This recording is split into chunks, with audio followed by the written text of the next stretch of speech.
Sammy struck on the pad. Loud appeal. Not out sees the umpire. Daniel Bob opening the bowling from the northern end.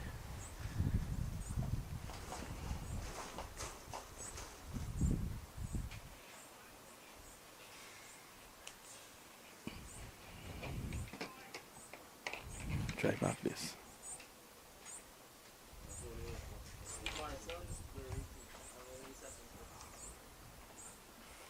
That's all.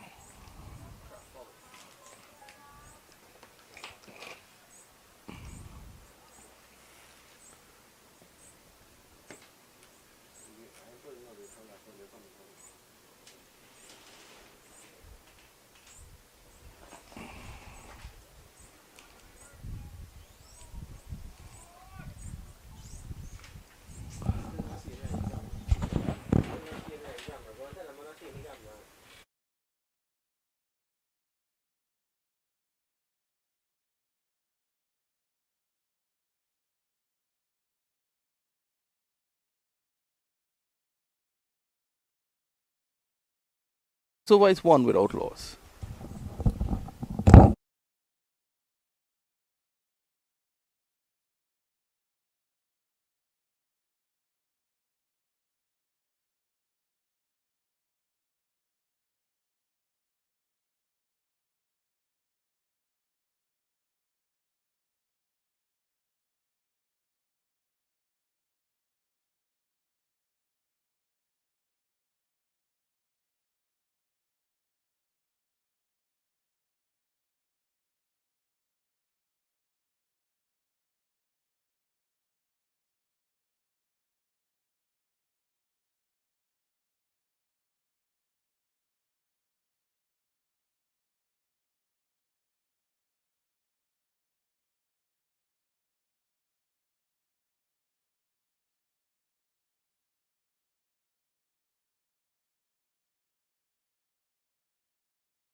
Javid Wilson and Moses Lendo opening the batting. And it's going to be Sion Hackett, Trinidad and Tobago under 23 fast bowler. He's taking up the attack from the southern end. Beaten. Good delivery just back off a leg, seaming away. Good start there by Hackett.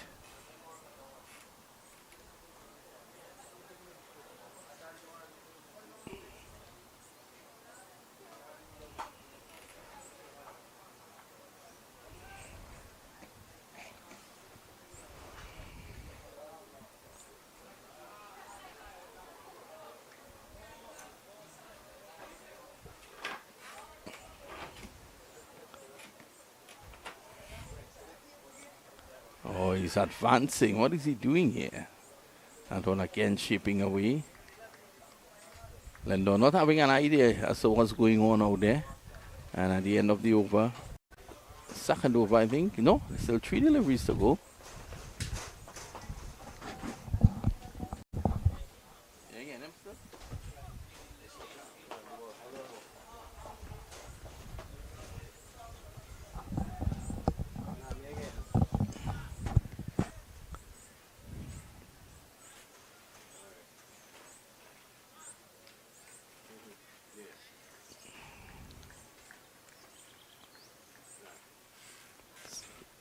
One without loss. This is over number 2.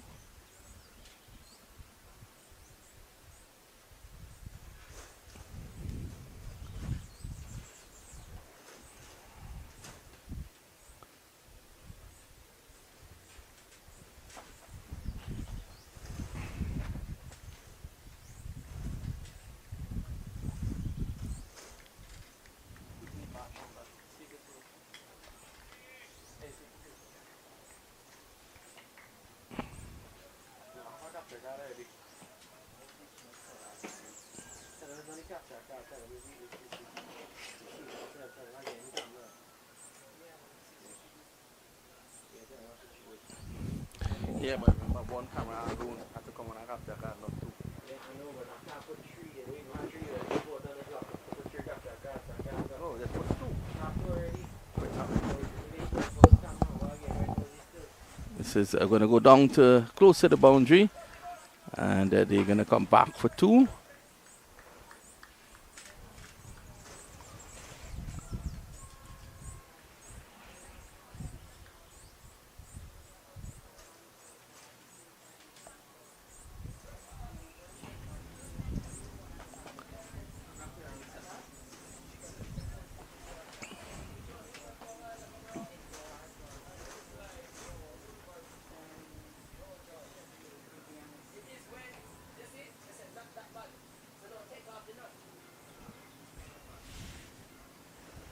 So it's three without loss here at the moment. Hackett from the southern end.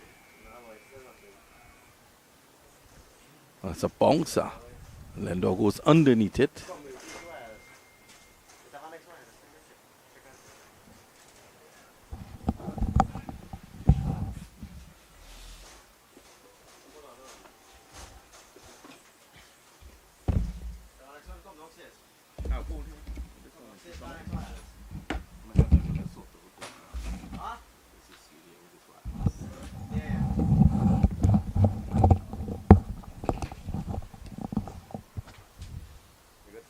Do you receive Anna?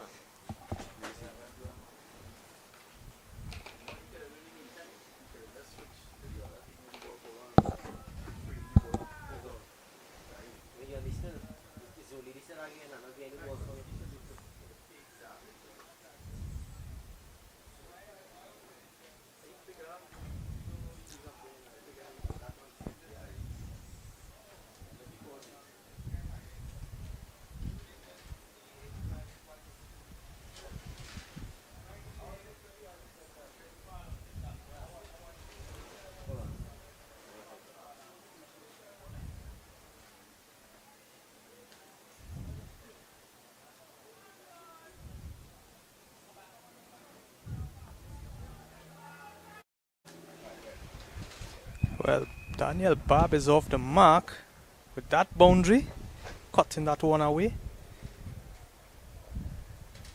Daniel. Wait, this cable that was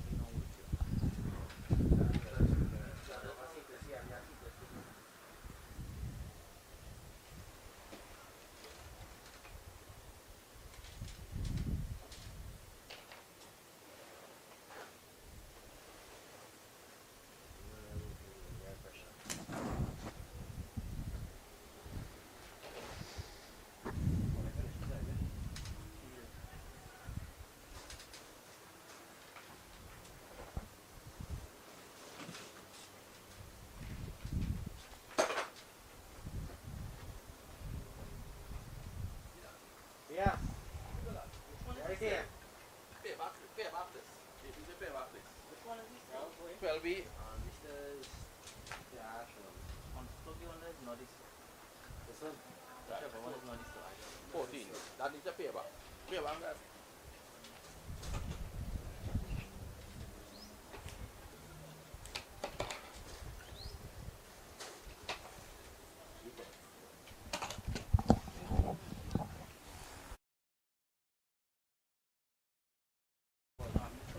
And Barb is continuing from the northern end. It is second over. Lendo, the man on strike, got off the mark with a boundary. It's over.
Hackett got the breakthrough there. 1 wicket down now.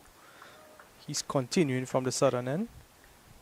Got that ball just to manufacture that edge of the bat. Carried straight to the keeper. Macally Worrell is the man replacing right-handed batter. Yes, and now it paid. It paid, you see that one cover. But after that, if you want to. 2 slips set for Hackett.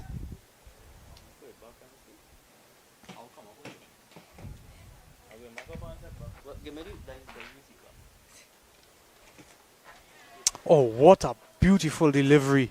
Getting that ball to swing away from the right-hander. Almost deja vu from that first delivery.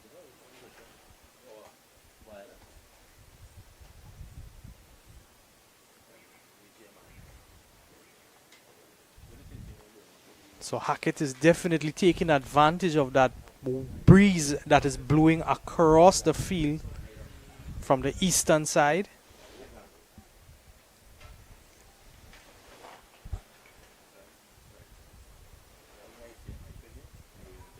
Oh, another beauty of a delivery, just backward of a length, pitching and moving away from the right-hander. So far, 3 dots and a wicket in this over. 2 deliveries remaining. It's an excellent over so far by Cian Hackett.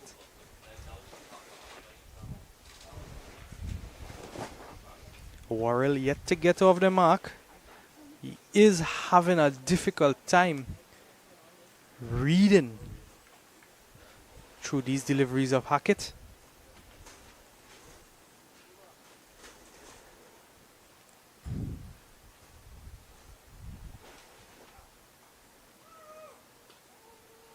This time he connects back the ball. It works its way down to the man at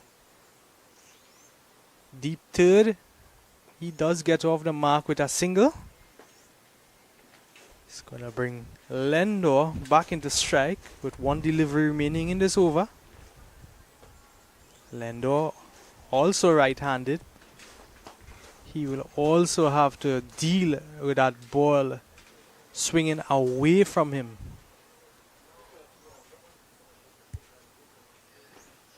They retain those 2 slips. And that man at deep third. There's a man set at point as well.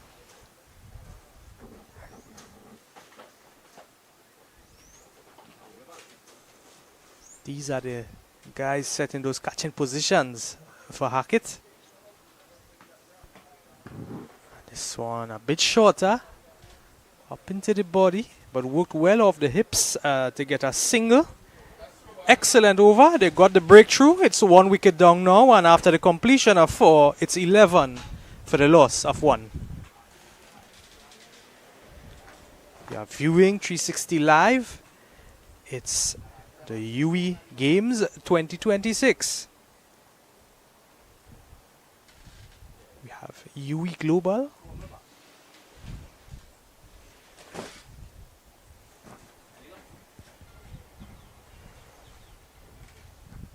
UWI Global on 11 for 1 after 4. Bowler and change in bowling. It's Zachary Madre.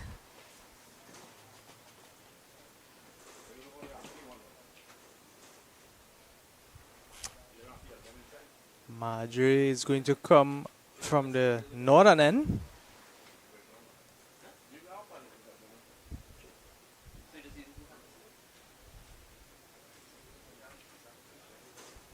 Umpire calls dead ball. Batter not ready as yet.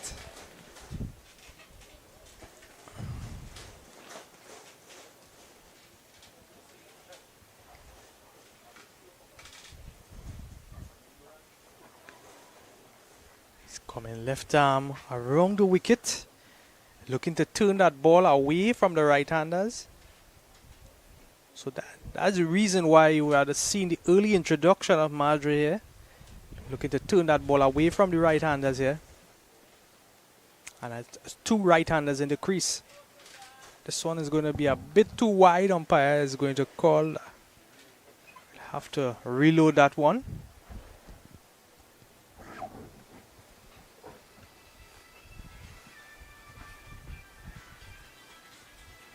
Lando swinging at this one. It's a swing and a miss.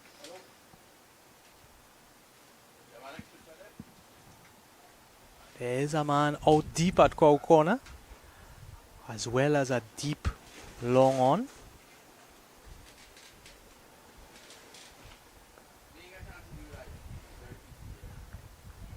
We are seeing that those deliveries coming off the pitch with that extra bounce.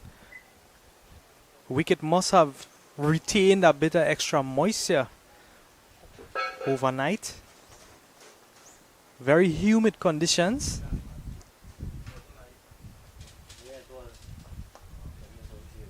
Oh, excellent feeling there. But they still scamper through for a quick single. And they get it so successfully. But some good work there by Madre. Good attempt. Good feeling of his own delivery.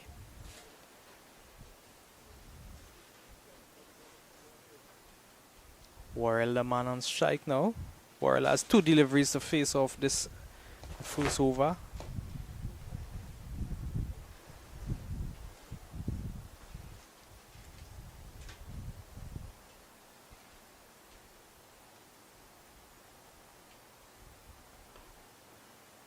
Pushing this one into the offside. It's a packed field on the offside.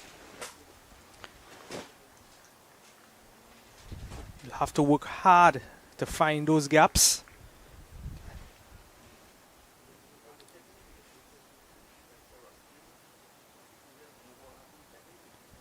This time he's working it again onto the offside and it isn't allowed. That single. So just 2 off that over. It's 5 complete now. It's 13 for the loss of 1.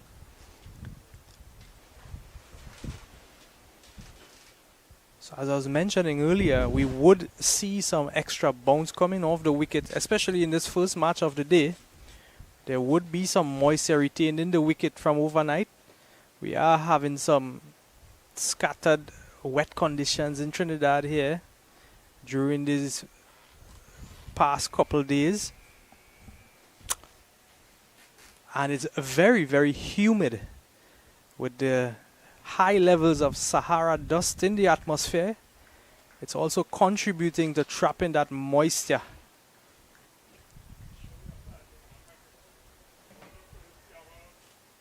So we have a new bowler coming in from the southern end. He's going to be introduced into the attack. It's going to replace with some pace bowling from the southern end. It's going to be Tristan Gray.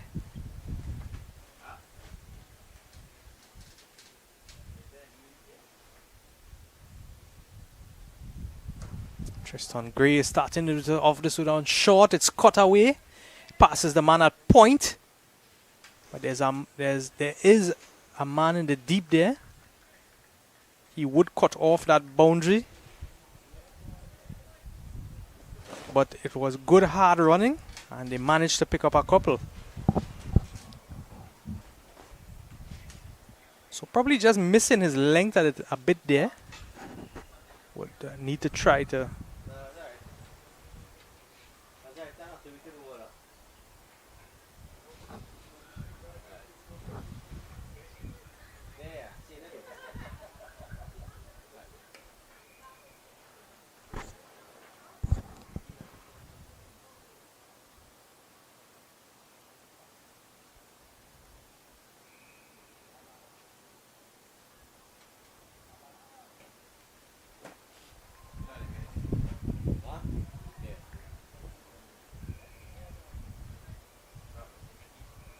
You take your time, you take your time. No rush. Yeah. I feel his camera all bubbling over, This one? Okay.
That one powerfully slashed through the covers for a beautiful boundary there. Worrell, the man on strike. He picked at that one early, just a bit over pitched on that instance by Gray. Maybe he was trying to keep it wide and full, but missing his mark and slashed through that cover region by Worrell. Oh, this one just a bit wide. You could see that extra bounce. It would have surprised the batter by his body language, but just nicking the pads on the way through. Umpire signals leg byes.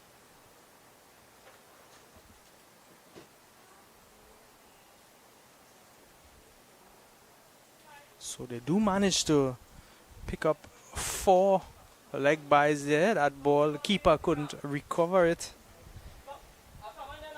And it's 1 delivery remaining in this first over by Tristan Gray.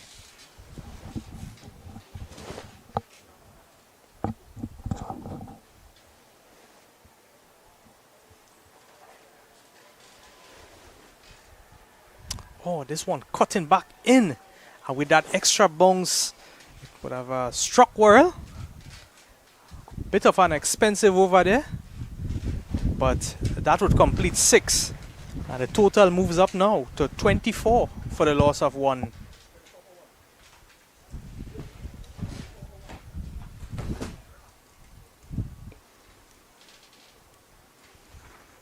UWI Global, they would be looking to put some runs on the board. They would need to try to get most of those runs during the power play.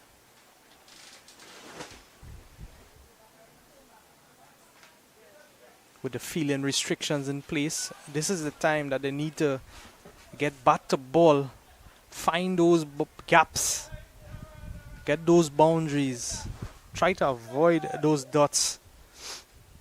Every single counts at this stage. Rotate that strike, keep that scoreboard ticking over. Each run adds up in the end. So Madre, he's going to continue. This is going to be his second over from the northern end. Started with an excellent first over, only picking up a couple. But he will have that advantage over the 2 batters at the crease, both Lendo and Worrell. Both right-handed batsmen. And you will see Madre getting that ball to cut away, move away from them. Haven't managed to connect with him in that last over. Would have seen a couple swings and heaves, and they were all misses in the end. So he was off to a strong start. Just a bit of a delay here.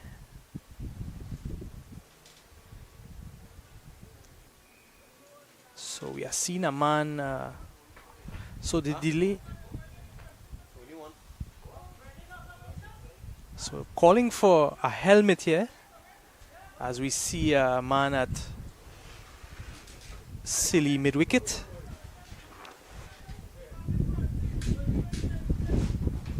So they are looking now to put some pressure, some additional pressure on these batters here.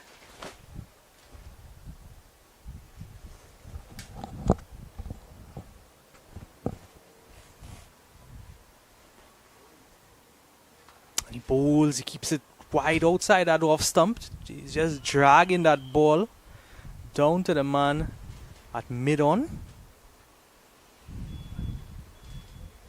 They are going to get the single. Rotate the strike, as we would have mentioned earlier. Getting Worrell there. So the key is to avoid dot balls at all costs. Get those runs on the board in this early stage of the game.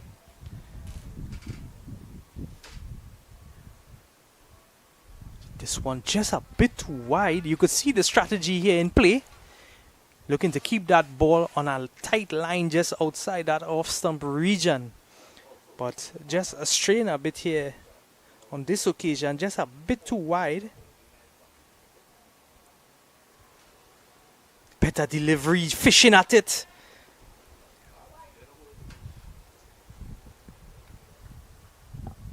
So that is exactly the strategy that they are enforcing here.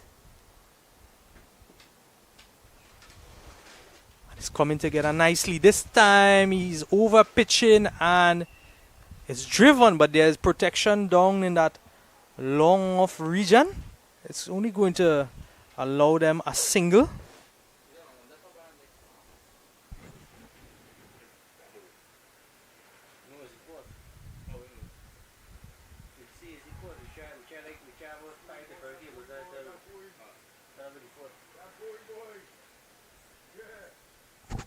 Again, this one just pushed down to the man at long off, taking a single again. 2 deliveries remaining.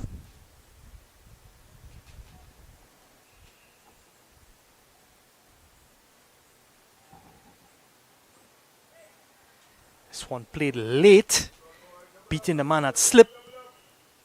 And they're going to get a couple here off of this delivery. They are going to need to push on here and get that run rate up. At this rate, the projected score, just 88. You need to get a move on things here. 1 delivery remaining in the second over for Zachary Madre. Excellent spell by him so far, just conceding 8. Oh, and this one turning back into the batter, but maybe just going down leg. Umpire shows no interest in that appeal. And he's going to end this over off with a dot. It's 7 completed now. Score pushes up to 31 for the loss of 1 wicket. It's a UWI Global versus UWI St. Augustine campus.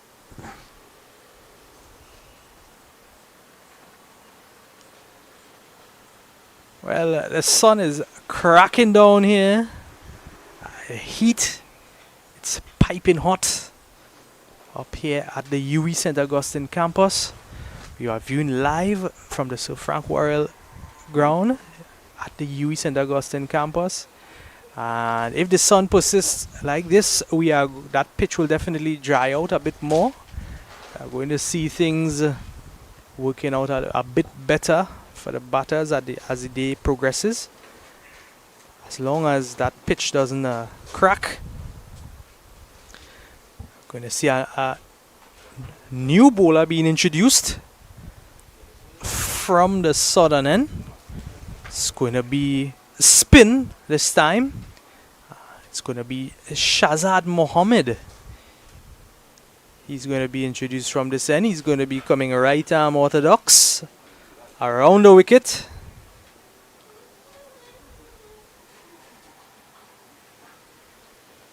Worrell, man on strike. He's driving this one, passing the infield, and it goes into the cover region. It's going to be 4 runs. A beautiful cover drive. We'll definitely take a look at this one again.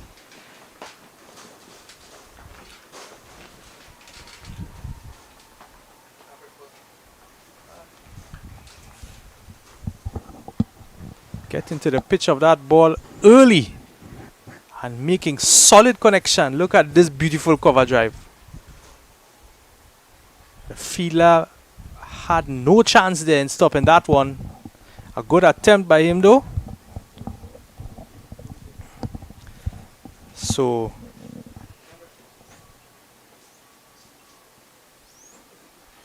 that starts off that over with a boundary. A good comeback in the end there by Mohammed. Follows up with a dot.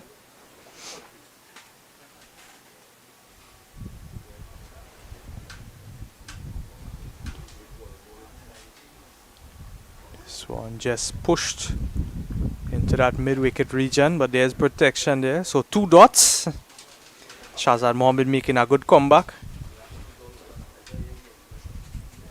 Current run rate 4.6 at the moment. You need to push up and push on. This one is pushed down to the man at long off. It's going to take that single. 2 deliveries remaining in this over.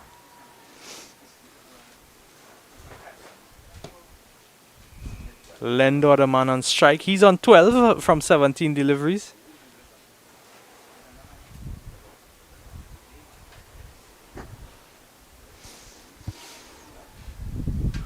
Oh, and it's striking him on the pad, is it?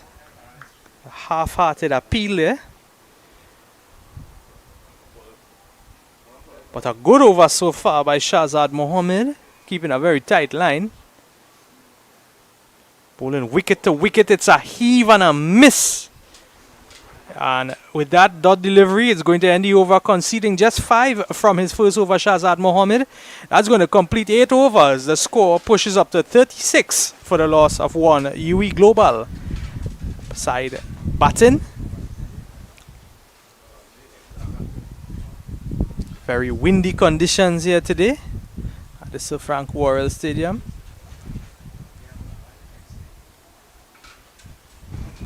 So it's heat, it's wind, it's haze, it's clouds, and it's a lot of Sahara dust. I could tell you, quite a complex scenario here with regards to weather conditions.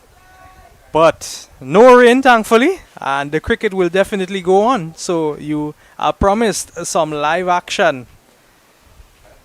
Stay locked on, stay logged on to 360 Cricket. Tristan Gray is going to continue.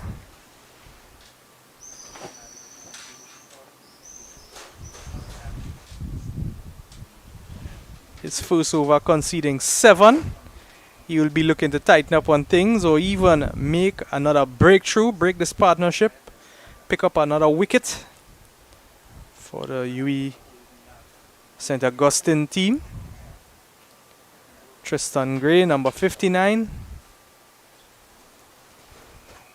So definitely looking to mix things up here. An over of spin, an over of pace. Not allowing for these batters at the crease to settle. Worrell, the man on strike. This one pounded into the pitch. Managing to cut it away to that man at point. And they're going to sneak through for a quick single to bring Lendo on strike. Lendo, he's on 12 from 19 deliveries faced as well.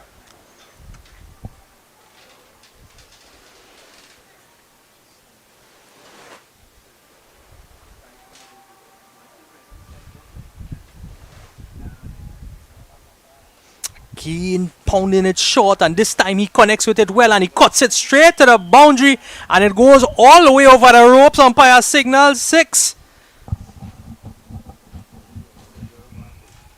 Giving him the width, giving him the length, and he's pounding this one, cutting it straight over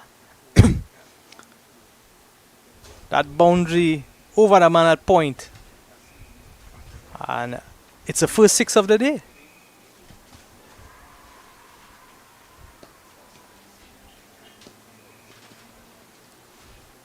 Tristan Gray, after those 2 deliveries, he needs to pitch that ball a bit fuller and not allow him the width that he's giving him the freedom here to cut as he likes. So let's see if Gray is going to tighten up on that line and length here. Again, pounding it into the pitch, but this time just adjusting his line a bit straighter.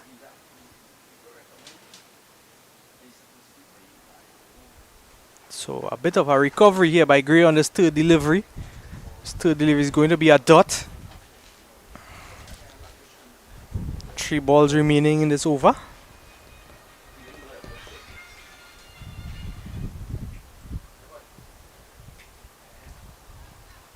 Working this one to that man just in the gully region.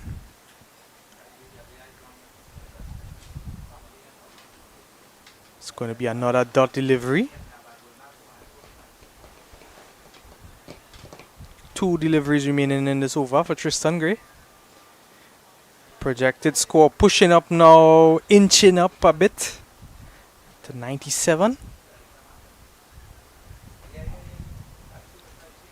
Pounding it again, but keeping that line a bit tighter. Worrell looking to work it away onto the offside, but just being beaten by pace on those two instances.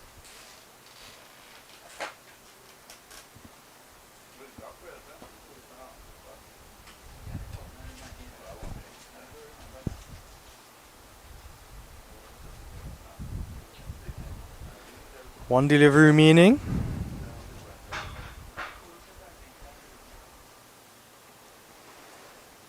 And again, he's pounding it, but he's working it off the body this time. Down to the man at deep point.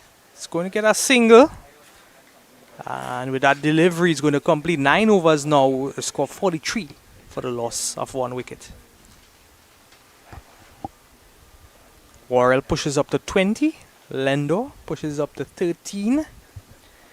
Bit of a partnership building here as they settle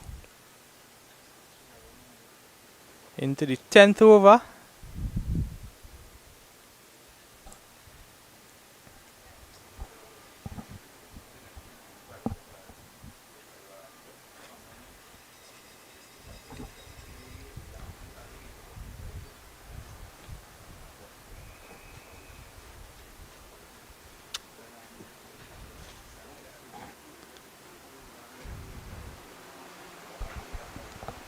Looks like Mohammed is the man who's going to be continuing from that southern end. Started off well, just conceding up one boundary in that first over that he would have bowled from that southern end. He did well, good recovery during that over.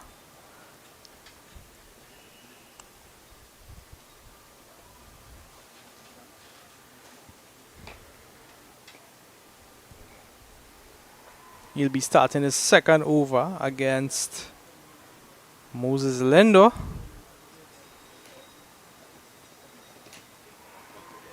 That current run rate currently at just 4.7 and over.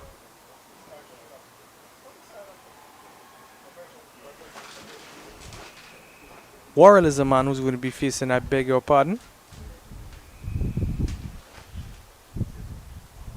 Oh, and he's appealing to the umpire, and the umpire gives him. It's quick work by the keeper there, and he's stumped out Worrell. Worrell has to go for 20.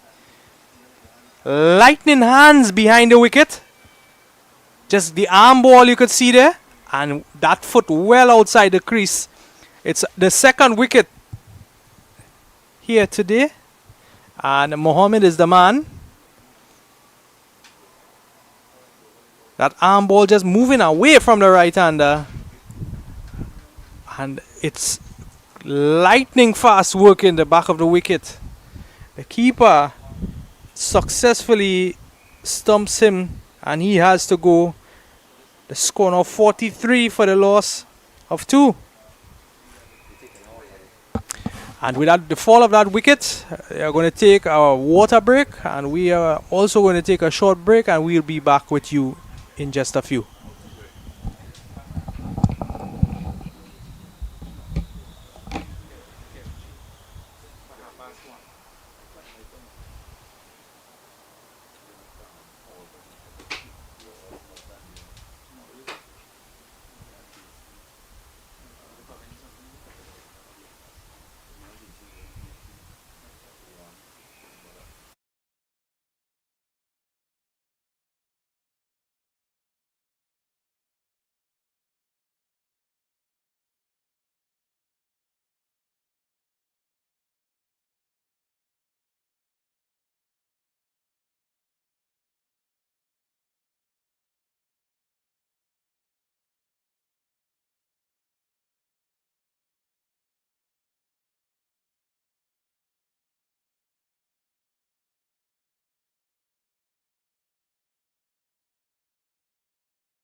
Well, we are going to resume the action here right about now. After the fall of that second wicket, we will have just taken that drinks break. Shazad Mohammed, the man, penetrating that partnership that was building. So now, with the fall of 2 wickets, the score is 43 after 9.1 overs. Projected score just a 94. They need to get a move on with things here. They need to get some runs on the board.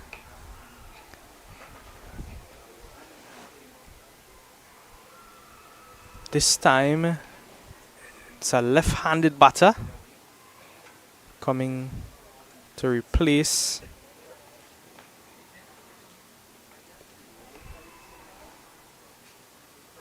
and this one striking him on the pad. They go up for the appeal and the umpire says no. Maybe just striking him outside that off-stump line. The new batter, the left-handed batter replacing is Lauren Thomas.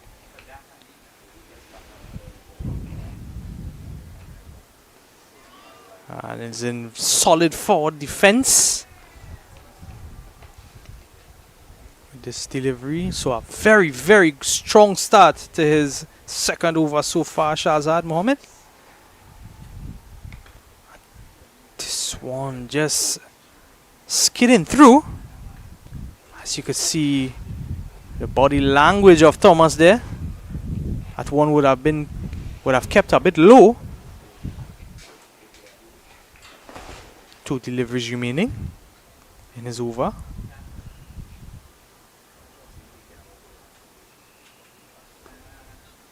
This one pushed straight back to Mohammed. No runs yet from this over with 1 delivery remaining. And Thomas is yet to get off the mark. Thomas just pushing this one into the mid-wicket region and he's going to hustle through for a quick single. He's going to get that single. He's going to get off the mark and he's also going to retain the strike for the next over. It's 10 complete. They are halfway through the inning. And the score now is 44 for the loss of 2 wickets.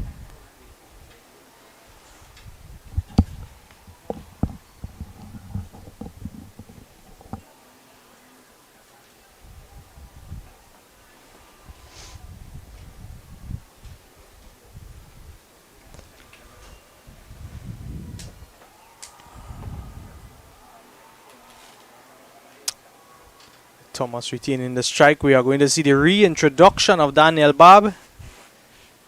Babb is going to come back from the northern end. He would have completed 2 excellent overs previously, just conceding 7 runs from it. He will be looking to keep up the pressure that he has introduced and would have enforced for the UWI St. Augustine side.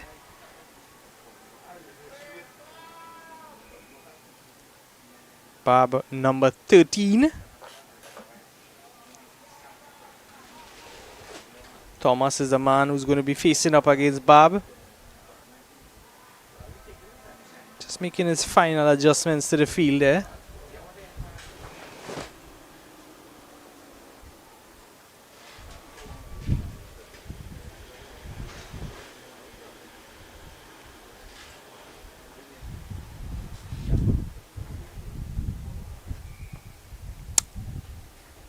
Very watchful Thomas. Babb getting that ball just to move a bit in the air. You could have seen a bit of movement. It may have been that breeze blowing across the field. Babb giving it flight. This one chipped up in the air, falls into no man's land and goes down to the man at long off. They come through for just a single to rotate that strike, bringing Lendor back into the attack. Lendor, right-handed batter. Let's see what he would be looking to do against Babb. One slip in play.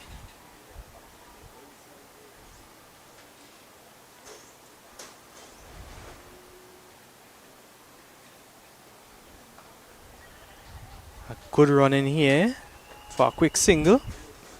So rotating the strike nicely in these last couple deliveries. Left-handed, right-handed combination currently at the crease.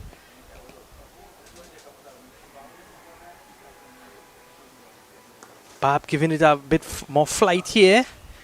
Again chipped up down to the man at long off for just falling a bit short, a few yards short.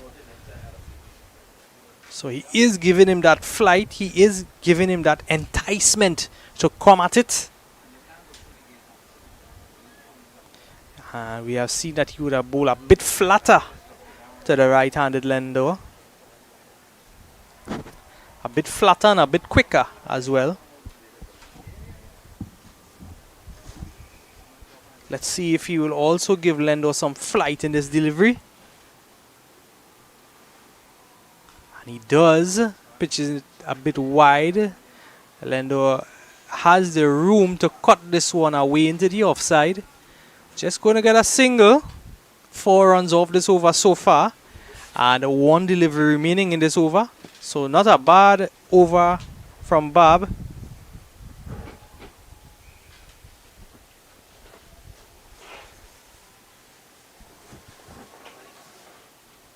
And with that flight, Thomas is heaving it up into the air, and this time it goes over the head of the man who was previously positioned at long on. He would have taken a few yards advancement to close that gap, and that advancement would have worked to his demise in that delivery. The ball passing over his head and straight to the boundary on that occasion. So that would end the 11th over here now, and the score trickles up to 52 for the loss of 2.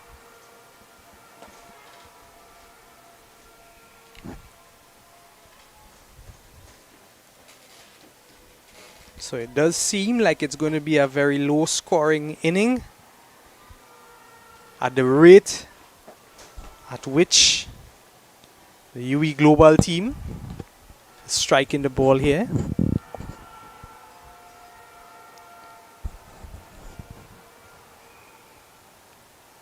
Mohammed is going to continue his spell. Good couple overs so far, just conceding 5 from it and also taking a wicket.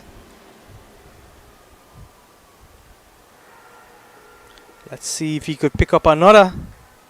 He definitely will be hoping to do such.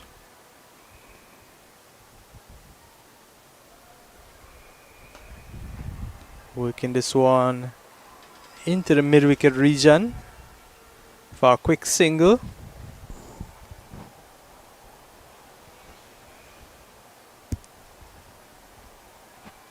So Lendo, he does seem settled, but he's not going at it. He's not putting the pressure back onto the bowling side, which they need to do at this stage. They do have wickets in hand, so they need to take the attack to the bowling side. Working this one into the mid-wicket region is Thomas, but straight into the hands of a fielder. It's going to be not a dot delivery. This one skidding into Thomas, playing very late at it. He has to be very mindful and very careful that he doesn't trap himself in front of that wicket. A swing and a miss. So the pressure is getting at him. Each dot delivery that is bowled puts more and more pressure on the batters, and something has to give. Oh, and that's 4 consecutive. What a beauty of a delivery. Just pitching short of a length. Cutting well wide of the left-hander there, who was looking to come forward at that one. 1 delivery remaining now. And he's bowled him. as we were speaking of earlier, with that pressure mounting onto the batter, something had to give, and it definitely gave away there. And he would have given away his wicket, Thomas. So that last delivery and that wicket delivery would have completed 12 overs now. And we would see the score pushing up to 53 for the loss of 3 wickets.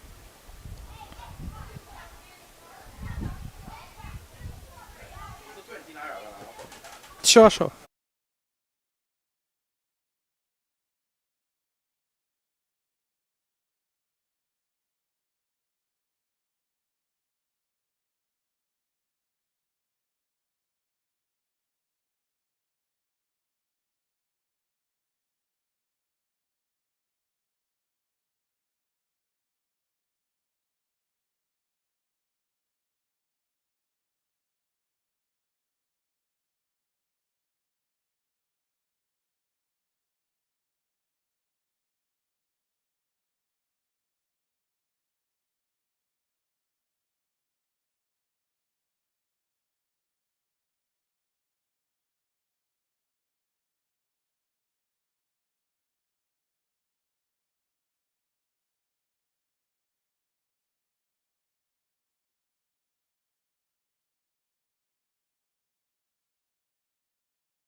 Right-handed batter to replace the man Jaden Wilson.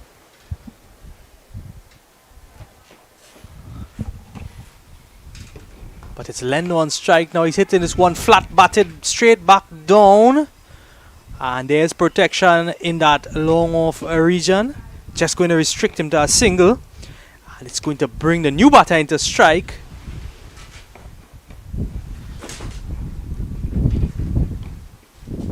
Jaden Wilson. Wilson will need to bring some heat to this crease for his side. UWI Global. Oh, and this one, did it pick up the edge? Oh, what a beauty. What a beauty. Picking up the edge and going straight to the man at slip. Let's take a look at this. Turning away, clipping the glove of the keeper. And an excellent reaction by the slip to make that fine adjustment. Good follow, good ball follow, good sight, good reflexes, and excellent, a superb catch in the end. And Wilson has to go for a duck. And it's 4 wickets down now. Daniel Babb gets his first wicket. That projected score now dropping to just 88. New batter coming into the crease. Another right-hander. It's Marlon Young. So I am sure that Babb will be licking his lips seeing another right-hander coming into the crease, because he is getting that ball to grip and turn off the surface.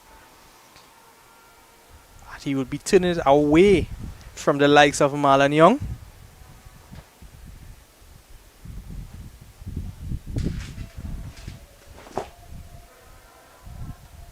But again, I will come back to that catch that was taken. So much factors coming into play to affect that catch. Taking the edge of the batter, clipping the glove of the keeper, changing the trajectory of that ball, and he did an excellent job in the end to follow it straight through into his hands securely. Oh, this one angled into the pads, but umpire says it's just going down the leg. Another very, very close call there. Would have been another wicket for Babb. In the end, it's a dot delivery. So Babb continues the pressure here.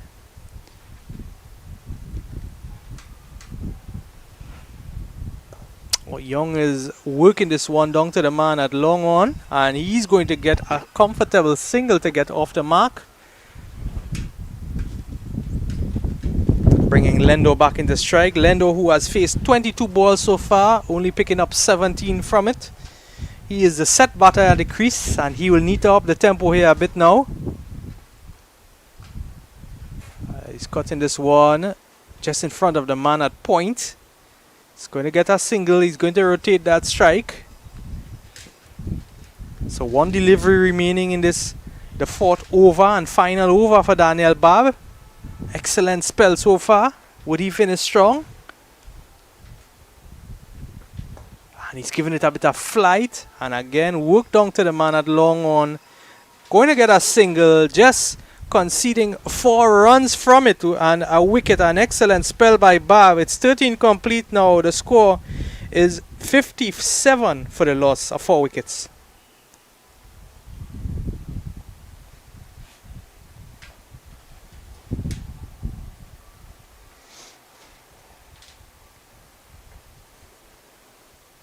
So the hot and humid conditions continue here.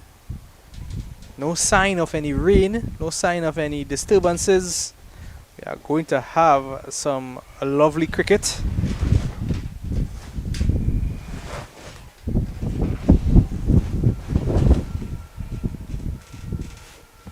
Mohammed in the final over of his spell. He will be continuing his attack from the southern end. Did an excellent job so far in his last 3 overs, keeping it very tight.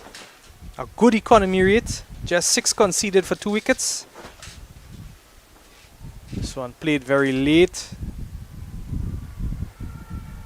Young taking a bit of a lag there to read into that arm ball that was delivered by Mohammed. Well, we would see a lot of those arm balls being bowled to the right-handers. I could guarantee you that.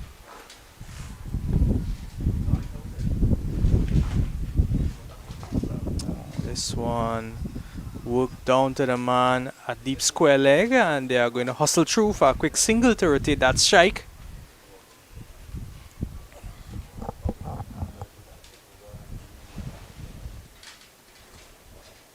Good start so far by Mohammed. We were talking about his economy rate. Look at that economy rate. Just 7 runs conceded for 2 wickets in his past 3 overs. This one a bit quicker. Skidding on. Just worked backward of square leg for another single.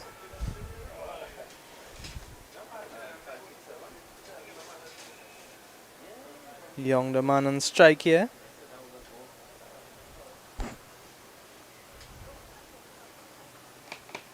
Aiming at that leg stump region. Just cramping Young for a space.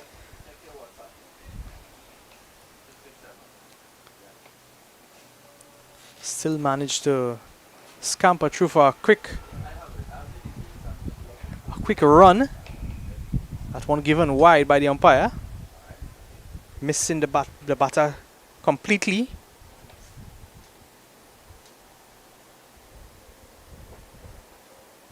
That has to reload this one.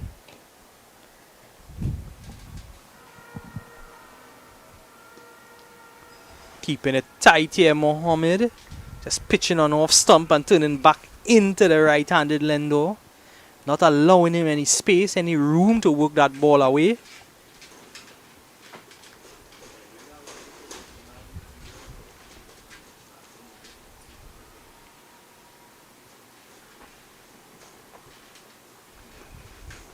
Flicking this one into the mid-wicket region, straight to that fielder, but good running in the end. They scamper through for a quick single. Just 5 runs from this over so far, with 1 delivery remaining for him to complete his spell. Shahzad Mohammed. Would he finish strongly, or would Young have a go at him in this last delivery? Just taking a quick scan of the field, bringing a slip into the play for this one. Is it going to be the arm ball? Let's take a look and see. And yes, it is. And the slip was set there for just that. Takes the edge, goes straight to the slip. Does the umpire? What does the umpire say? It looks like it came off the pad. Well, I'm sure many of us would have skipped a couple heartbeats there with that adrenaline rush. It's always interesting when we see a plan come into play and come together like this one has. Just missing the edge of the bat completely, coming off the pad. And he will live to fight another day, young. Mohammed completing an excellent spell.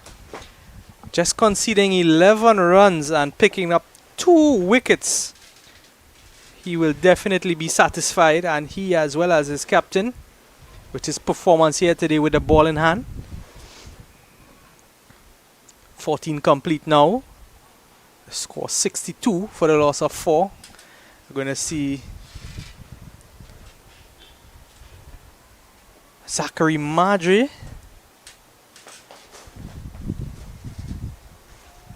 He will be bringing the attack from the northern end.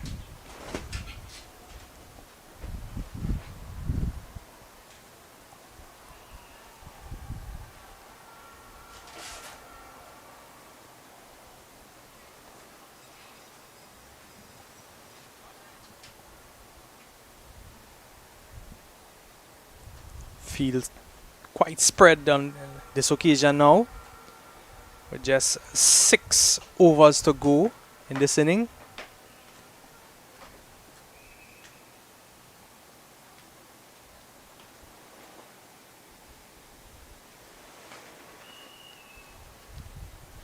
Just pitching it outside that off stump region.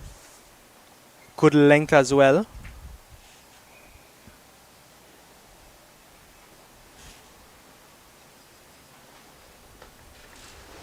Very disciplined display of bowling by Madre here.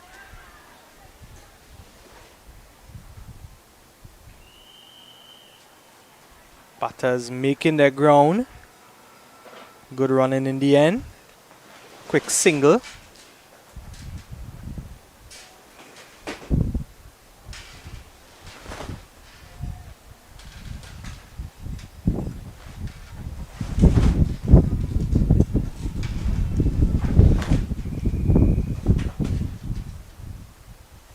Breeze picking up a bit here.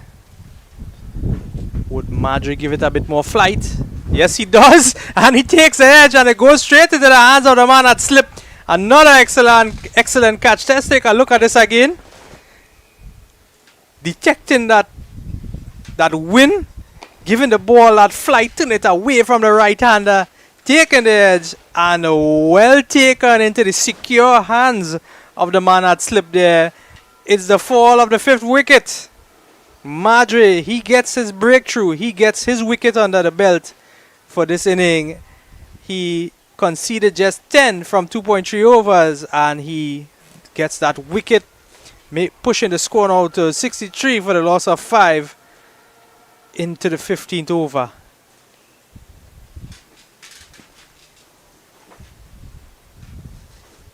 New batter coming in to strike, Zachary and Nana.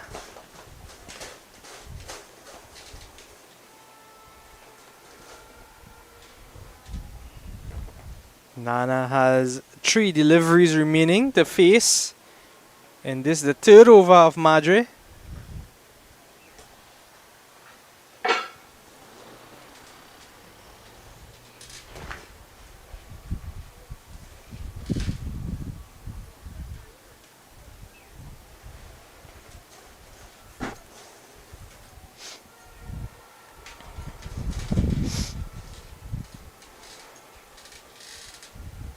We have seen some excellent work by the man that slipped on 2 occasions here so far for today.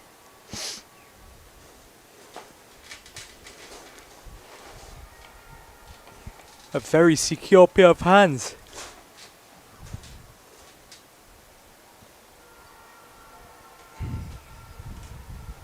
Oh, this one just back off a length. Nana trying to cut it away, but just cramped for space and beaten with pace. No connection in the end. A dot delivery. Oh, what a delivery! This arm ball just coming back into Nana. Again, looking to cut it. It came in quite quicker than the last one. Just appealing for the edge there. Umpire says not out. One delivery remaining for him to complete his 30th Madre. Let's see what he's going to do. And he's going to finish strongly with a dot delivery. That is going to complete 15 overs. The score now 63 for the loss of 5 wickets.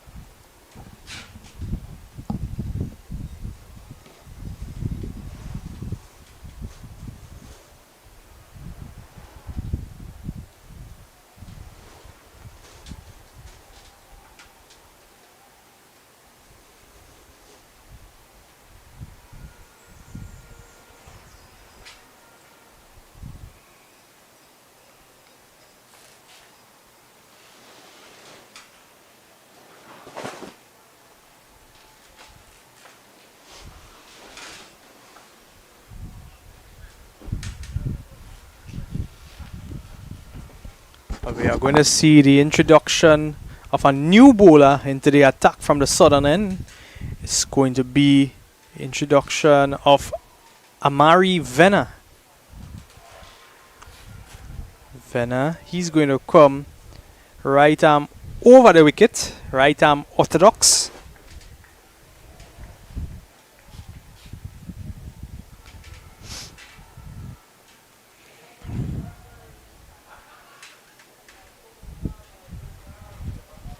Nana yet to get off the mark. He will be in the non-strikers end.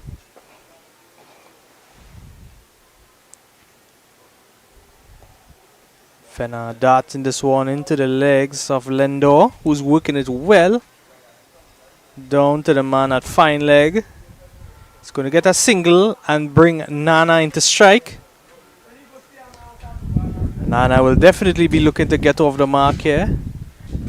And also get some runs for his team. At current run rate dropping to 4.2. These final overs, they're going to have to make it count. Oh, play. This one just sliding down past the legs. Umpire is going to call a wide. He'll have to reload this one, Venner.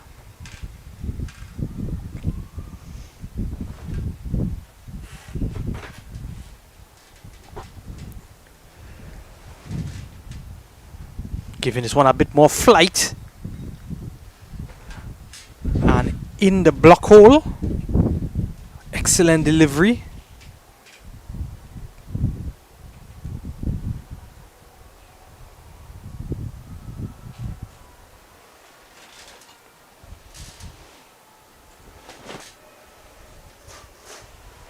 Just having a bit of a consultation there with Nana.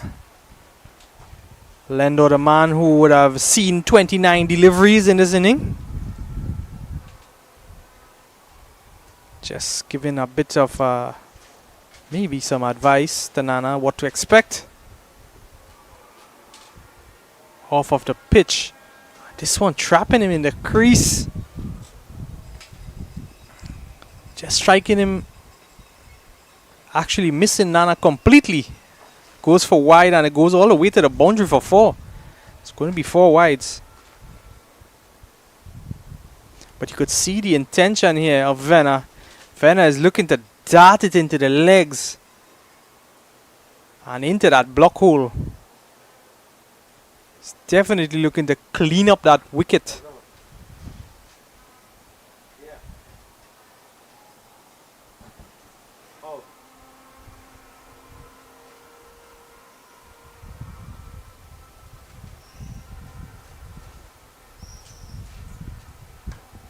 You see, before the wind looking good at this on the screen here. You understand? And when you see the tree on the white screen. Stay up there and manage your group. We can manage it.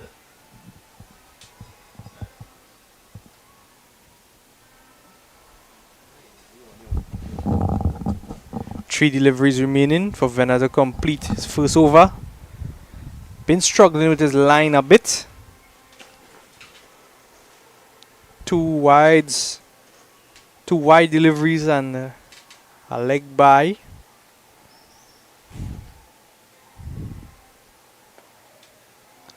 This one he's playing down to the man at deep square. Just gonna get a single. 1 delivery remaining now.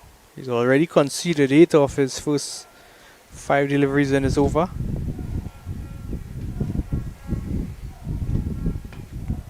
Better line, good length. I think that is what he was searching for. That is what he would have been searching for all this time. That's going to complete 16 overs. The score pushes up now to 72 for the loss of 5. So UWI Global versus UWI St. Augustine. UWI Global in the strike. They are on 72 for 5. They need to get some runs on the board. Something that they could defend. Nana, who has faced 7 deliveries, he's yet to get off the mark. Just 4 overs remaining in this inning.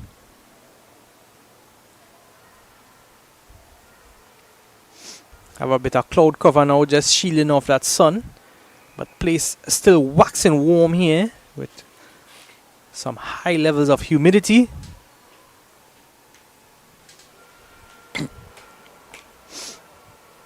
Sion Hackett is going to resume his attack from the northern end. Hackett, who had 2 very successful overs, just conceding 4 from it and picking up a wicket. He'll be looking to wrap things up here for the UWI St. Augustine campus.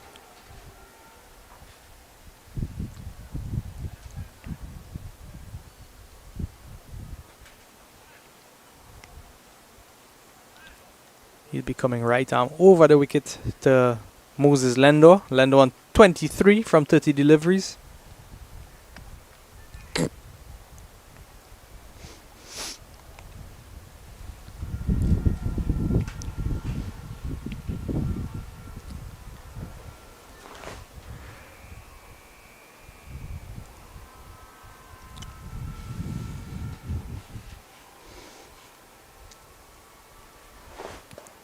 This one driven straight back to Hackett.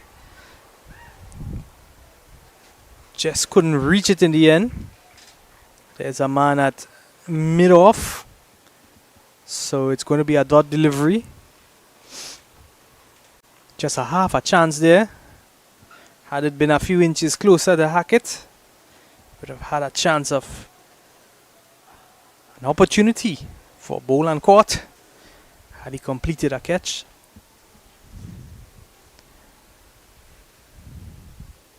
We have seen some good feeling here by the UWI St. Augustine campus so far.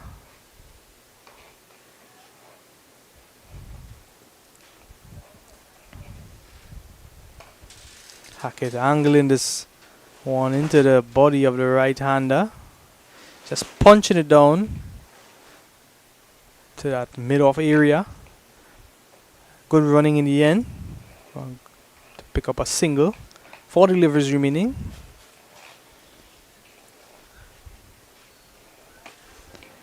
But that single is going to bring Nana into strike.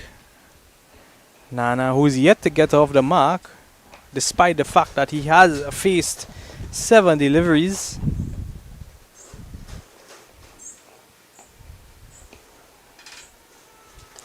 And he is driving this one into the cover region, but he cannot penetrate that inner circle. So that's 8 deliveries now faced. So the pressure building against Nana. Again, something has to give.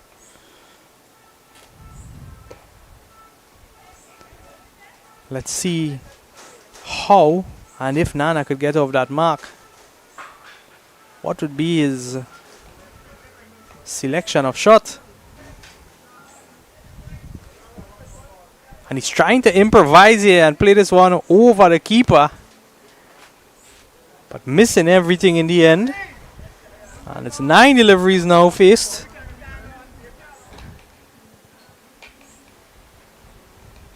So you could see that frustration driving him to improvise a shot. He needs to keep a cool head, take a step back, go back to the basics, play the simple game, get off the mark. This one is going to be wide.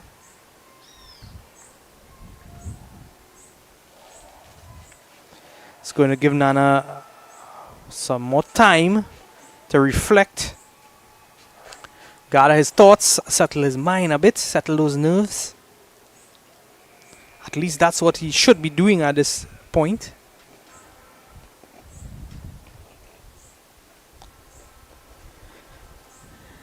Projected score just 89.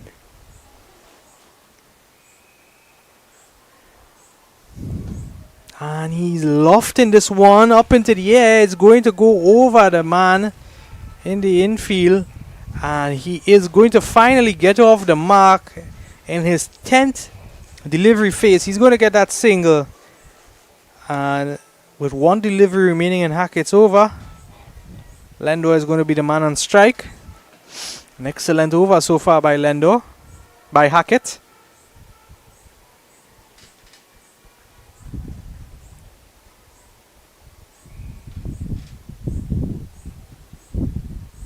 This one a slower delivery, well read by Lendo and just worked onto the onside. Hackett is feeling off his own delivery to just restrict the batters to a single. That would complete 3 overs for Hackett. 17 overs completed. The score 76 for the loss of 5 wickets.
Well, with that little break in transmission, we are back with you live with the action here. Just a minor injury being tended to. This one flicked up, does spend a bit of time on the air. Well recovered, well short of that man, deep square. Only gonna get a single off of it.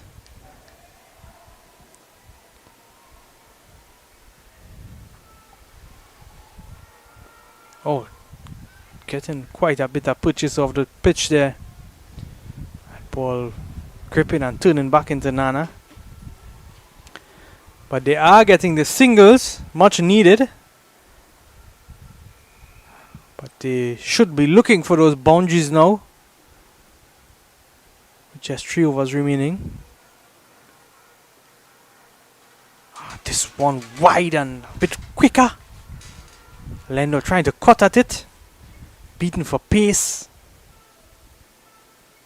So we are seeing Venner mixing things up a bit more now in this second over. In terms of his line. As well as pace.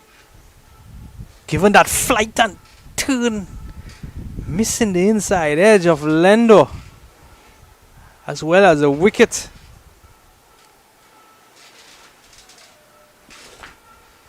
He's steaming through this over, Venner. Just 2 deliveries remaining in it.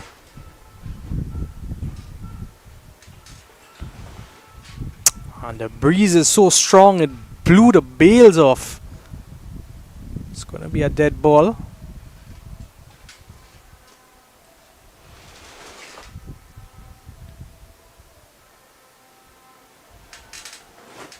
With those strong winds, will Venner give it some flight here?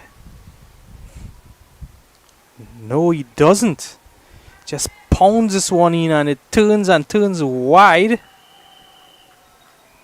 And the batters also scamper through for a quick single as well. There's going to be 2 runs off that ball.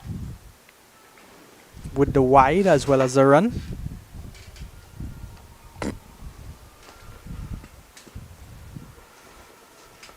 Nana is swinging at this one, goes straight up into the air and safely into the hands of the fielder. Easy wicket, just going for 2 runs, Nana. Take a look at this again. Wide, turn, bounce. High off the bat of Nana. Straight up into the air and into the hands of the fielder. Securing 6 wickets here now. The score 80 for the loss of 6.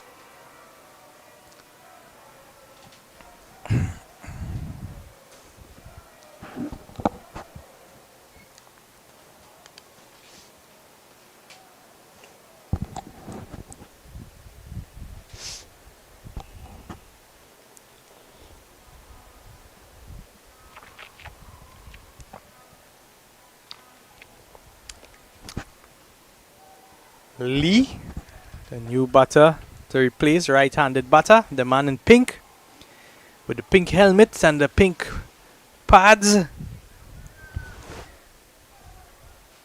Big guy, must have a lot of power to bring to the pitch.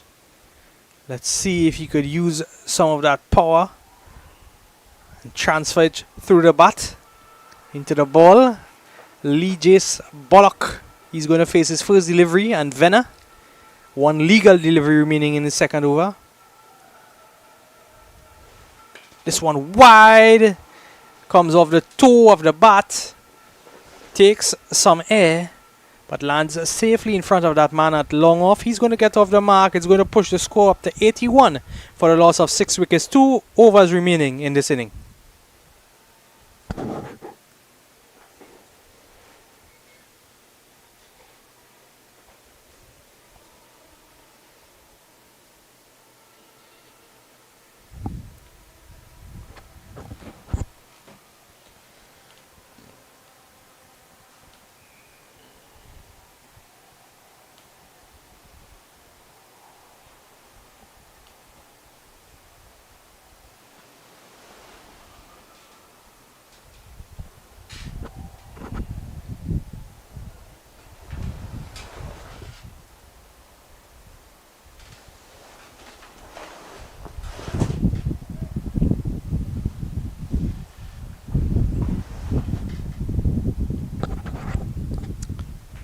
Madre, the man, continuing his attack from the northern end. This is his final over for his spell. A very successful spell, only conceding 3 runs off his first 3 overs. And also taking a wicket. He'll be looking to finish strong here. Oh, and it's quick work there. There's the appeal for a stumping. Umpire says not out.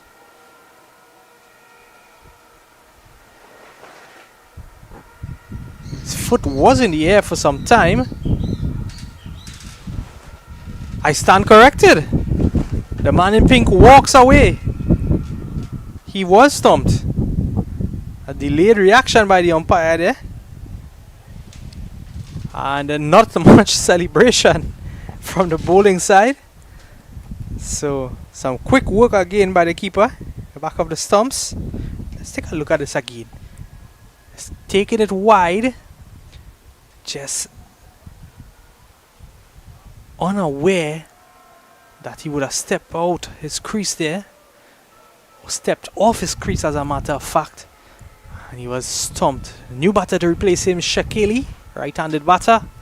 Shakili George. So we are down 7 wickets now. And an excellent start into his 4th over by Zachary Madry. Picking up a wicket first ball. You will be looking to clean it up here. Giving this one some flight, beating batter and almost beating keeper as well. Big heave by George.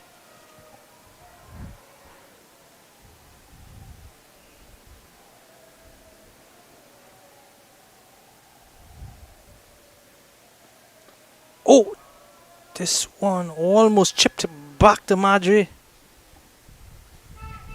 A wicket and 2 dots.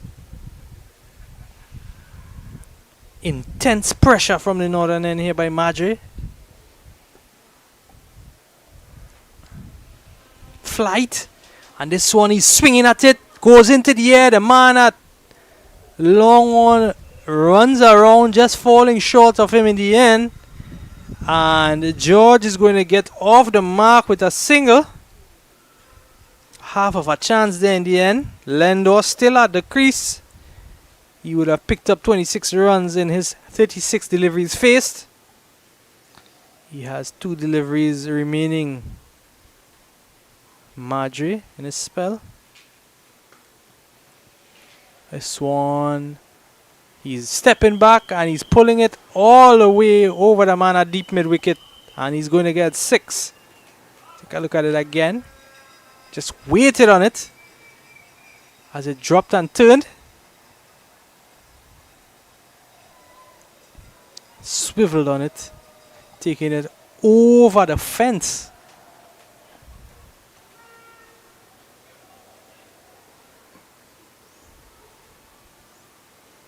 Score pushes up to 86.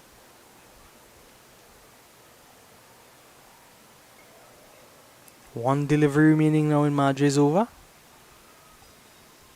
And his spell.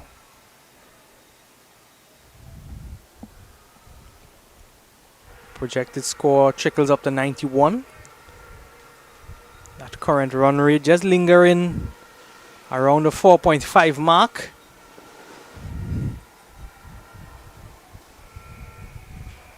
Let's see if Madry is going to finish strong with his delivery.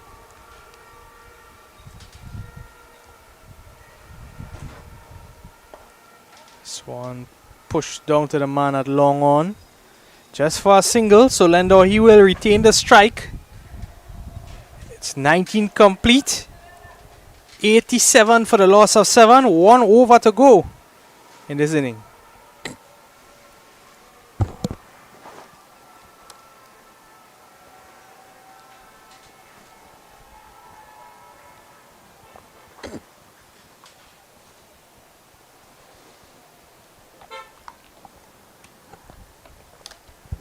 Heavy Sahara dust.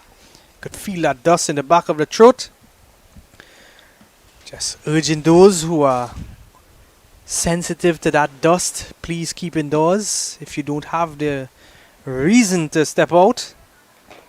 It's quite heavy out here. Keep those sinuses protected and lubricated. But just calling for his helmet here in this last over, because it's Sion Hackett, the man, to close things off here for the UWI St. Augustine campus. He's going to close off with some pace from the southern end. He has had an excellent spell so far in his last 3 overs, just conceding 8 from it. Also taking a wicket. He'll be looking to finish strong. And this is the final over of this inning.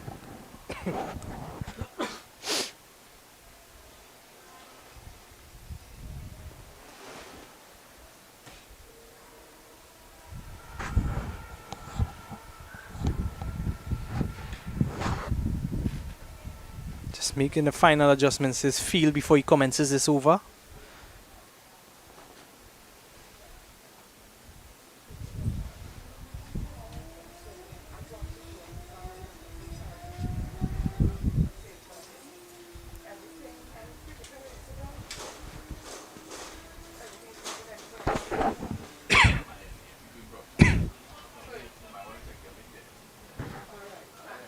Lendo, the man on strike.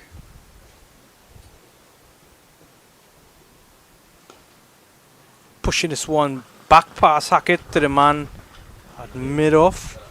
It's going to get a dot delivery. Doesn't want to expose the batter. Doesn't want to expose George to Hackett.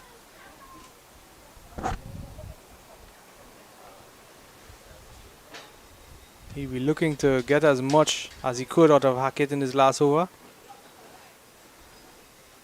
Lendo is charging at this one, but he's cramped for space in the end.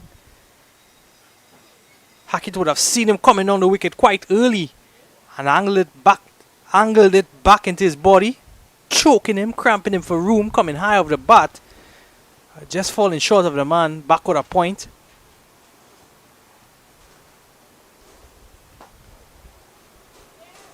So 2 dot deliveries to start off his final over and the final over of the inning here. Good strong start by Sion Hackett.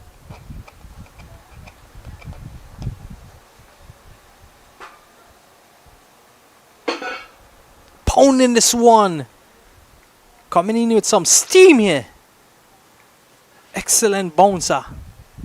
So that's 1 for the over. The umpire is signaling. Detecting that Lendo may be looking to charge at him. Just returns with some fire here. With a scorching bouncer.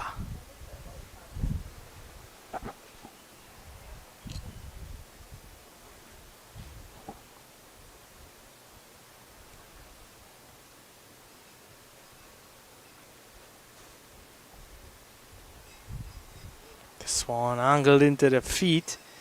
Played off the legs, played fine. There's protection in that deep fine leg area there. He's just going to get a single.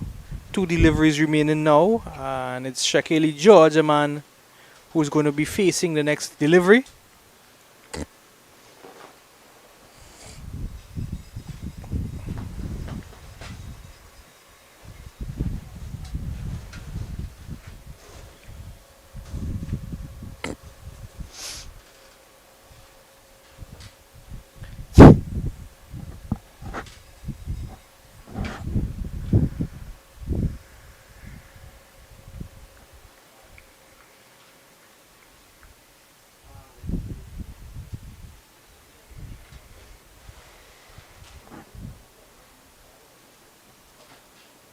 Pounding this one into the field again. Just a swing at this one. It lags in the air for quite some time. It falls in no man's land. He's going to get the single and bring Lendo into strike to face off the last delivery of this inning. Lendo, he will be looking to make the most out of this one. The score 89. With 1 delivery remaining in the over. And in the inning as well. Lendo will be in full out attack mode. Let's see what Hackett has in store for him here.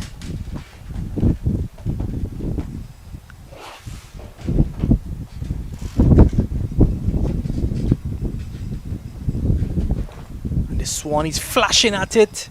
Goes down to the cover region. There's protection in that deep cover region. They come back for a quick second. Good running in the end. They pick up 2 off the last delivery.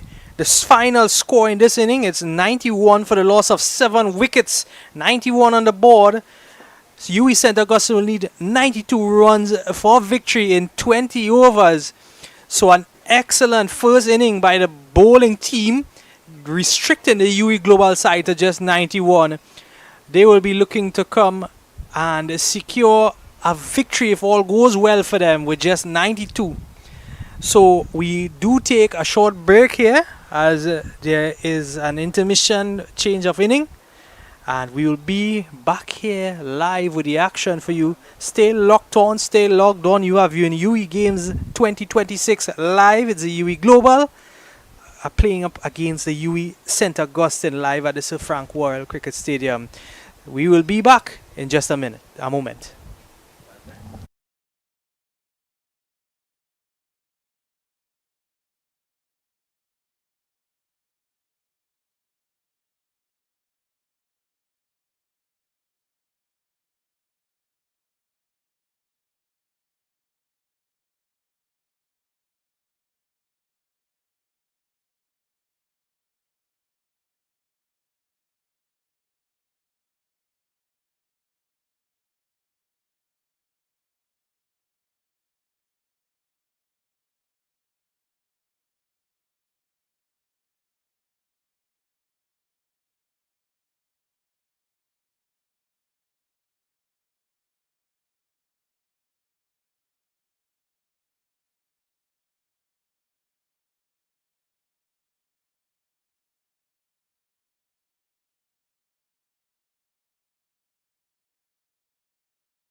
Welcome back to St. Augustine in Trinidad at the University of the West Indies ground. And it's going to be Gerard Chin and Kendall Puchun to open the batting. And they are chasing 92 runs, St. Augustine that is, against Global Academy.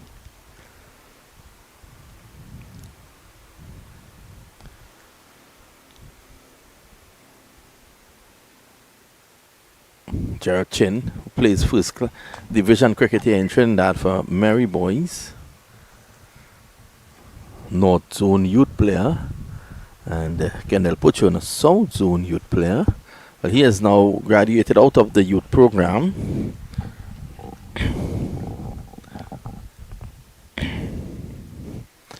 First delivery by Wilson is clipped away by Chin, beats square leg and will run away into the boundary for 4. So that's a fine start.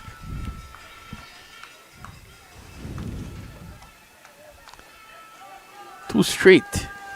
Chin just helping it on its way into the boundary for 4. So Chin is off and running, so too is UWI, and they're 4 without loss.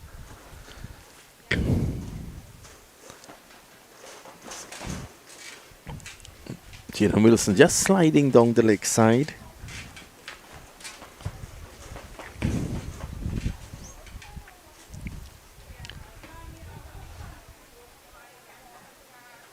This is better.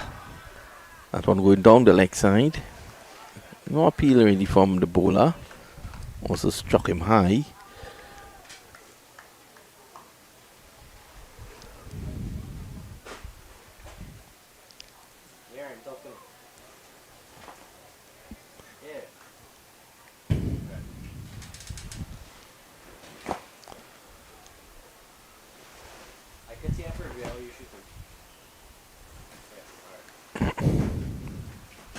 Chin just retaking his guard there. Sun is very hot after all the rain this morning.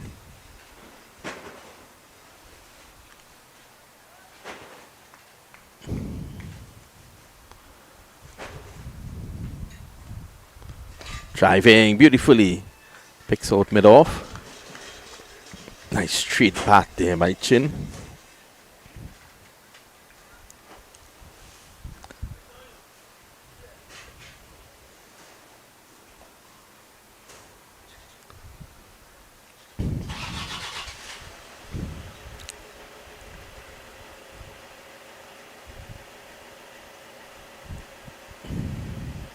Sammy's uppercutting this, and it's going to drop short of the fielder.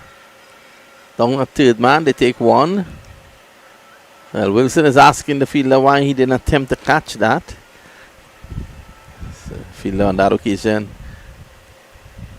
erring on the side of caution. But I think he could have reached it. Might have had to dive forward a bit. But he had a long time to see the ball. So it's going to be Puchun to face.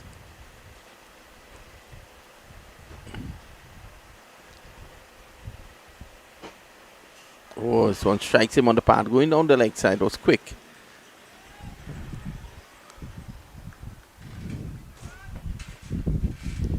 Global looking to defend at 92.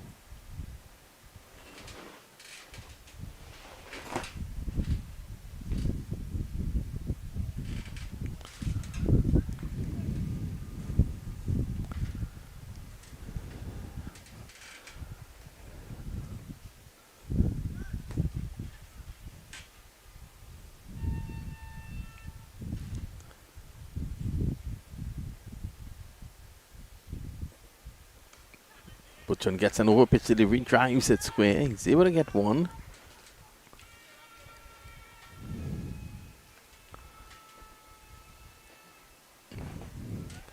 Earlier, Global struggled to 91 for 7.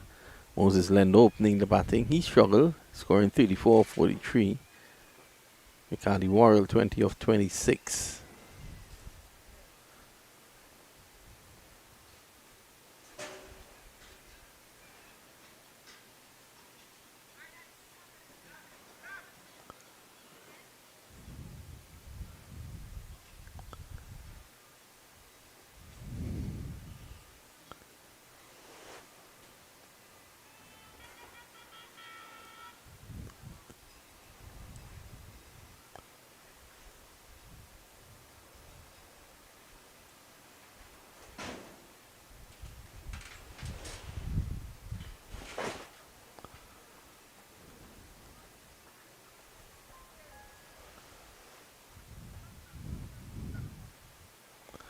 So we're about to resume the second over. 6 runs coming in the first.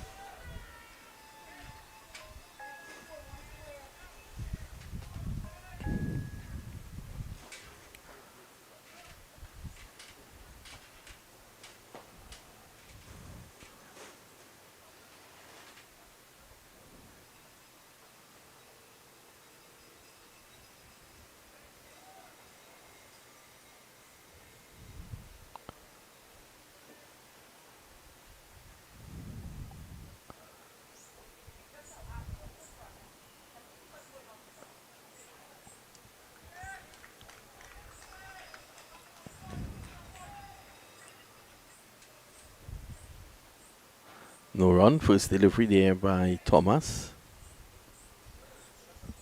Take off.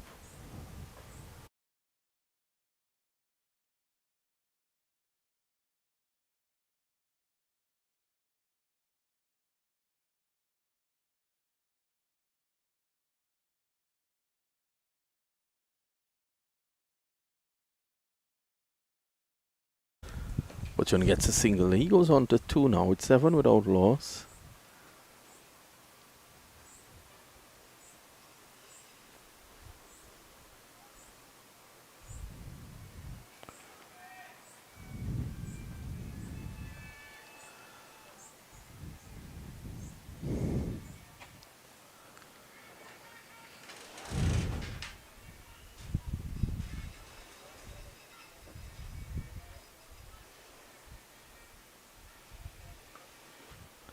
Fortune driving up on the offside. So there is no run. This has been a good opening partnership between Chin and Puchun. They had a good game, the last one as well.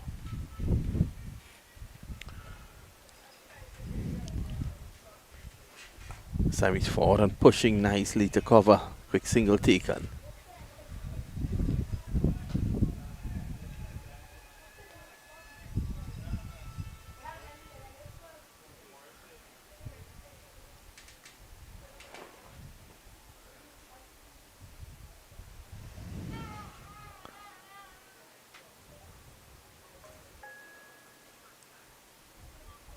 Well, Puchun is asking the umpire. I don't think he was ready. And the umpire signaled a dead ball. So he'll have to go back and bowl that over again.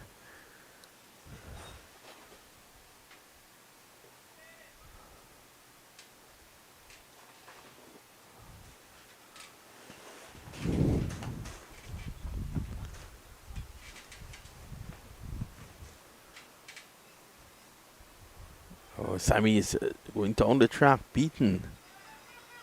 That one went between bat and pad, misses the stumps, and I think they'll get a bye. Signaled by the umpire.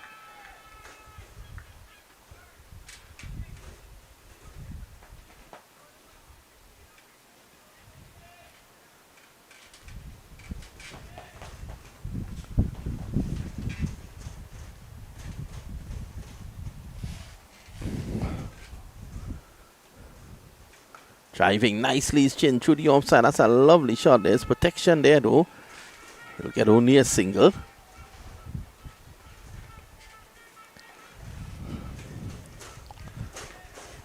End of the over, the end of 2. It's 10 without loss.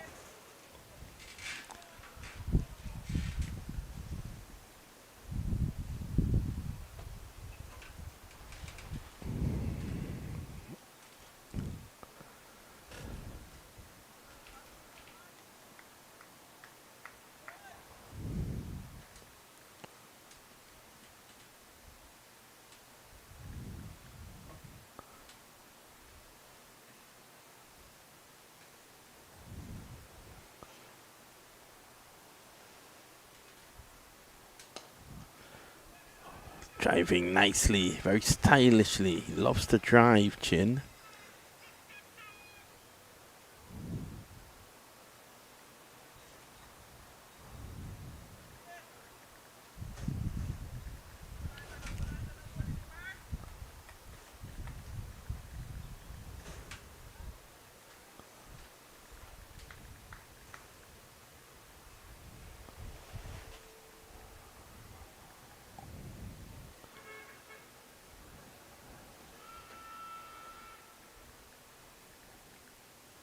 Down the leg side, runs here. I'll go for 4.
This time he's advancing down the track, Chin, playing briefly here. He's looked very positive. He goes to 12. Put on 2. It's 15 without loss.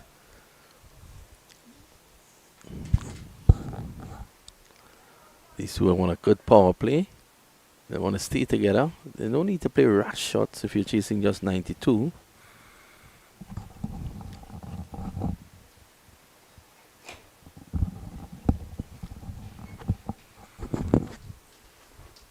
Short looking to pull. Puchon pulls well. Down behind square. They should be coming back for 2. They settle for 1.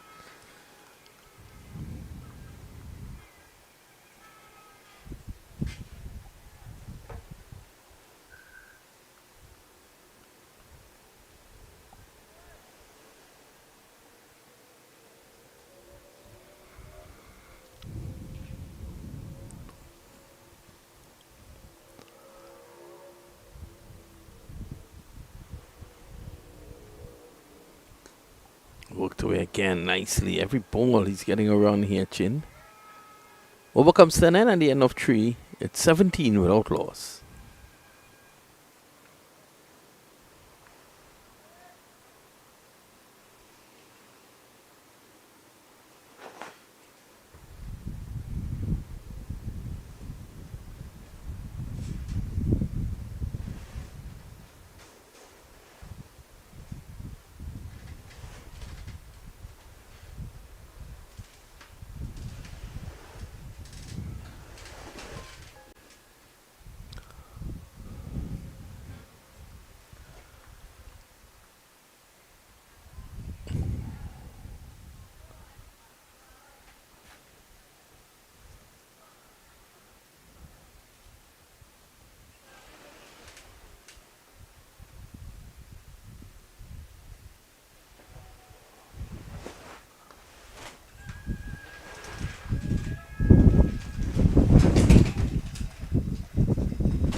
Driving again, straight up the mid-off.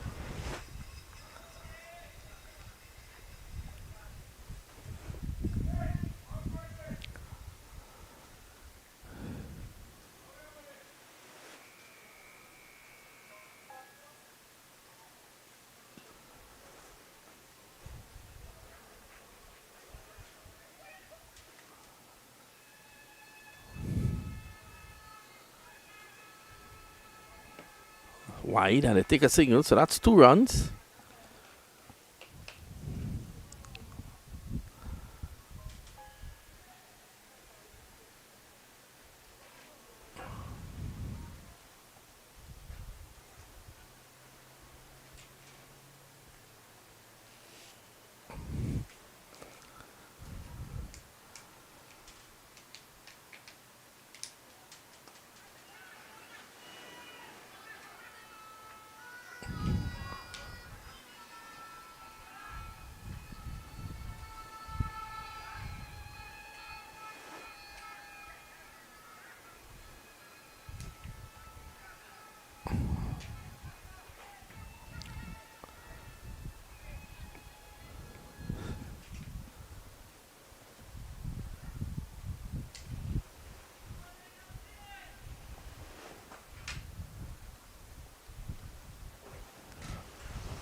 wide outside the off stump. He had him stretching as an appeal, not out, says the umpire.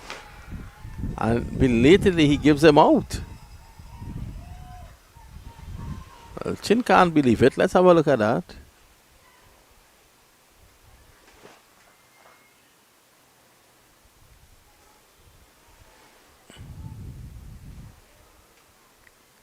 Well, we have another look at that. We'll slow it down. The bowler didn't seem interested.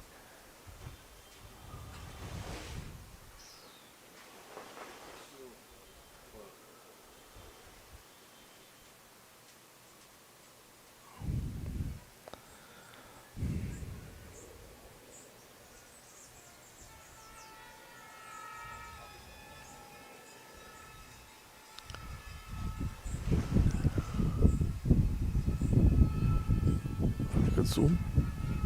Zoom. Zoom.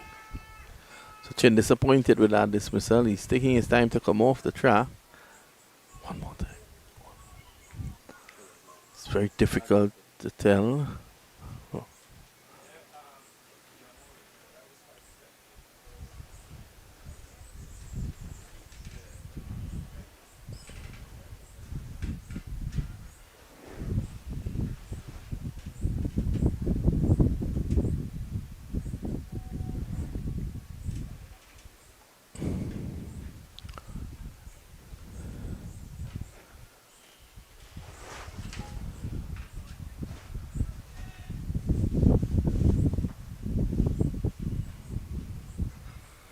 So very inconclusive from our end, but the umpire's in the best position to make that decision.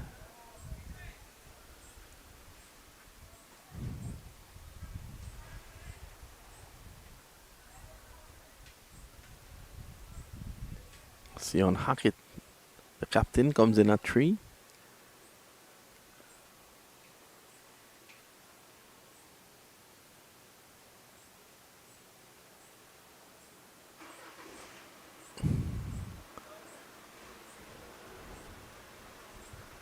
Full toss.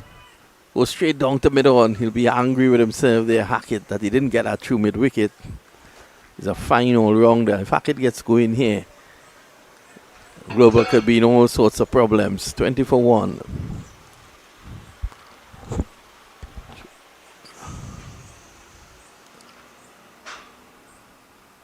Oh, playing across the line. Another big appeal. Not out, says the umpire this time. And that's the end of the over. The end of 4, it's 20 for 1.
Quick single taken.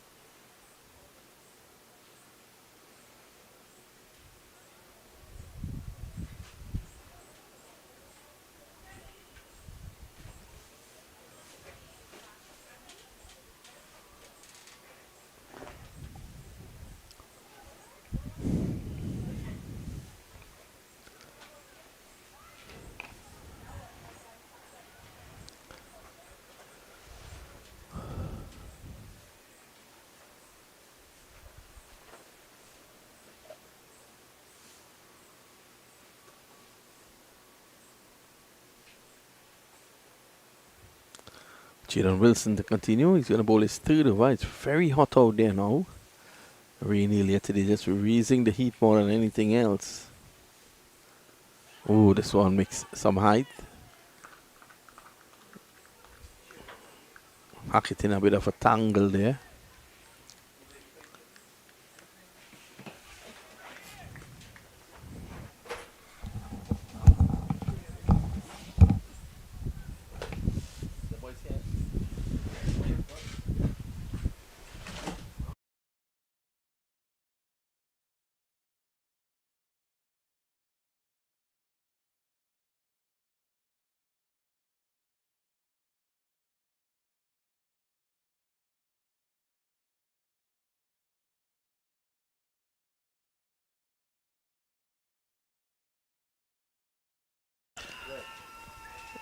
Well, a big wicket there for Global.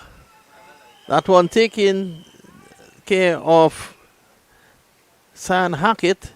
And that's a big breakthrough. So are we going to see a fight back? Oh, that's a beautiful delivery. Pitching on middle and hitting off the top of off. That's a wonderful delivery.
"21 for 2 at the moment. This is over number 5. And that delivery that got rid of Hackett was a beautiful delivery. That's probably the delivery of the day or the tournament. Pitching on middle, hitting off. Jalen Wilson, the man getting the wicket. Shazad Mohammed is in there now.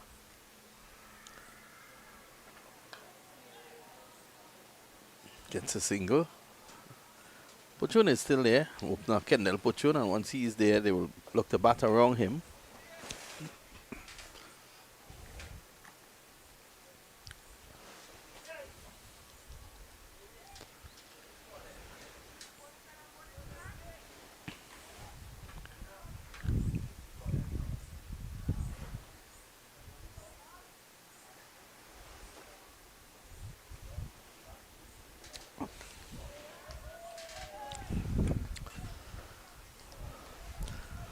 End of the over, at the end of 5, it's 22 for 2.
Take all the volume there.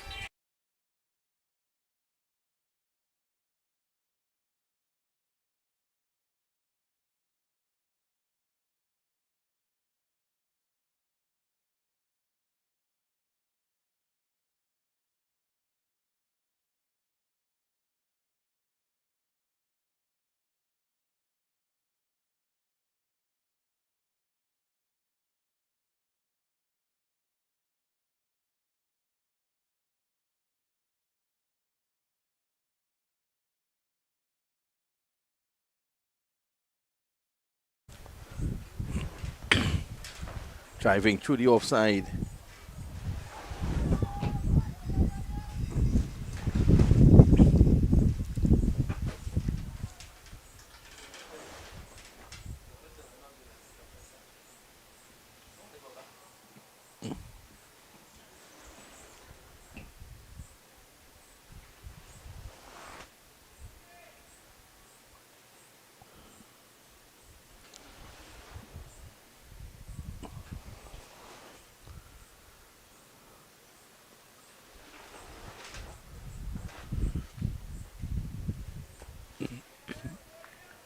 Good line here by Lauren Thomas.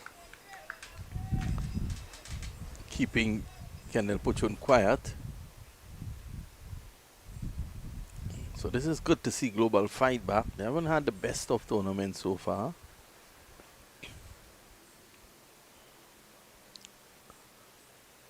Again, Thomas misses his run.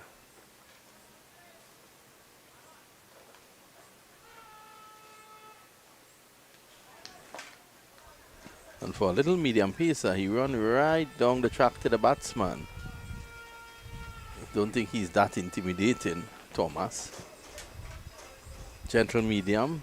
And again, this time Puchun pulls away. He's not ready. There's a lot of antics going on out there at the moment.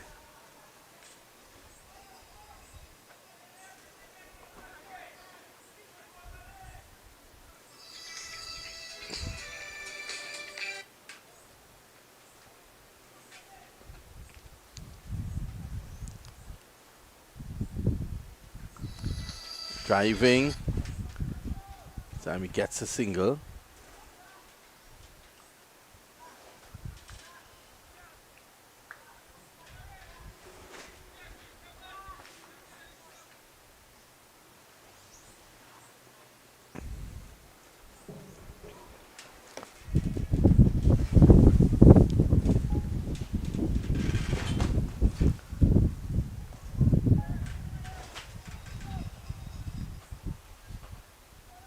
This time is forced away down to backward point, and they should come back for 3.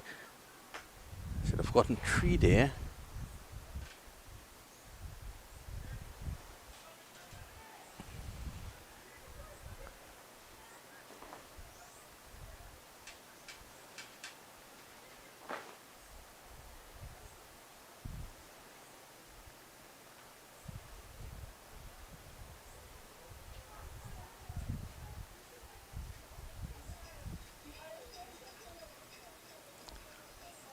Outside the off stump.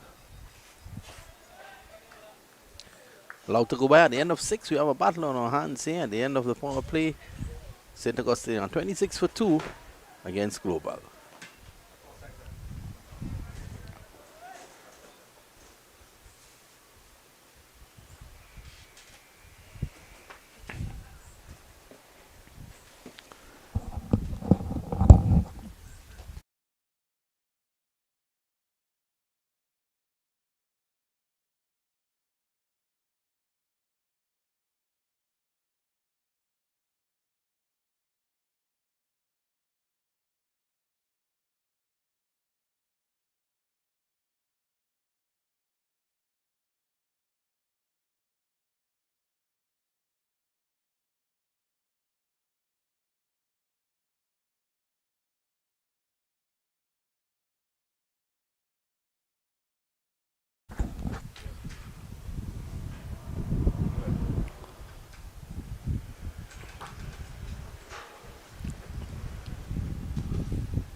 Bullock is going to take up the attack now from the southern end.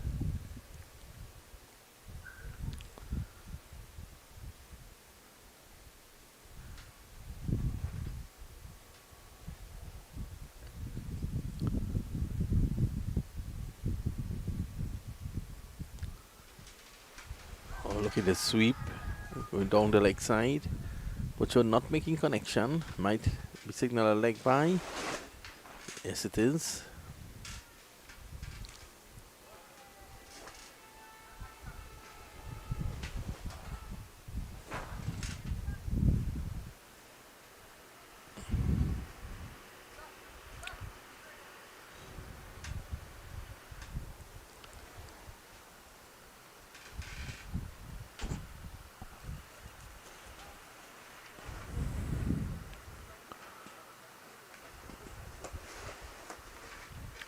Look again, that's a full toss. Misfield there at point, single.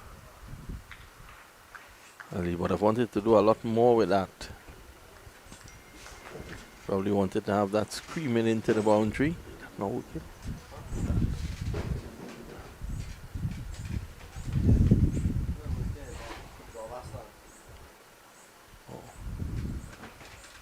Wide signal now.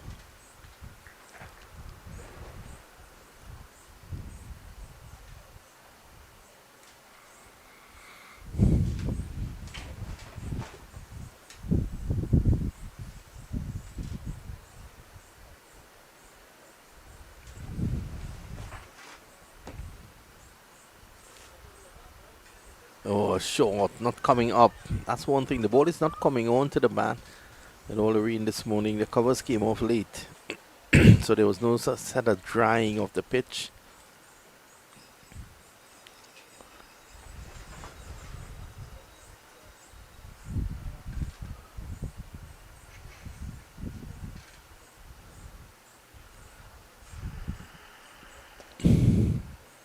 Driving through the offside, runs here. I'll go for 4. That's a lovely shot there by Shazad Mohammed.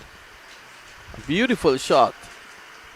Staying on top of it, still head, and just driving through the gap.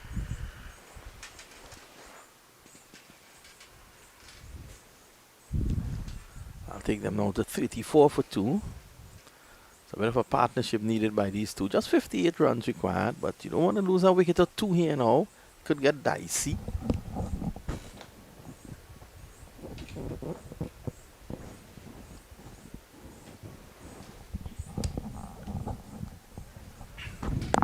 Mohammed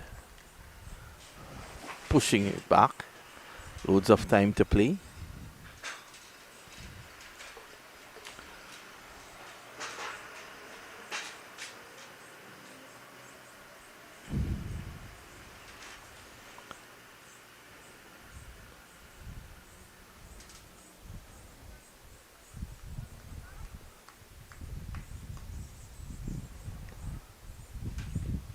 Full toss.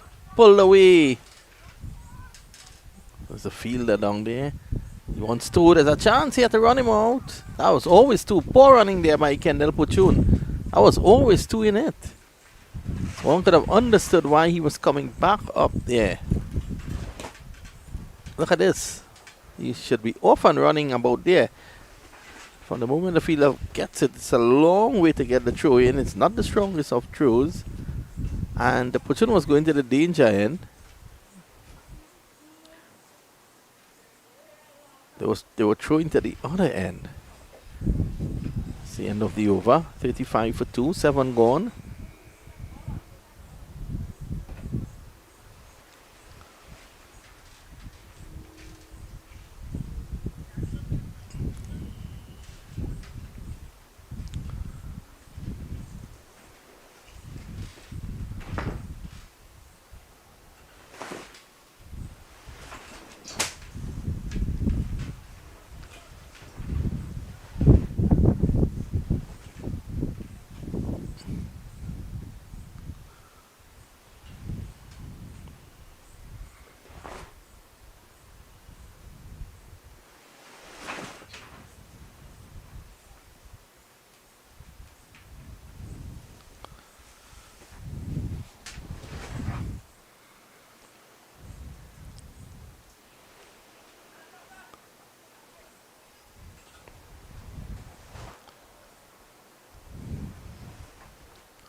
It's a lovely shot. He just delayed the shot a bit to get it into the gap. Shazad Mohammed is looking really fine here. Look at this. Delaying the shot to get it into the gap.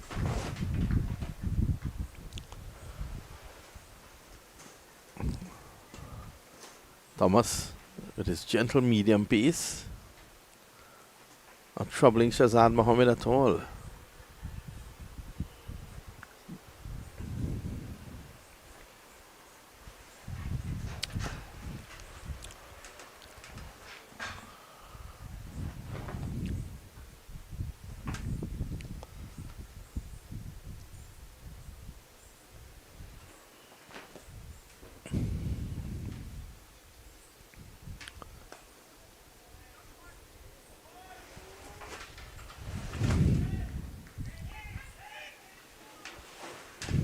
One more. Shazad Mohammed has looked very compact indeed. Score goes up to 40 for 2 now.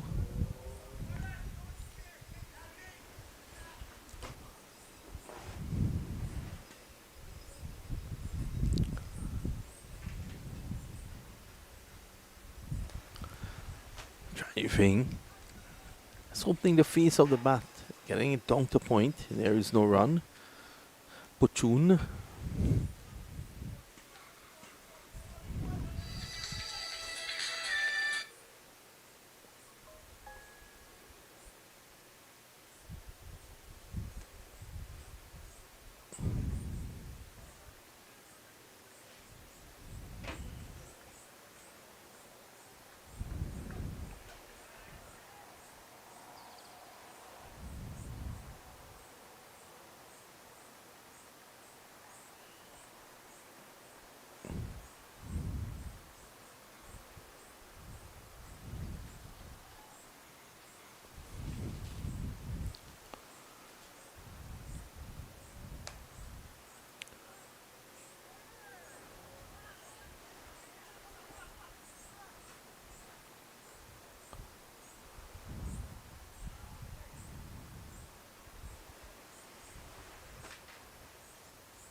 That's the end of the over. At the end of it, it's 48 for 2.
Standing firm here for St. Augustine. Partnership of 32 with Shazad. Mohammed has really knocked Global out here. 53 for 2, 17 to Puchun of 18 deliveries. Shazad 15 of 12. Just 39 runs to get here for victory.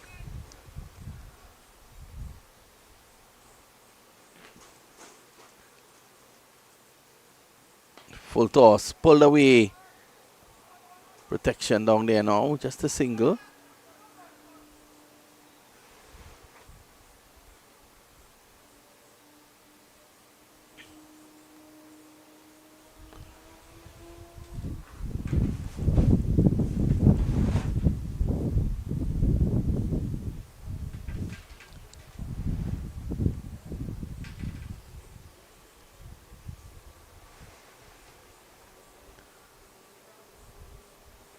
There's Bullock. Bullock has bowled a number of full tosses today. Driving. They should be going for 2 here. And the fielder messes it up and it goes for 4.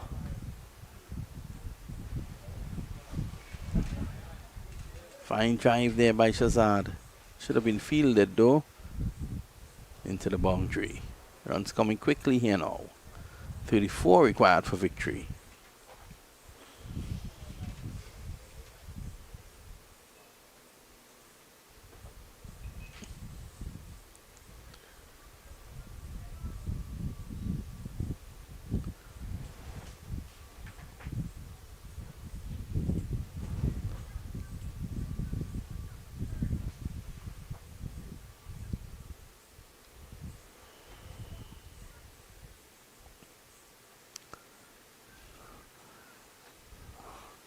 Change in the field.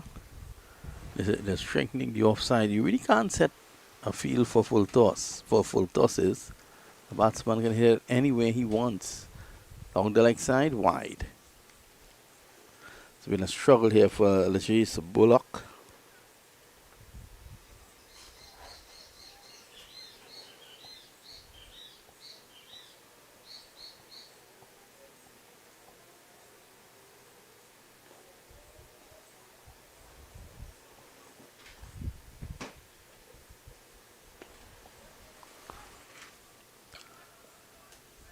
This time it's down to the long off a misfield again.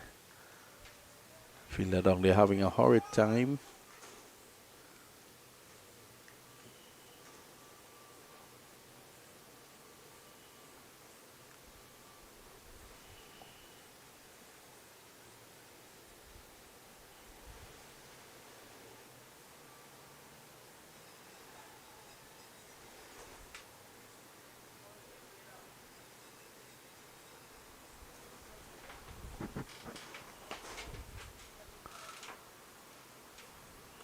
Sliced away, true backward point. That's a fine shot by Puchun. He picked his spot and he's able to get that away for 4.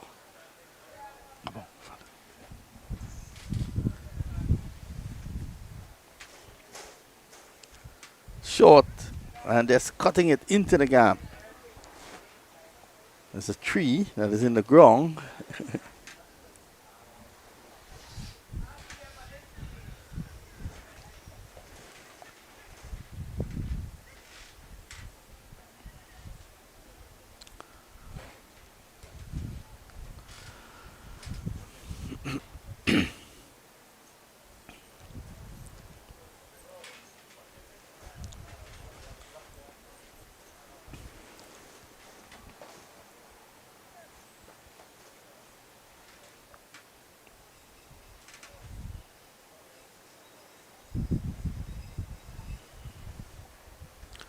Full toss, pulled away. Well, there's a fielder down there, and they're coming back for 2. Good running this time by Puchun. He reaches in.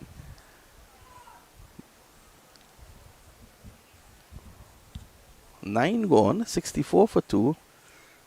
J.S. Bullock, none for 24. 65 for 2 after 9, just 27 runs to get for victory. St. Augustine looking fine here at the moment.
Change of bowling here at the moment.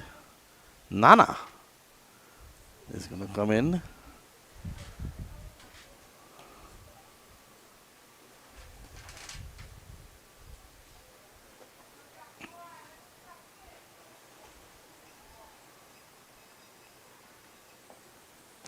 So here's Zachariah Nana.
Back forces it down the point. 65 for 2 at the moment.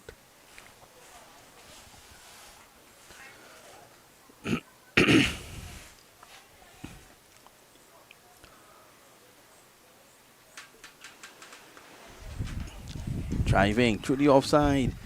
It beats the fielder. And they're going to come back for 2. In fact, he makes a complete mess of it. And it goes for 4.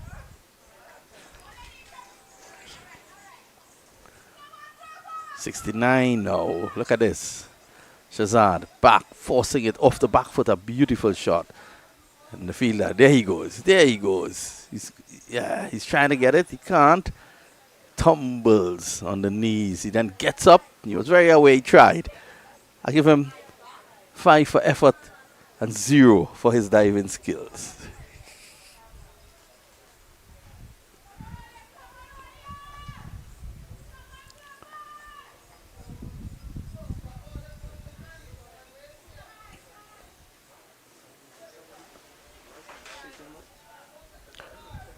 So he's back in the air, just away from short mid-off. And they're going to come back for 2. Here at the moment.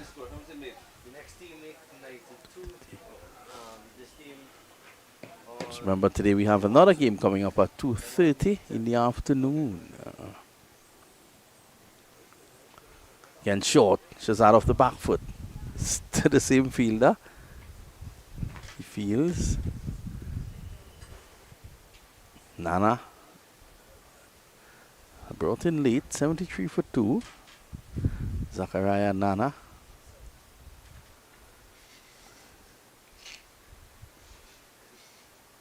$19 required. Nana is hiding the ball like Sunil Narayan behind him. That's a good delivery by Nana.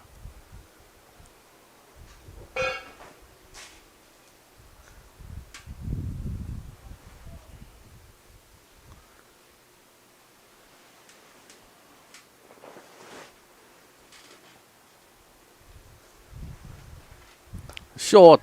Puchun deep in his crease. Not really getting hold of it as he would like. But he'll go back for 2.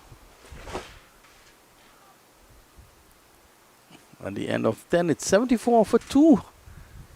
And they'll take a drinks break. Motoring on to victory here is the University of St. Augustine.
So we're back, and this is cut away again by this time Shazad Mohammed. He gets one. He has scored a fine 33. Puchun is on 21.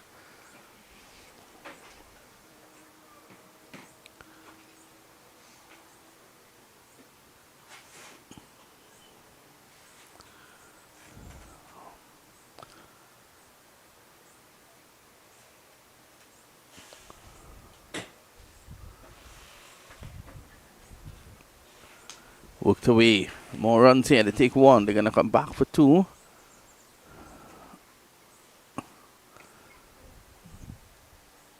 And the score now goes on to 78.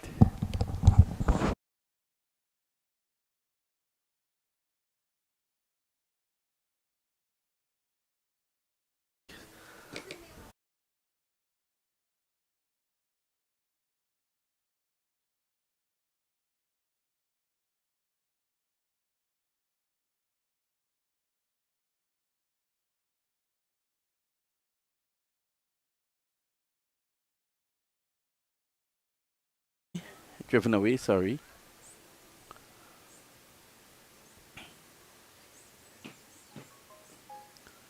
Swept away. Goes down to deep mid wicket. They take one. They're going to come back for two.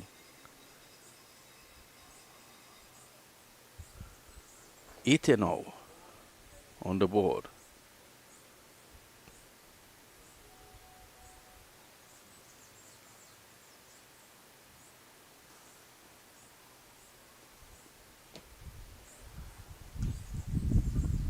Oh, that's a fine shot. That's going to be four. That's a lovely shot through the offside there by Kendall Puchun. Starting to really look good here now.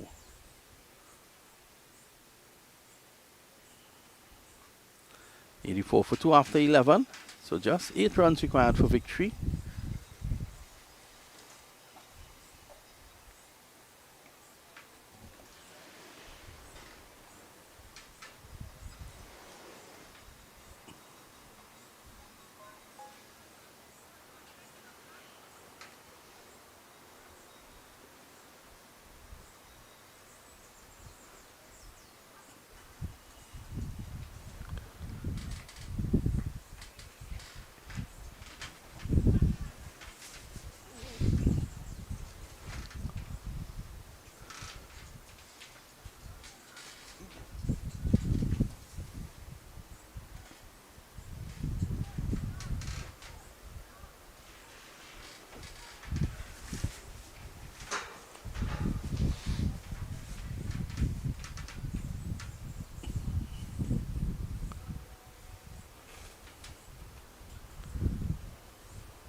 There's Nana.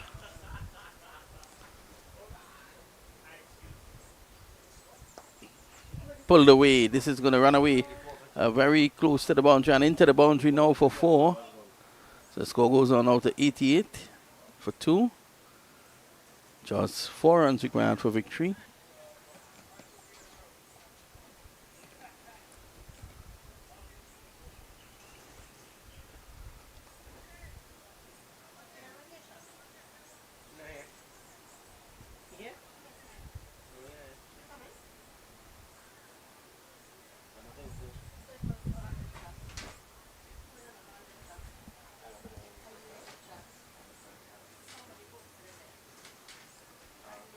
Sweeping runs here. They take 1. They're going to come back for 2.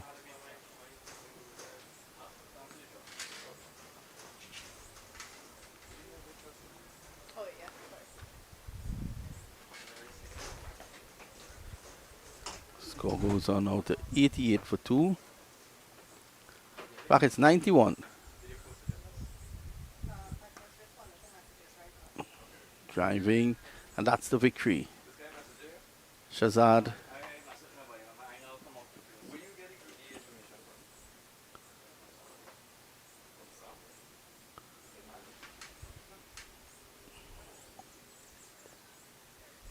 So just 1 run required now. In fact, that should be the victory. Yeah. That's victory. So victory for St. Augustine over Global. And an 8 wicket win, 29 not out to Kendall Pochun. Shazad Mohammed, 38 not out, 22 deliveries. And congratulations to them. Stand by as we'll be live again at 2:30 with the second match of the cricket aspect of UWI Games 2026. Bye for now.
Well, welcome back to the action here at the beautiful and picturesque Faculty of Sport in St. Augustine, Trinidad.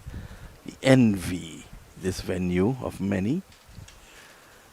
And it's UWI Cave Hill from Barbados against UWI 5 Island from the land with 365 beaches and 366 beaches in a leap year. So, we're ready to go, we're ready to roll, and the match is about to get going.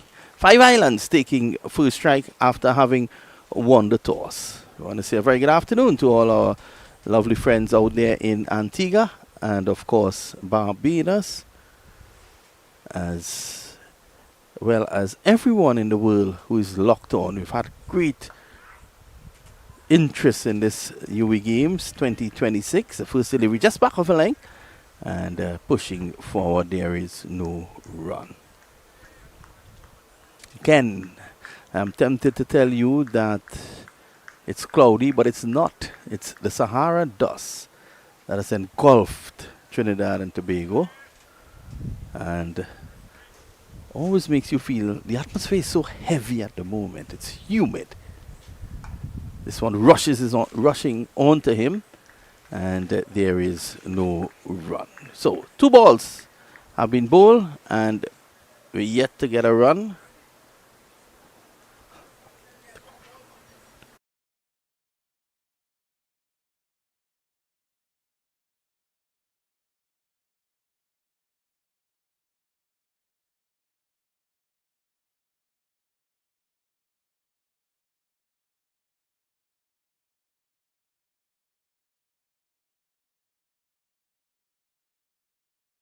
The off-sub and no ball call, so we'll have a free hit coming up. I want to say good afternoon to young Worrell out of Barbados, and he will be looking on the Keyville campus game.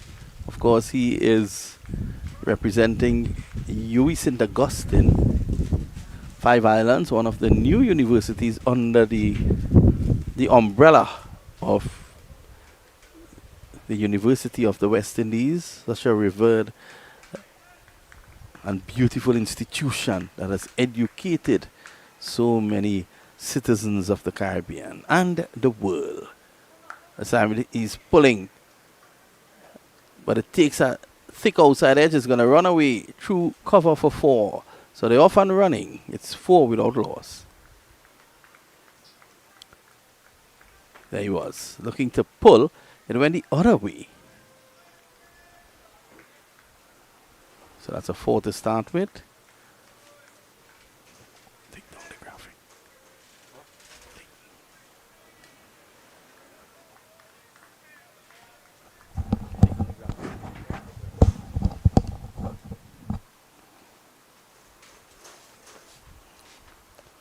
This time guided down through backward point. That's going to find its way into the boundary. That's another boundary. 5 Islands starting well here.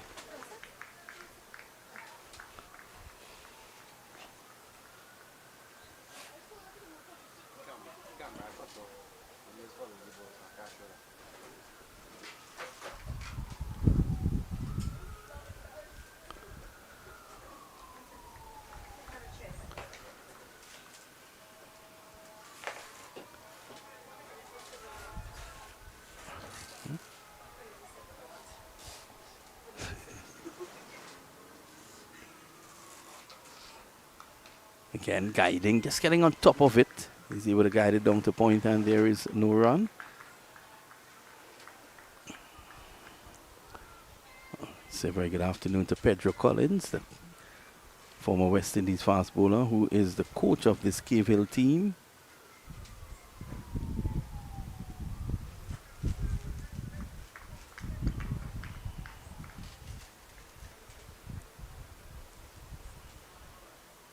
Swing and a miss.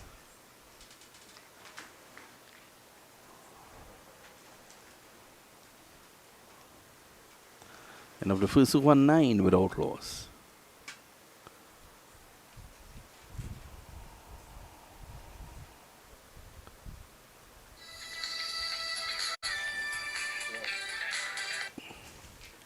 Hey, Rudy.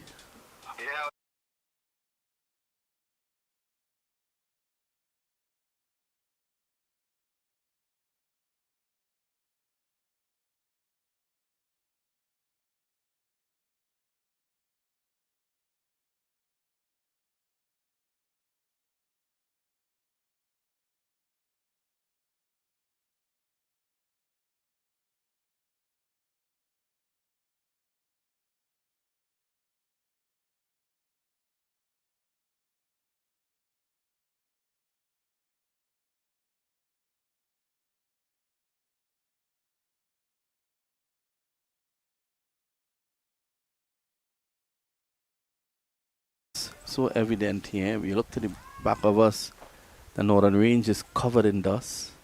You look ahead of us, dust as well. And then you look at a Caribbean Airlines jet heading into Piaco. Probably have about 120 people in it, judging from the way it's positioned.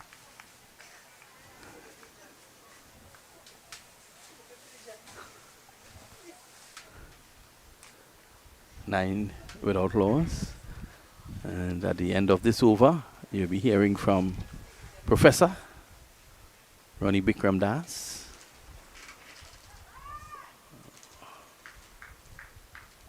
noted coach as well.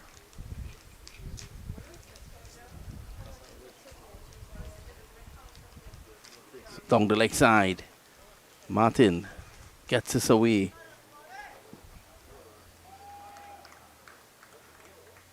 And he was able to save it.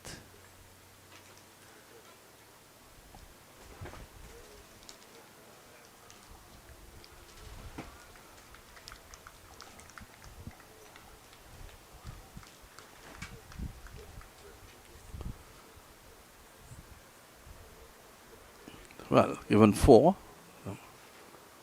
It's 14 for 1. Again, pull away. This is Martin getting this one down through backward square for 4.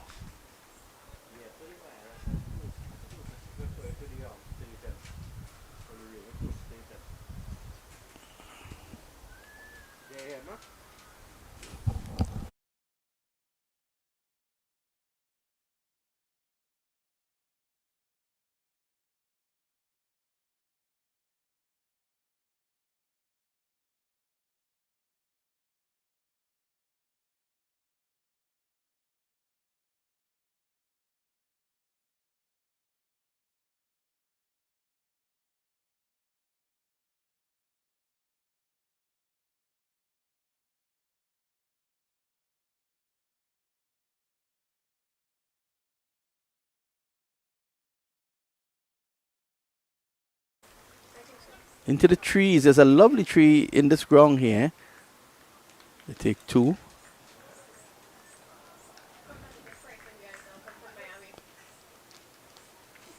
$20 without loss. This is over number 2. So they made a flying start here, 5 islands.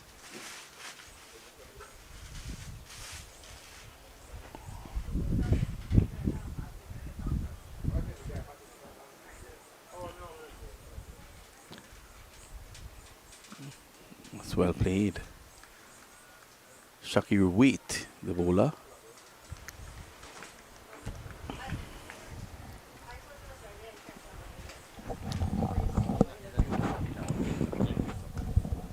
This time he's driving this straight down. Down to mid off, there is no run.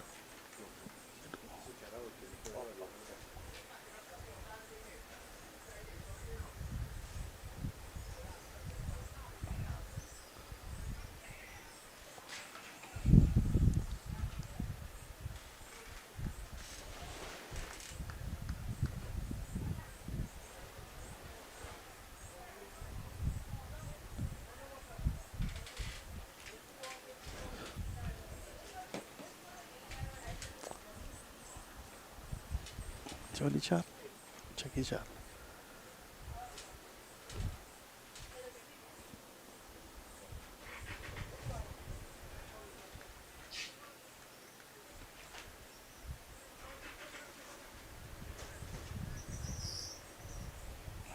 End of the over, the end of 2:21 without loss.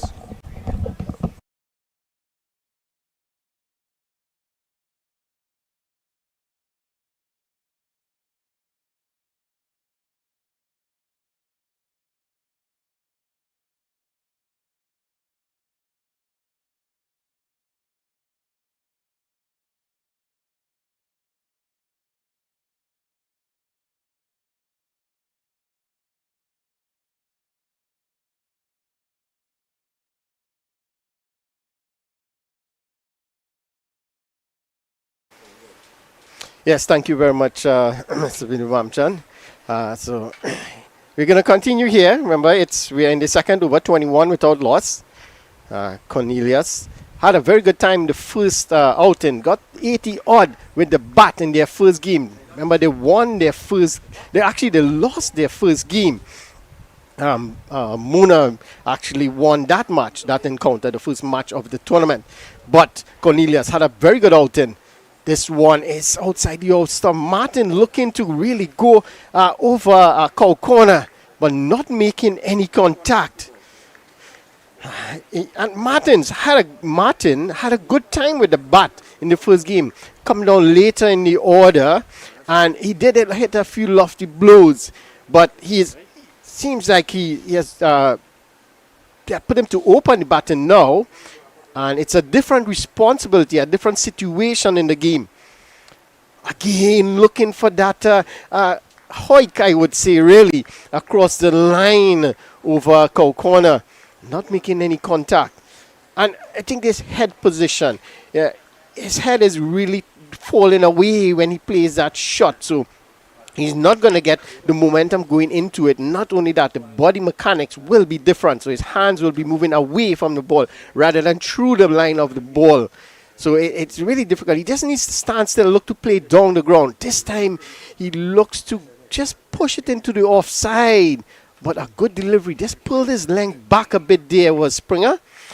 And this outside the offside. He seemed to move away from the right-hander. So he's getting a bit of movement away, and it's really against the breeze because the wind is blowing from left to right of your screen, so he should be getting the ball to come back into the right-hander a bit, but he's getting it just to straighten when it pitches, and that's real trouble there for the right-hander. Again, this time looking for that pull shot. It was a bit quicker onto him and just managed to squirt it to that fielder at point, who does well. So it's a good start here for Springer. He's into his second over. Conceded 9 in his first, but he has bowled 4 dot deliveries so far. So that would be really good. And he's getting good support from the field. Springer. And again, just clearing that front leg is Martin, looking to hit that one on the onside and not making any contact. So he's trying to clear his front foot, that's his right foot, to make room to swing across the line. But he's moving so far across to the onside that it's actually pulling his whole body away from the delivery, the line of the delivery, and he's not able to make contact. So he has to be careful. Maybe just stand still a bit. Look to hit down the ground. There is a mid-on and mid-off, so there is an opportunity to hit down the ground rather than looking to go across the line. And again, this time he looks to go down the ground, but the bat face just turning slightly before he played that shot. So at the end of 3 overs, 5 islands, they are 21 without loss. So this is a good start for them. In the first game they lost. They managed to lose early wickets. And then Cornelius was the man who stood strong, but throughout, he batted the full 20 overs. And he got them to a respectable total. So he will have to do the majority of the batting here, the scoring I should say, here. But Martin is good with the bat. He should be able to support him, but he needs to be careful of his shot selection. So, spin. Worked away nicely by Cornelius. A chance for a run out. But no, Martin got through in the end. Got through in the end. By any means necessary, because he was in the ground at the end of it. But he did get through.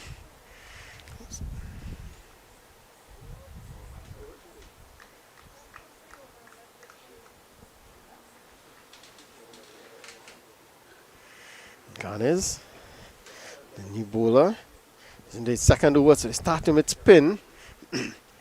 So it's going to be Martin. Again, he looks to go across the line. So he keeps trying that shot. And it's not working out for him. And maybe Cornelius could give him an advice, because in the first match, Cornelius was doing the same thing up front. And eventually he started to play just straight down the ground or work it into the onside and started to get his time in, and he was able to hit the ball out of the ground after. So maybe Martin just settle down a bit. He's 7 from 13 deliveries. This is not what you want to see in the power play in particular. Again, top edge and dropped. Well, it's going to run away into the boundary for 4 as well. So you can see the bowler not happy, throws his head back. He know he had one there. It was at pulling away, making room, top edge. And the fielder, he did, you see the thing about it, he did the hard work in getting around to that one and then spilled it in the end. He took the option to go down to the ground and try and take the catch, and it didn't prove the right option. Maybe he had stood his ground, he would have been able to pick it up, but a chance created and not taken.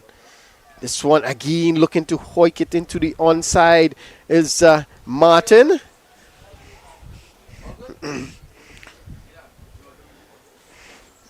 Dot ball. Again, he's bowled him. Well, tried the shot one time too many, and Garnes has his revenge.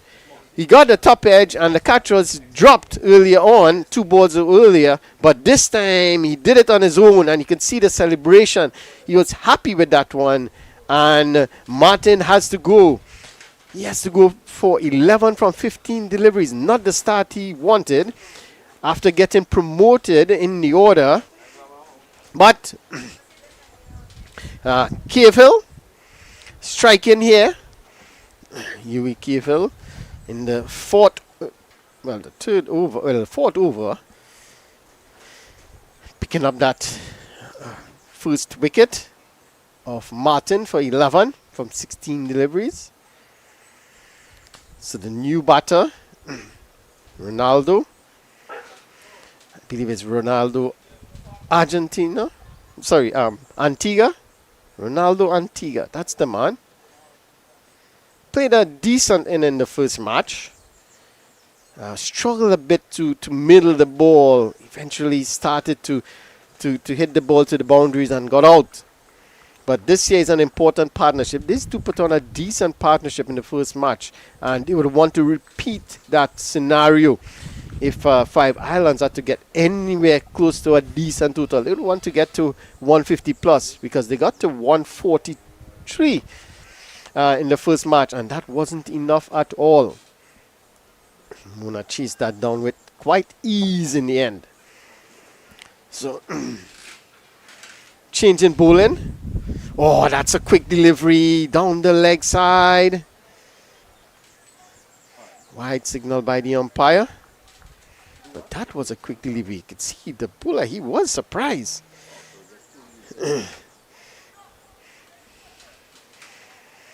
Calvin Marcus. New bowler from the spec end, the UWI spec end. Cornelius is on 9 from 9, so a slow start here from Cornelius. This time again looking to play across the line, but I think it was a bit quicker than he expected. Cornelius again looking to play that cross-batted shot. Not working out well for them at the moment. But we saw, as again, make reference to what he did in the first match. He did try that a lot. Didn't work. Oh, this time he's driving nicely, but there's that fielder at long off, at mid off, who does well. Just restrict them to a single. But you can see Marcus here off a short run. He was off a short run in that last delivery.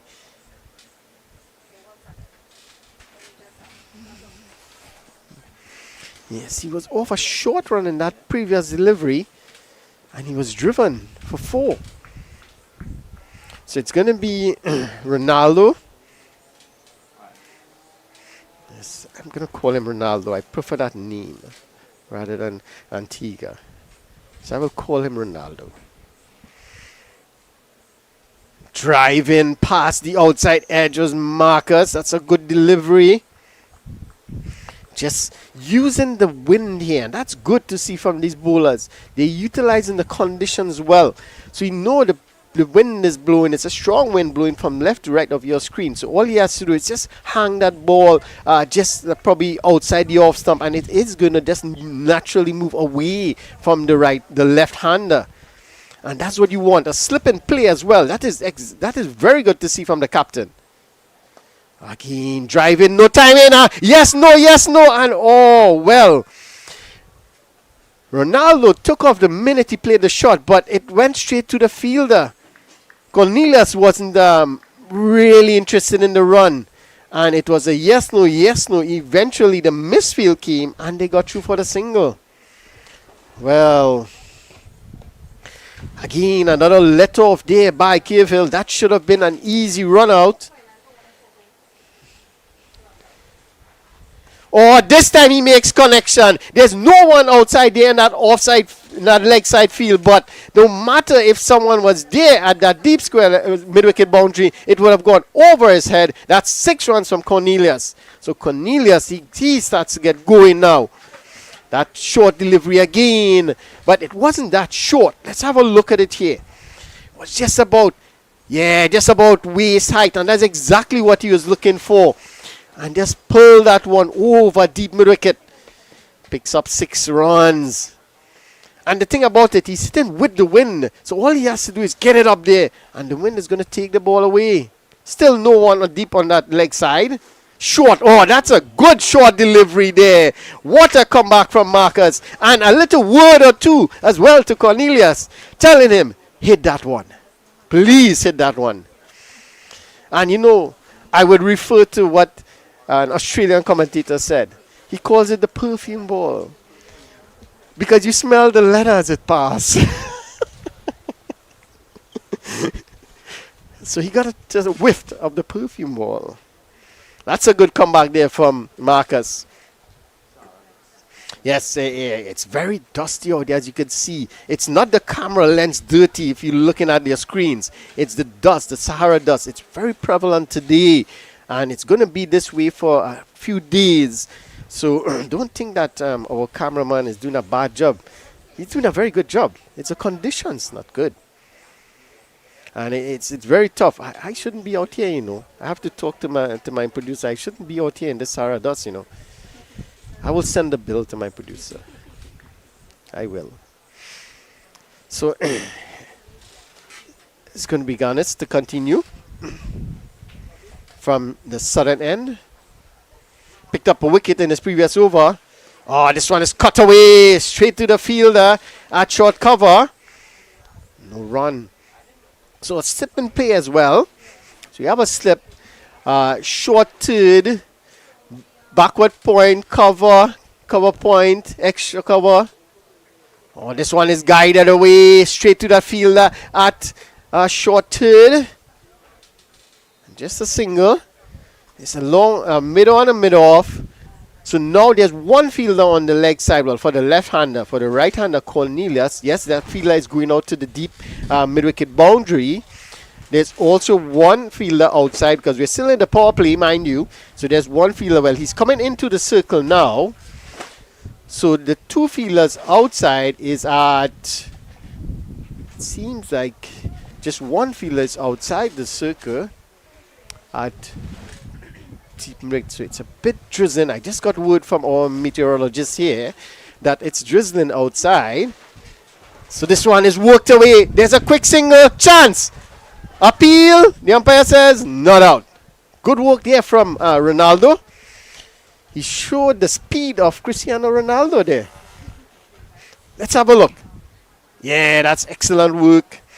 Both by the fielder and the batter as well. In getting in time. So quick single taken. Well, signal buys by the umpire. 37 for 1.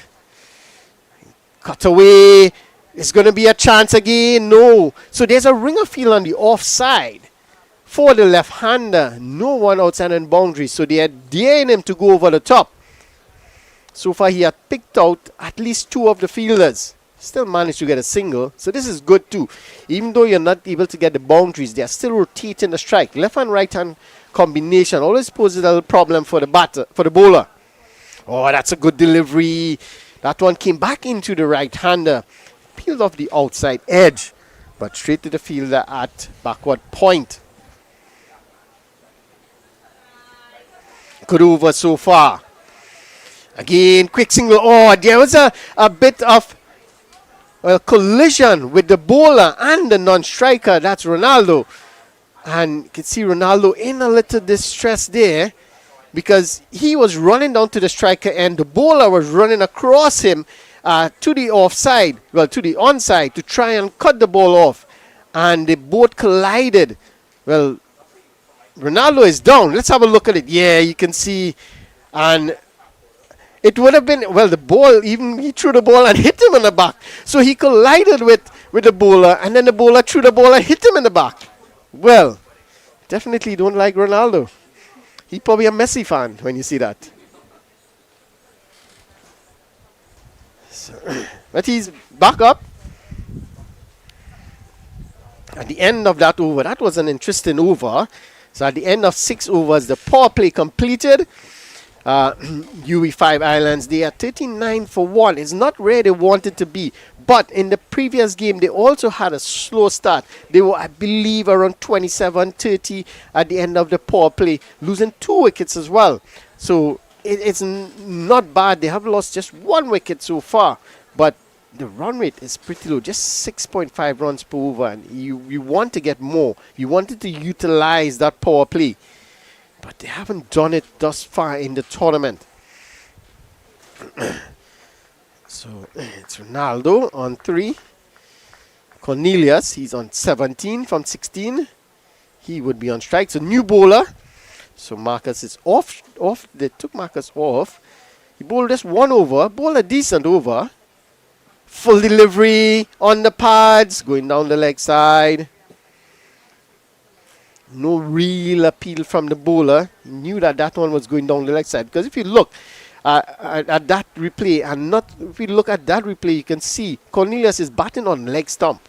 So he's actually standing outside the leg stump. Looking to drive this one down the ground, hitting the bottom of the bat. So yeah, he's standing outside the leg stump. So if that hit in the pad, definitely would be heading down the leg side. So it's Yearwood, the bowler, the new bowler, left arm orthodox. Good start for him. 2 dot deliveries.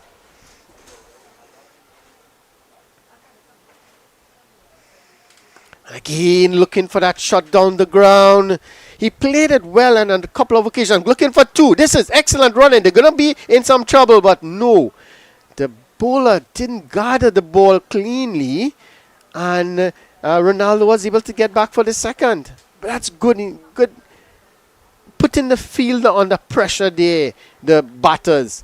And that caused a little misfield by the bowler in handling the ball and allowed the second. Oh, that's good. This is good from Yearwood. This is excellent bowling from Yearwood here. Left arm orthodox, and he's utilizing the wind. So he's keeping it up in the air. So he's getting that little drift into the right-hander. Again, on the leg stump. No. A shout of yes and then no, because he thought he had a single, but then he looked. It went straight to the fielder. Just one man there in the, well, actually behind square. Just one fielder picked him out perfectly. So at the end of 7 overs, the UWI Islands, they are 41 for 1. Projected score 120. They would want to get a lot more than that.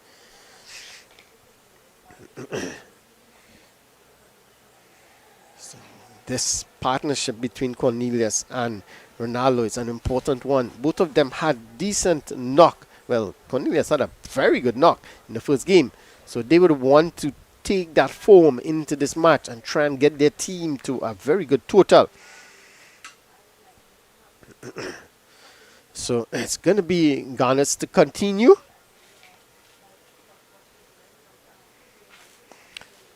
He's going to bowl out his 4 overs. bowled pretty well. So far picked up a wicket as also. In cut, but straight. Oh, that's a poor misfield there. And it's going to cost them one. They're looking for two. A bit of hesitation, but they get through in the end. It was two easy runs. I'm not sure why Ronaldo didn't want to go for that second. It was two easy runs in the end. Because once it passed that fielder at cover, the fielder at deep cover had to run around to get that one. Driving this time, the fielder does well. A little bubble, which allows the second. The run, I should say. And it's 1 for 23. He's into his fourth over. And, well, this is not good. Cornelius seemed to be holding his hamstring, is it? Well, he was just stretching it a bit. And if that's the case, that's not good news for the Five Islands. Oh, that's a good delivery again. Ganesh is bowling really well here. He's really put the batters under immense pressure. They're not allowed to get him away. Again, looking to pull. Oh, that's a misfield again. That same field at a short mid-wicket.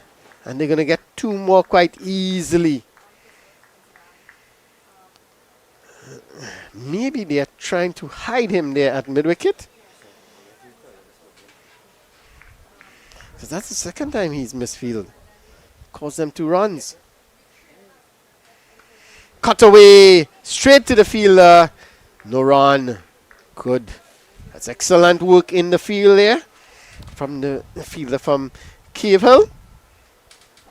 So at the end of 8 overs, UWI Islands 46 for 1. And the projected score keep dropping because they are scoring less and less runs every over. Yearwood, he will continue from the UWI spec end. Left arm orthodox. We ball into the left-hander. Again, looking to get that drift.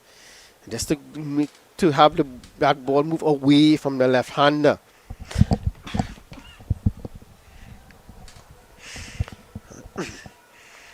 Just working that one into the onside, but straight to the fielder. Yeah, we're just conceding 2 runs in his first over.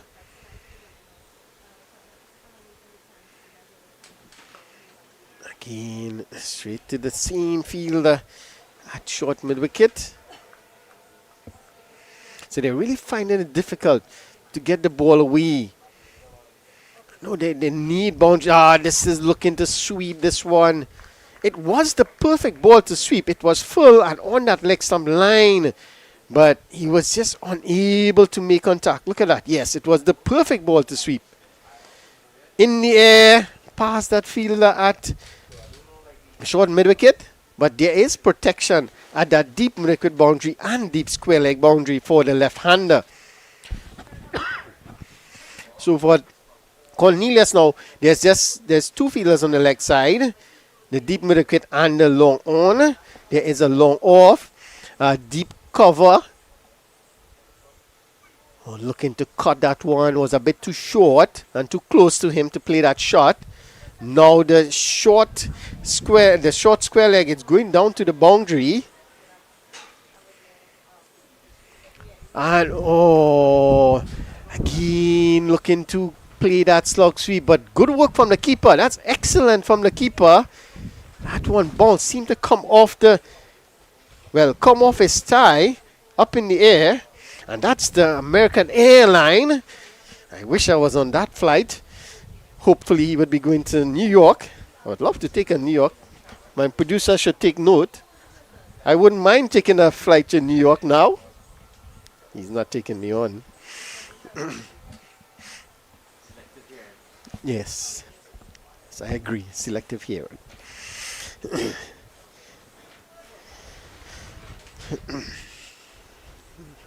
Excellent from Yearwood. So he considered 2 runs off his first, 1 run off his second. Just 3 runs being given away in his 2 overs. That's excellent from Yearwood. Cornelius. So it's Preston Clark, the new bowler from the southern end, or the pavilion end, the players' pavilion end. Preston Clark.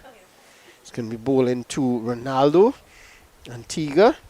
He's on 7 from 12. They need to get going here. It's 9th over already. Cut away. That's excellent bit of work. The fielder from point. Ran in quickly, and that made it difficult for the batters to even think about a single. Excellent work from the fielder. Clark. Oh, this is brilliant and given.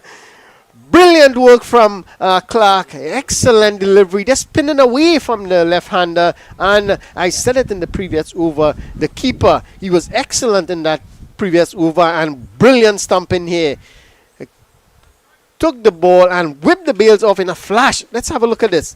Before the batter could even think about getting his foot down, the bails was off.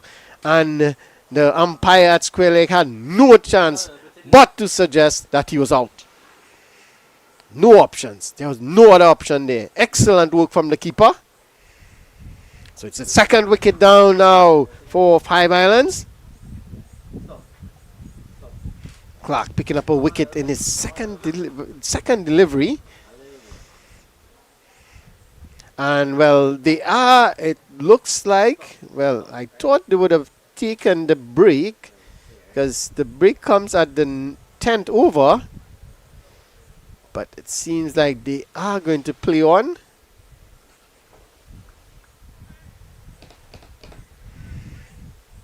Maybe they would have taken the break. So, well, the square leg umpire is signaling for the drinks after the over, but common sense would have dictated that you take the drinks break now. You already have a break in play. Well, the umpires, they are in control of the game. They have a time schedule, so maybe they're thinking they need to utilize the time wisely. So the new batter, just waiting confirmation. Seems like number 10 on his back. Zanden, Hobson, the new batter, Clark. And just pushing this one straight to the fielder at cover is Hobson. Technically correct there.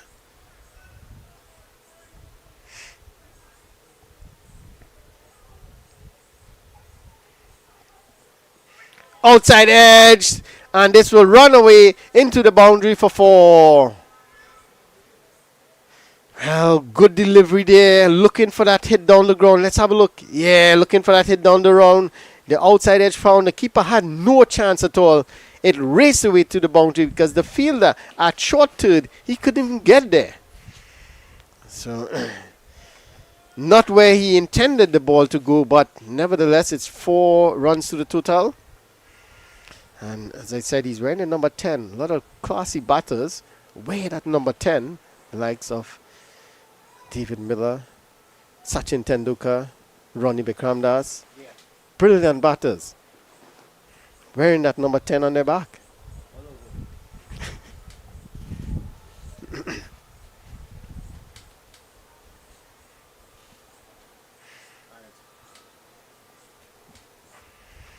So Clark to continue. In the air, the fielder settles, and over his head, that's 6 runs. So the fielder at long on thought he had a chance for a moment there. And, well, Hobson knew that he got enough. And look at that. He tried to jump and see if he could pull it back, but way over his head. Hobson gets going with a 4 and a 6. He moves to 10 from 4 deliveries at the end of 10 overs. UWI Five Islands, they are 57 for 2. So they are going to take the drinks now. So we're going to have a drinks break out in the field. And we are going to take a drinks break here as well. And do join us in a few minutes where we continue coverage of this cricket game. Here, remember, it's the UWI Games 2026 here at the Sir Frank Worrell Ground in St. Augustine.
Yes, we're back here at the Sir Frank Worrell Ground in St. Augustine. Remember, it's a UWI Games 2026, and this is the cricket aspect of the games.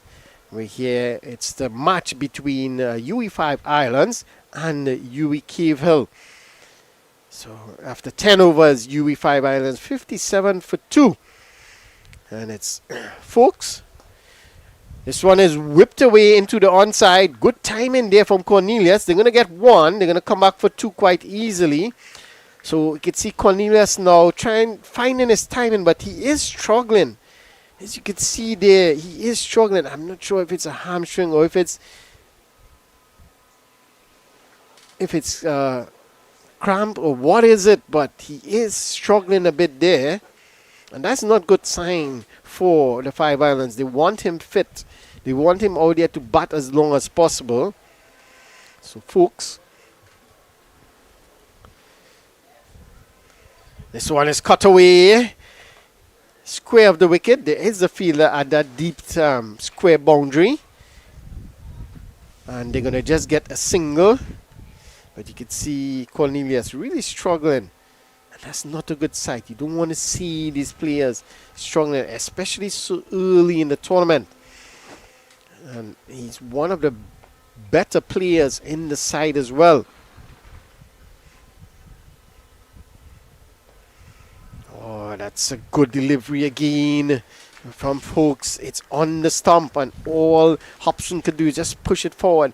Hobson is waiting. We saw in the previous over, anything pitch up to him, he's looking to go down the ground. So you can see here, folks, he's just holding the line back a bit. Yes, that's excellent bowling. So he's just holding the line back a bit, the length, I should say, back a bit.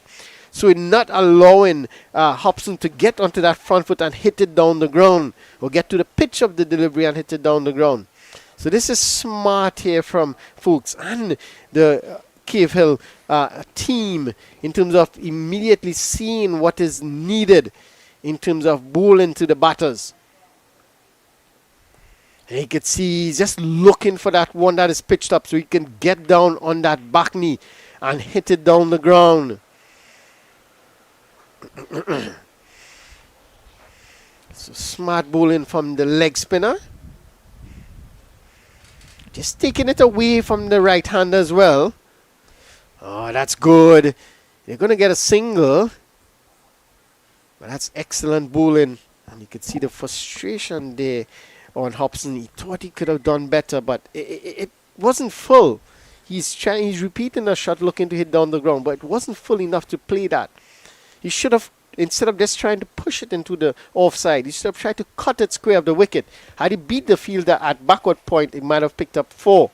But the over comes to an end at the end of 11 overs.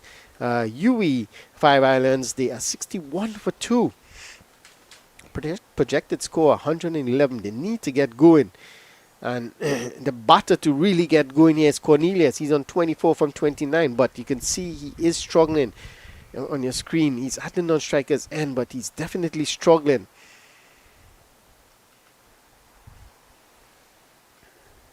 So Clark to continue. Playing across the line is Hobson. He thought he could have done better. It was on the leg stump. All he had to do was beat that fielder at short square leg. He picked up some runs. Clark, 1 for 10 from his first. Good see, you have settled down to rhythm here. And you can see Hobson just on the back foot. So Hobson's not comfortable with the ball just short of a length, especially the spinners. He wants to get onto that front foot. He wants to hit down the ground. Again, now that's too short, too high. You can see again, looking to pull the ball, but he's pulling away rather than getting across and then looking to pull the ball into the onside. He's just pulling away with that front foot and not able to make contact. Just need to stand there. Just probably get back and across and wait for it. So there is a fielder at deep mid-wicket boundary. There's also one at short square leg. Again looking to play that shot. The keeper couldn't gather it. It races into the boundary for 4 now. So bye signal. And the batter needed a keeper.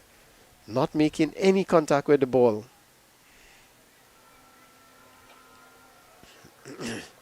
It was down the leg side, so I'm not sure why it isn't a wide. Did it pass between the keeper and the batter? Yes, it did. Again, same ball, same shot, same reaction from the keeper, and same result. And let's see what the umpire is going to signal. Buys. Well, it's not the same result. My apologies. The fielder did well this time.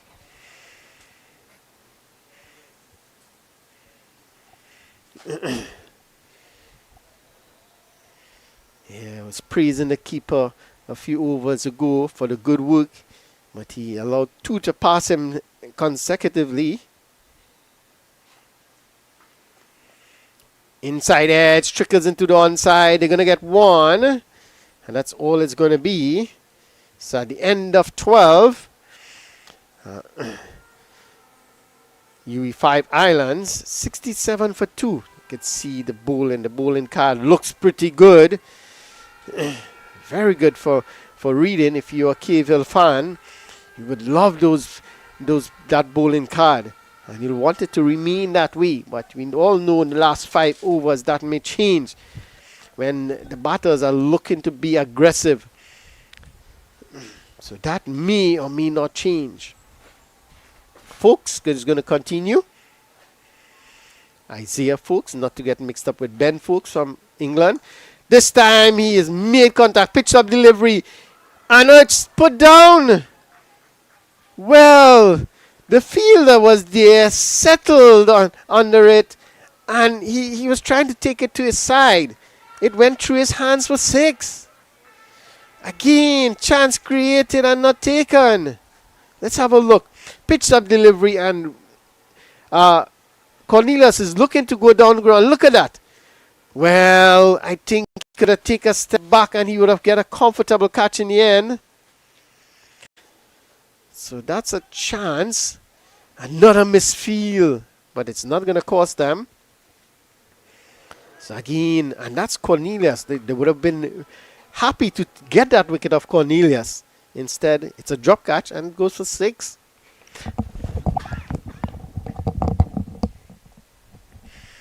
So Cornelius living a charmed life. Oh, outside edge. Hobson is not comfortable with the spinners, and I'm nothing against Hobson here, but he seems definitely not comfortable against the spinners. He got 4 out of the outside edge. He did pick up one really good of the spinner, pitched up delivery to him, and he put it over long on for a 6. But since then, he has been struggled with the spinners. Again, looking to make room. That one kept a bit low. You have to sympathize with the batter here. That one kept a bit low and it hit the bottom of the bat.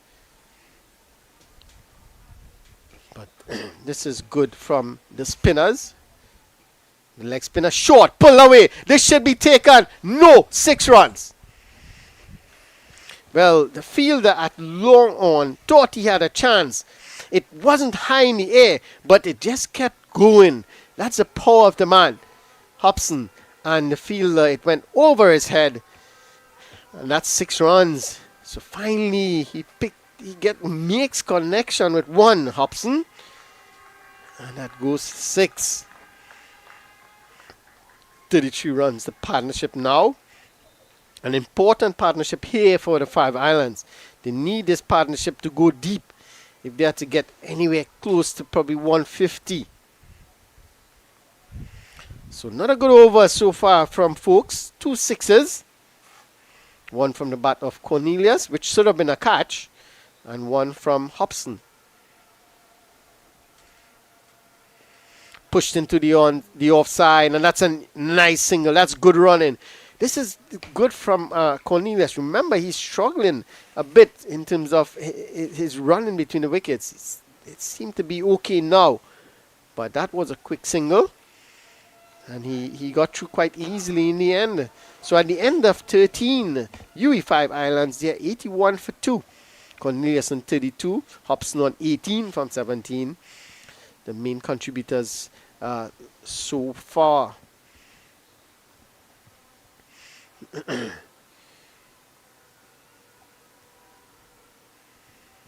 So Hobson looking to be aggressive, but yes, he's 18 from 17, but throwing too many dot balls.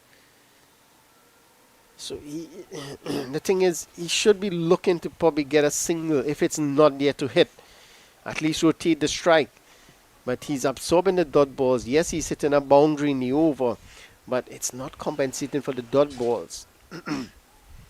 You don't want too many dot balls because they're in a situation where they need to score quickly. Oh, the outside edge, and this is a chance. Oh no, that's a chance that should have been taken. It went straight to him, the fielder at short third, and you could see he's disappointed there. He should have thrown that ball easily to the keeper. That should have been a run out. That should have been Hobson going back into the pavilion. In the end, it's not.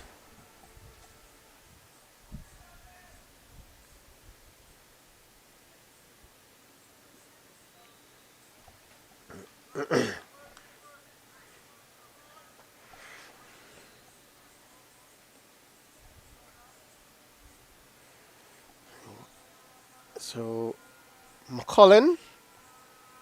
Hakeem McCullen. And this one again.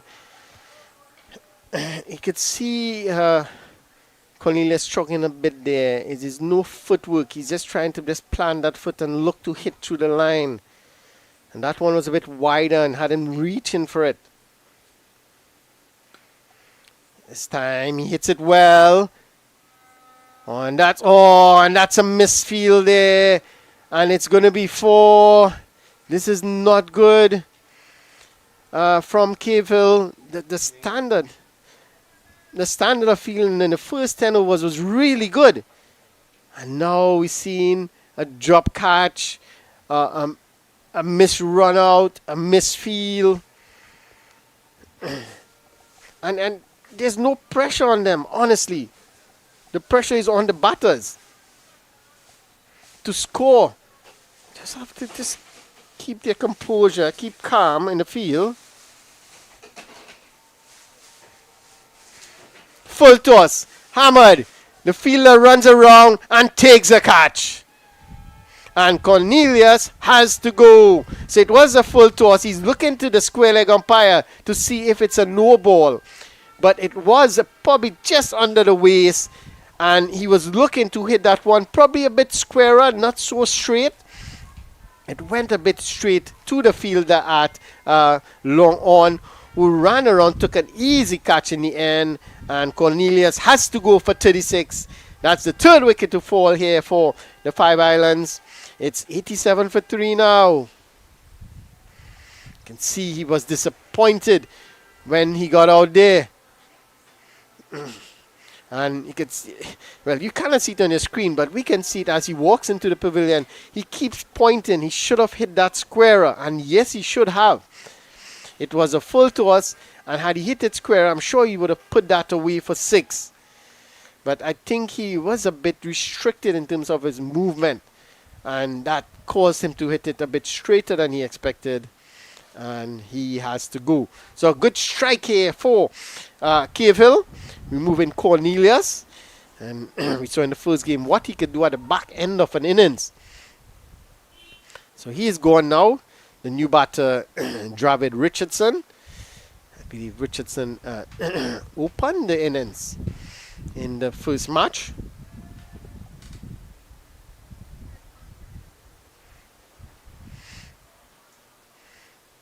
Or did he come one down? He batted up the order. Traffic Richardson. So that's an appeal for a caught behind.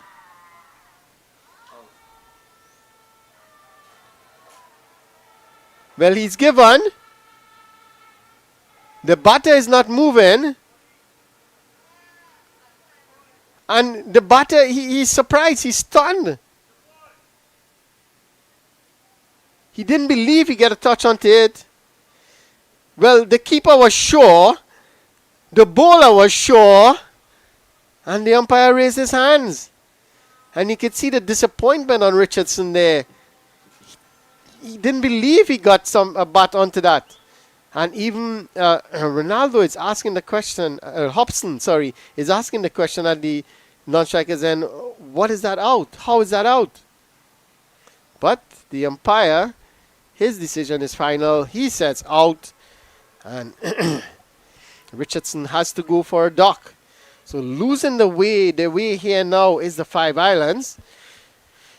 It's 87 for 4. That's 2 wickets in the over. Back-to-back wickets for McCullum. So he has 2 for 6 in his first over. So the rain is with us now. It's drizzling a bit out there. It's interesting to see if it's going to blow over. What's the umpire? If they're going to stay on. Well, we're not seeing any movement from the ground staff at the moment. So I guess they're thinking that it's going to be just a passing cloud. Well, the cloud is passing. I always wonder why they call it a passing cloud. No matter if the cloud has rain or not, it is always passing. It's never still. So why do you call it a passing cloud? Interesting. Well, I thought for a moment the umpire had called the covers. Well, no. So at the end of 14 overs, 87 for 4.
Yes, so back here. Just a little rain intermission, and he's bowled him. Well, as soon as I picked up the headset, the wicket has fallen. So I don't know if I'm good luck for the Cavill or bad luck for Five Islands. But nonetheless, it's a wicket. Again, chipping down the wicket there and not covering the ball. It just slid between bat and pad, and he has been bowled. You can see the celebration. And they are losing their way here now, the Five Islands. They are 88 for 5. So I'll take it. That's 3 wickets falling for just 1 run. Wow, that's amazing here. So they're really losing their way. And Yearwood has excellent figures of 1 for 4 in 2.5 overs. Yes, you heard me right, and you could see it on your screen. That's excellent figures for the spinner. And you could see he was definitely happy with that one. Chipping down the wicket and missing it completely.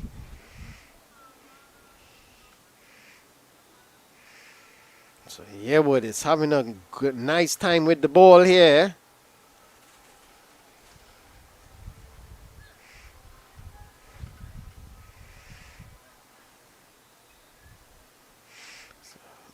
Five Islands in a spot of border, 88 for 5, and we're in the 15th over. So there's still 5 overs to come, but losing wickets in clumps here, and it's not good. It's losing wickets. You're gonna start to bring the run rate down unless it's big hitters coming in who can smack the ball around. It's just gonna pull the run rate down more, because they're going to get a batter taking a couple of deliveries to settle, and the bowler is bowling well, so they're not going to take a chance against him now. So it's going to create more dot balls. Driven. They're going to get a single. Well, it should have been an easy single, but Hobson was just standing at the non-striker's end on his bat, watching the ball as it passed him. So that's strange cricket there from UWI Five Islands. It seems like they're just not in the game. And Hobson was really animated when the last couple of wickets fell. It seems like he's very disappointed with the way the batters are getting out. So at the end of 15, it's 89 for 5. UWI Five Islands in struggling here at the moment. They want to try to get at least to 120, but the bowling has been really good. You have to give credit to the bowlers. It's Clark going to continue.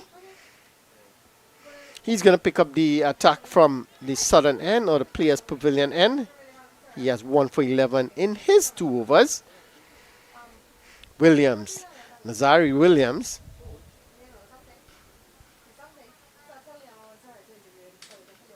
Nazir Williams, my apologies. Oh, that's a good delivery. And is well forward is Williams. And he repeats the shot. A beautiful straight drive. Except the ball wasn't there. So they need to at least try and rotate the strike here. Ah, this one, an appeal for caught behind and given. Well, he looked suspicious. I think he knew he got an outside edge, and he was just waiting for the umpire to signal. And Preston Clark has a second, and that's the 6th wicket to fall. And now I think that's 4 wickets for 1 run. So 5 islands. Let's have a look here. It seems like the outside edge. And the keeper was certain. The moment he took the catch, he was certain. And he had a little jig to follow.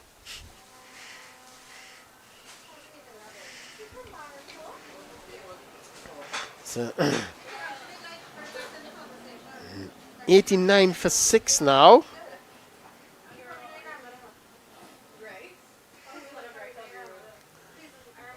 So that's 4 wickets for 2 runs. So they have scored 2 runs and lost 4 wickets in the last couple of overs. So really struggling here. UWI 5 Islands, 89 for 6 now. Boston, Randall Boston, you know he's a bowler. Let's see what he can do with the bat. Oh, that's the inside edge came into play. They're going to get 1, and that's all it's going to be. So finally, Hobson gets back on strike. Because he was just standing at the non-striker's end, watching as the batters walk in and walk back out. 90 for 6 now. First goal is trying to get to that 100 mark. Preston Clark. Oh, that one beats the outside edge. Stretching forward, just looking to push it into the offside. So you must give credit to the spinners from Cave Hill. They have bowled really well. They have kept the length just short enough so the batters cannot come forward or look to come back and cut, because the line was straight, so it's difficult for them to come back and cut or even pull. Pulling this one again, you can see he was cramped for room, looking to pull that square of the wicket, and it went to the fielder at long on. So at the end of 16 overs, UWI 5 Islands, they are 91 for 6.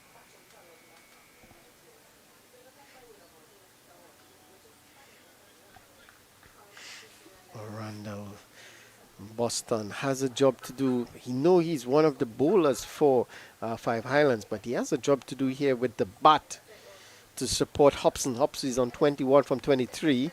Spent a lot of time at the non-strikers and watching his batters, well, actually watching 4 batters walk in and walk out.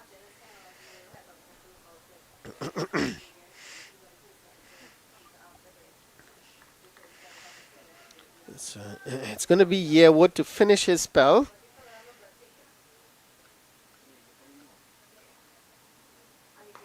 Oh, that's a good delivery again from Yearwood. It's on that off-stump line, just short of a length, so the batter cannot come forward, and that's exactly where you want your bowlers to be. Oh, this one is up in the air. Keeper goes after it. The bowler goes after it. No one calls, and it's dropped. Well, that should have been the keeper's catch, but both the bowler and the keeper was running for that one. Let's have a look. And eventually the bowler got there. That's Yearwood. Couldn't hold on. So, and a chance there for Boston. Well, actually, it was Hobson. And that would have been a big wicket if they could have gotten Hobson there. He's on 22 from 25. This one is in the air. This goes all the way. It looked like it has the distance, and it does. 6 runs there to Boston. A pitch stop delivery and got the treatment. You could see Boston just get into the pitch of delivery and is just letting his hands go through the line, hitting it straight as you like, and it goes all the way for 6. Yearwood would not be happy. That dents his figures. With that one shot, it doubled his runs that he gave away so far, and he's into his 4th over. Driving straight to the fielder. Oh, there's a misfield again and an opportunity. No. So that's probably the 3rd or the 4th time that same fielder has misfield inside the circle. It caused them a couple of runs initially, and this one caused them another run. 99 for 6 now. 1 away from that 100. First landmark. Oh, that one bounced there on Hobson. Should have put that away, but there's 2 fielders, and that one at deep square leg, one at deep mid wicket, and a long on in place just for that pull shot. On the back foot, punching it straight to the fielder, who does well this time, and it's another dot ball. So that's the spell for Yearwood, and what a spell from him. 1 for 13 in 4 overs. He should be proud of that spell. Yearwood, 1 for 13 from his 4 overs, bowled really well. Should have had another wicket, but was unable to hold on. 99 for 2. Hobson on 22 and Boston on 8. In the 17th over, there's 3 more overs to come. A bit of discussion there. I'm not sure the umpires are having a discussion. The batters are having a discussion while the fielders wait. So maybe they're just corresponding to see the bowlers tally, how many overs remaining for each bowler. So it looks like Clark is going to be the one to bowl.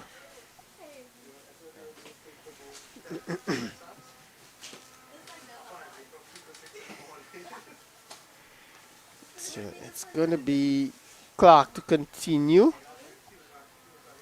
He's going to bowl his 3rd over. He has 2 for 13. So the umpires are all set. Both of them are in agreement of what is happening. And so it's Boston on strike. He is 8 from 3 deliveries.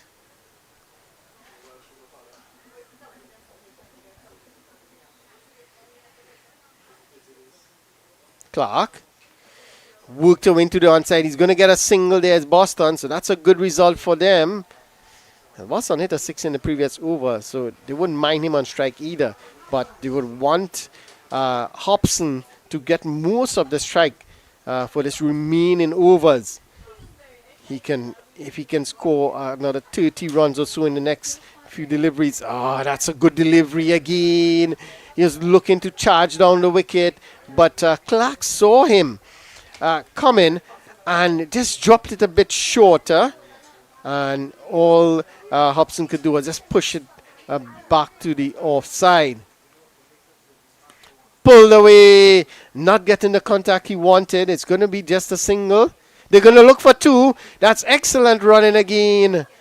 Brilliant from this pair of Hobson and Boston, because they want to get Hobson back on strike. They want him to have the majority of the strike. And a slight misfield there from the fielder at short mid-wicket. And they get through for a second. Clark. Short again. Pulled away this time. A fielder is there. Takes the catch and Hobson has to go. He is very disappointed because it's a short delivery that he should have put away. He should have put that one away. And probably hit high on the bat. A bit quicker too by Clark. And a good catch taken there at the deep mid-wicket boundary. And that's the 7th wicket to go. And the set batter in Hobson, he departs. 102 for 7 now. And it seems like the way it's going, 5 Islands may not bat their full quota of 20 overs.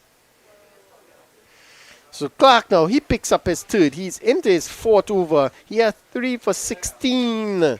3 for 16 in his spell so far. That's excellent from him.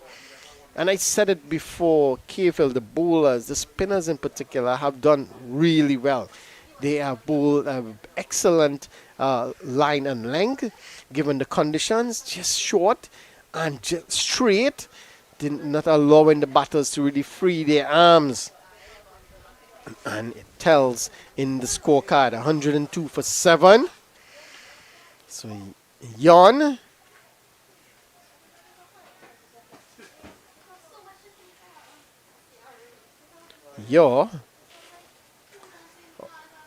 This one is worked away into the onside.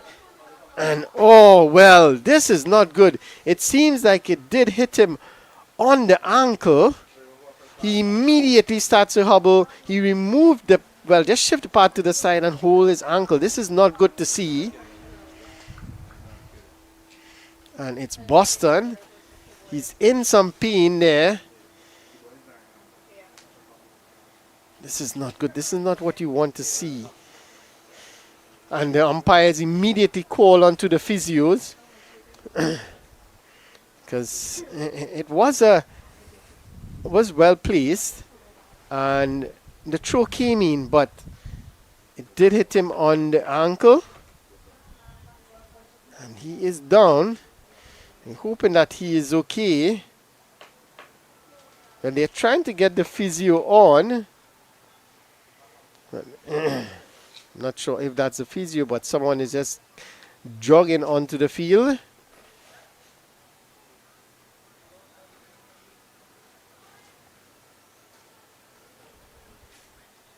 Well, we're not seeing anyone coming to have a look at him. I'm not sure if the teams have their own physio or there's a physio on standby for the entire tournament. But there's someone coming over to have a look at him.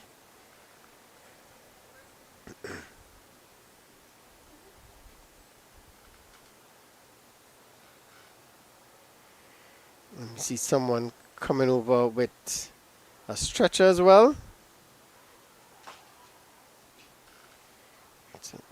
So there's the ambulance down there. So we have the medics available. So someone is coming to have a look at him. You can see he's in a lot of pain. So the magic spray is being applied. And they call it the magic spray because all it does is numb the pain. And afterwards, you feel it. Just numbs the pain so you can continue. It doesn't solve the problem. So just remember the 5 Islands, they batted first, started off well, but after the drinks break, we saw wickets just start to tumble. And they lost their way. And in a space of a couple overs, they lost 4 wickets. And that really dented the attack. And they were just unable to get going. 103 for 7. And they're going to struggle to even try to get to 120.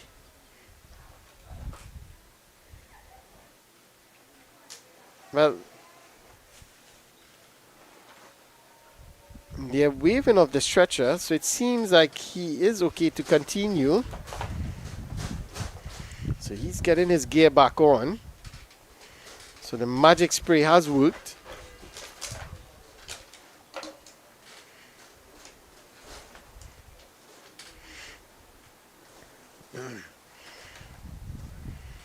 So they have waved the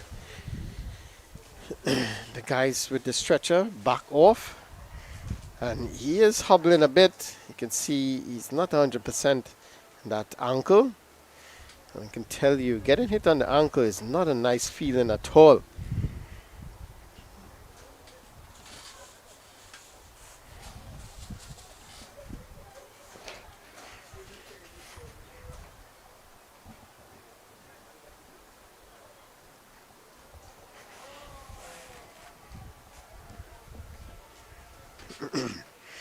So he's back on.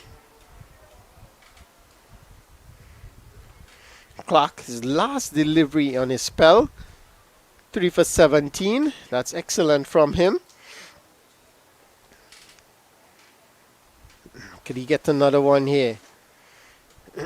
Well, it's the right foot of Boston. And it's going to be difficult for him to really like put pressure on that, to get onto the front foot to play a drive or so. Playing this one, well, that was a poor delivery. He was looking to bowl it a bit quicker. He knew that Boston is struggling there a bit, and he's not going to move. So he was trying to bowl that one quicker and on the stump, trying to get an LBW or bowl. So that's smart from Clark.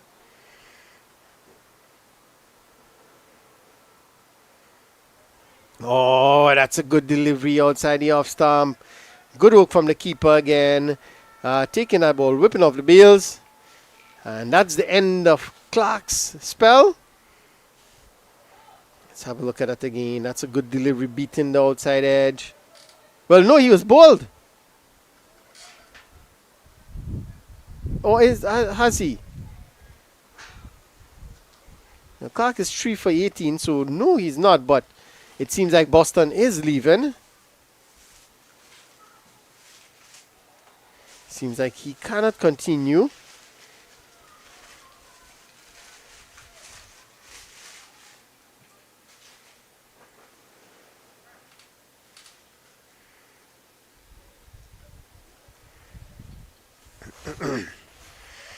So an excellent spell from Preston, 3 for 18. So Yearwood 1 for 13. Yes, so the spinners have really bowled well here. They kept the pressure on. And it's in the 19th over. And it's going to be the pacer. Looks like, is it Marcus?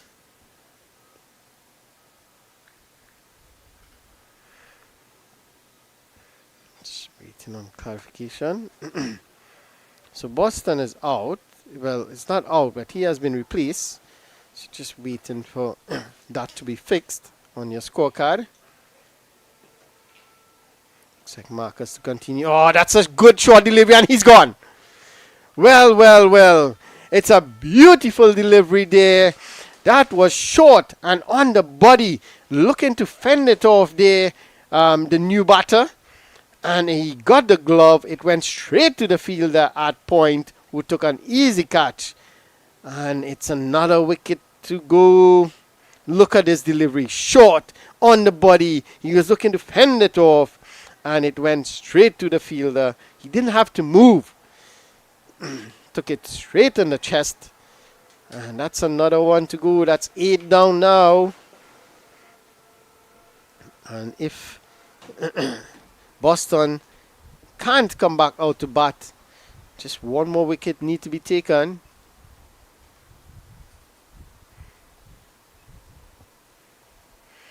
So yes, it is Marcus. Bowled an excellent first over. I was surprised that they took him off to bring on the spinner. Well, they brought on the spinner in Yearwood, who bowled really well. So it was a good move in the end. But Marcus, to me, that first over he bowled was excellent. He bowled a beautiful short ball to Cornelius in that over. He has picked up a wicket, 1 for 9. Looking to get more. the new batter, Johan Daniels. Scotland is at the non-strikers end.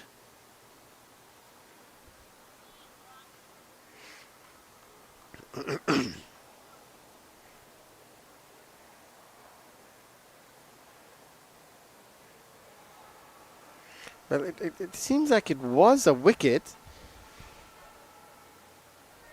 So it wasn't the injury, it was a wicket. So he did get bowled. So we've seen clarification of that here, or confirmation of that. 104 for 9. So he did get bowled by Preston. So Preston did pick up 4 wickets in the end. Preston Clark. So it's going to be Marcus, Calvin Marcus. Excellent first delivery, short ball and no foot movement from the batter. He just stood there and waved the bat as the ball passed him on the way to the keeper, as if he was just waving the ball through. Daniels still trying to get his gear on properly, and he needs some help from the fielders. And now 2 fielders there trying to sort out the helmet.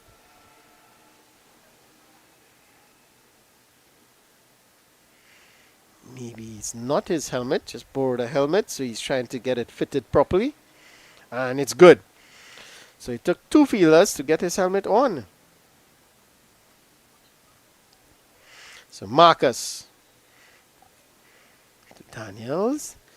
Again, same procedure. Just short of a length outside the off stump. Daniels stood there, waved the bat at it. The ball went through to the keeper. So that's 2 deliveries outside the off stump there from Marcus. Could he bowl the fuller, quicker one now? Because you see that Daniels is just planting that front foot outside the leg stump just to make room. And well, again, is that... Yes, it's on the wicket, but a bit fuller, I would say. Definitely a bit fuller, and he's going to get the wicket. Because Daniels doesn't look like he wants to hang around, really. And he is batting on a leg stump. So all he has to do is just bowl it full and straighter. Full and straighter, and he's going to get a wicket. Too short. Too wide. Down the leg side. Is it going to race away? No. They're going to get 1. Daniels will be happy. He's on at the non-strikers end now. Well, there is a rep, and he's gone. Well, so the throw came in. The keeper threw the ball. The fielder was there. It seems like the batter, Scotland, got in the crease, walked back out, and the fielder hit the stumps, and he was given a run out. So let's have a look at this. What played off here? So it was down the leg side. The keeper couldn't gather. It's off the screen right now, but they have taken the single. And look at this. The throw came in, and he just walked out of his crease. He just walked out of his crease. So he made his ground and then walked back out of his crease. So he's run out. And that's the 10th wicket to fall. So UWI 5 Islands, they have been bowled out here by the Cave Hill. So they have been bowled out for 106 in the 19th over. So they haven't been able to utilize all of their 20 overs. So Cave Hill campus, they would need 107 runs to win in 20 overs. And you must say, you have to give credit to the bowlers. Preston Clark, Yearwood, Marcus, they have all bowled really well. I think it was Ganis up front. They have bowled really well. And they have bowled out 5 Islands for 106. So we will take a break and we will be back in about 20 minutes or so when we'll see the response from Cahill. Could they get to 107 for victory, and could Fire Islands restrict them and bowl them out for less than 107? So we'll be back in a few minutes as we'll see the response from UWI Cahill.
Yes, we're back here at Sir Frank Worrell ground in St. Augustine.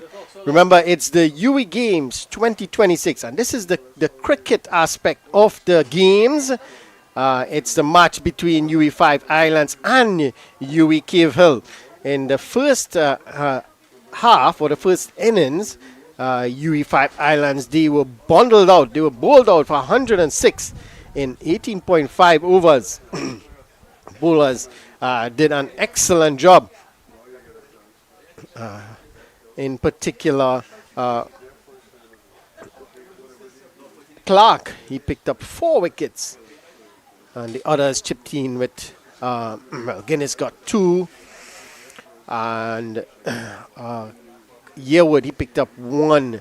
The fast bowler, Marcus, he also picked up 1. Bowled really well. To me, I was very impressed with the way he bowled.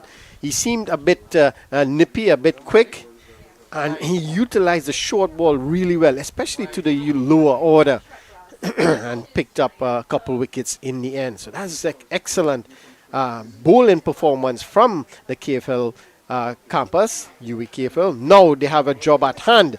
The batters in particular, they need to get to 107 for victory here in this match. Opening the batting is Paul Miller and Hans Campbell. Opening the attack is Watley, the left-hand fast bowler, and a no ball. He starts with a no ball.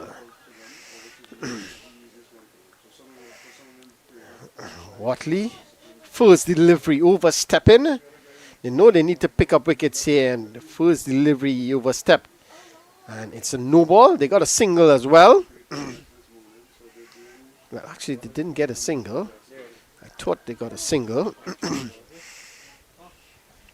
It's a no ball. It's Miller on strike.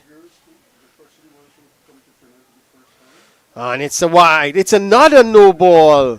Well, I believe if it wasn't another no ball, it would have been a wide. So it's another no ball. So it's another free hit. But take this for consideration. Because it's a no ball, do you have 2 free hits? Because you didn't get the previous free hit because it was another no ball. So it's a topic for discussion. I'm just throwing it out there. I'm not saying it's gonna happen. I'm just throwing it out there. So it's another free hit. Down the leg side wide. So the free hit will stand. So that's 3 deliveries bowled so far. 2 no ball and a wide. So 3 runs on the board. No deliveries bowled legally. And they're defending a very small total. You can't afford this sort of bowling. You have to be very tight with your line and length. Watley again. Oh, that's a beautiful delivery this time from him. That one seemed to come back into the right-handed Miller. Cannon into the pads. But they get through for a leg by. Still, it's 4 without loss, but we still haven't had a run off the bat. So he got away with that no ball, Watley.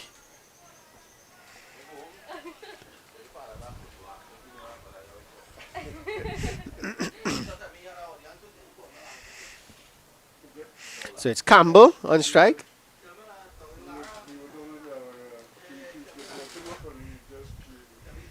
Watley.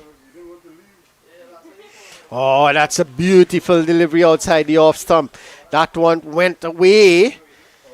Previous delivery saw came back into the right-hander. This one went away to the right-handed Campbell. So he seems to get the ball, but it's a natural angle of the ball going across the right-hander from the left-handed bowler. And he seems to get the one coming back into the right-hander as well.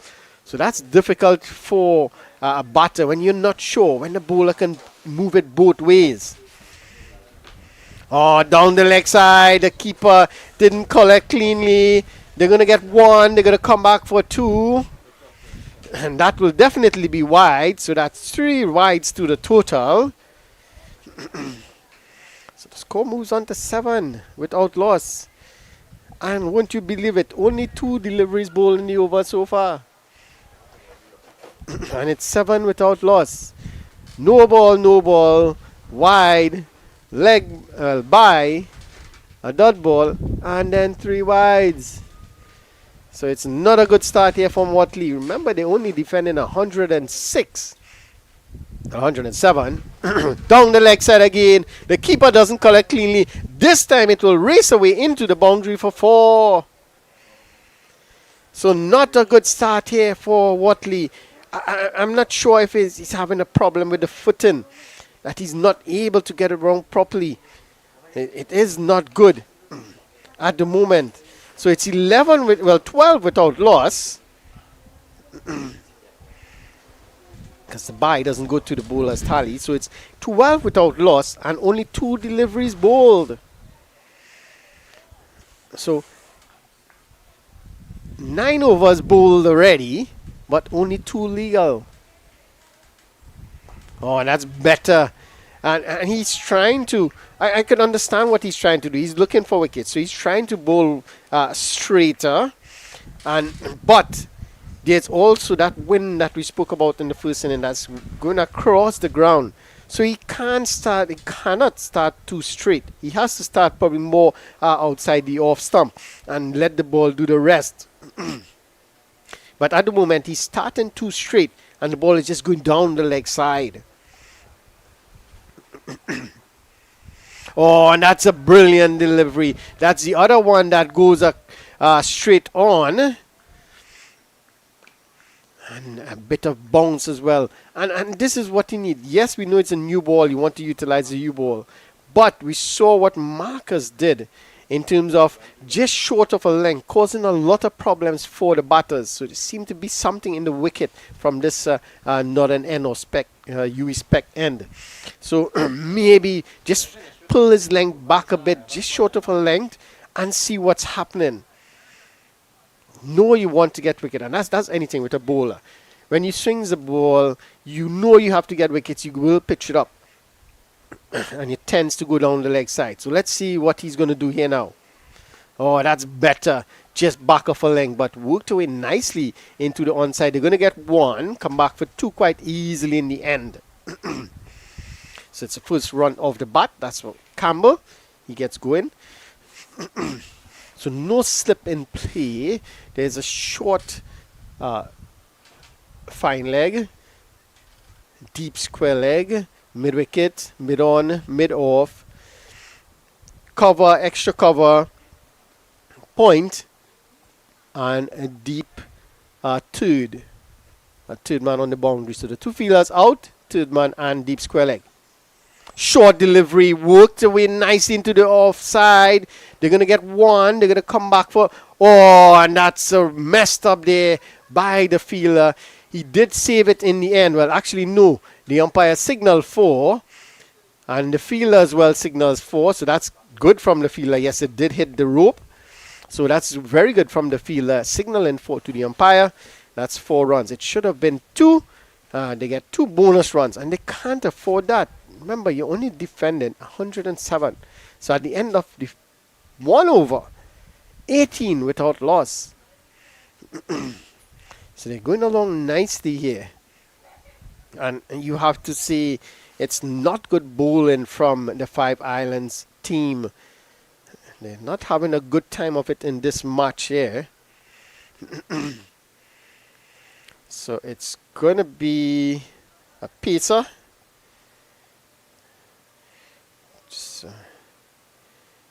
Get the name of the bowler. Well, no, it looks like a spinner. I think Boston had opened the bowl in the previous game from the southern end.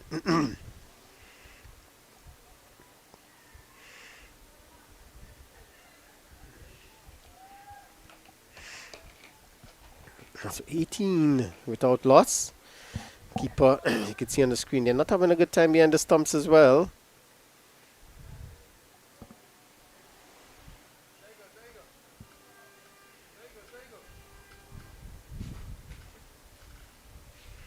Scotland. Scotland, the medium pacer. Short, wide, cut away. This is going to race away. Brilliant. It goes into the boundary for 4. So again, not good fielding. He should have cut that off. But he threw his hand out and he just dived over the ball. It passed under his hand and into the boundary for 4. So they are really not helping themselves here at 5 Islands.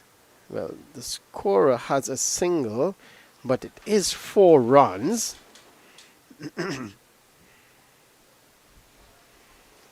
So it should be 4 runs to the total, not a single. The field has been shifted wider. And this time it's cut away.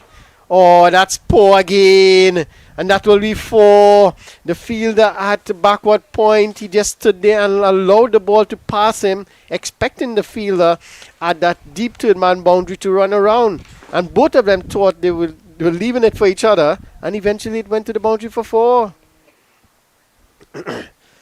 So this is not a good start from the 5 Islanders. You think they would have been a bit tighter on the field, trying their best to save the runs. But they are actually giving it away. So that's 2 boundaries that they should have stopped. Went to and they didn't. Well, actually it's 3. So that's back-to-back boundaries for Miller. He moves to 8. Oh, and this one seemed to keep a bit low. You could see Miller, they're signaling that. It did keep a bit low. And that's the thing. Okay, you see now the ball is keeping a bit low. So it's a bit up and down. All you need to bowl, it bowls straight. You bowl straight, the ball keeps low. You have a good chance of LBW and bowled. So they just need to just take a little deep breath, get their plans sorted, and bowled accordingly here. 5 Islands. This one is down the leg side and wide, signaled by the umpire. So he's all over the shop, as they would say. If you look at this one again, down the leg side, no matter if it's an inch or a millimeter down the leg side, it will be signaled wide. So he started off with 2 short and wide, which was put away for 4. 1 good delivery, which was played nicely, and then a wide. So 9 runs coming off the over already. Kefil racing along, 27 without loss. Oh, and that one seemed to keep a bit low again, as you could see by the gesturing from Paul Miller. Just need to keep it a bit straighter. That's all he needs to do. But still, he would take that. Dot delivery.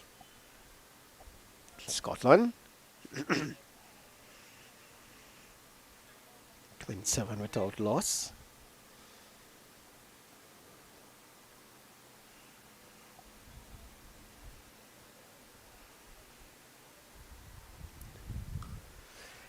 Oh, looking for a single, but well, it went straight to the fielder, so they eventually said no. But again, and had they gone for it, they would have gotten the single. There was a bit of misfeel by the fielder there at point, so they would have gotten the single because he is deep on the circle, the 30-yard circle, and it was a bit of misfeel. Scotland, short ball pulled away. That's 4. And this time he bowls a short ball, but the line was wrong. Let's have a look. Yeah, it was on the body, and it had enough time. Well, Miller had enough time to just swivel on that one, pull it in front of square, and he picks up another boundary. So that's 3 4s in the over. The score moves on to 31 without loss. Miller helps himself to 3 boundaries. He moves to 12. And again, that was a very good pull shot from Miller. and it was just above hip waist height, so it was easy for him to hit that one. And he didn't try to keep it down because there was no one on the boundary on the leg side, so he just had to get it over that mid-wicket fielder. It's at the end of 2 overs, 31 without loss. And just needs 76 more runs. Watley is going to continue. In the air, and that's 4. So it was driven straight down the ground, past the umpire, and it goes into the boundary for 4. Let's have a look. Yeah, that's a good shot. And he didn't try to overhit it. He knew all he had to do was beat that fielder at mid-off, and it would have been a boundary. So Watley struggling here. His first over, he had 2 no balls, about 3 wides. Now first delivery in the second over goes for a boundary. Oh, that one. And the keeper didn't hold on again. They're going to get more extras here. 2 in fact. Buys should be signaled by the umpire. And they're going to get more. Well, if the striker, if Campbell was paying attention, they probably would have gotten another. So that's 2 buys. Again, the keeper not able to hold on. 5 Islands not looking good in the field. To me, they were better in the first match. Much better. They did hold on to the catches. They did feel pretty well. Worked away. That's going to be an easy single. Smart button here by this pair. Picked up the boundary. 2 buys. And just turned it into the onside. Because there is that fielder at deep square leg. One at mid-wicket and then one at, short fine leg. So all he has to do is just dink it into the leg side by the umpire, and that's an easy single any time of the day. If you hit it well, you can pick up 2. So 38 without loss. Watley. Oh, and that's a good... Well, that came off the pads. Beats the keeper again and races to the boundary for 4. Well, it's not going good at all. Yeah, that came off the pads. Well, the umpire signaled wide, but to me, it came off the pad. And the umpire signaled wides. And that would be 4 wides. That's 5 more to the total. Watley. Let's have a look at that. No, it just beat the pad, so it didn't, to me, it just moved away. So he's getting that movement that I said earlier into the right-hander, but the line is poor here from Watley. Needs to keep it just outside the off stump.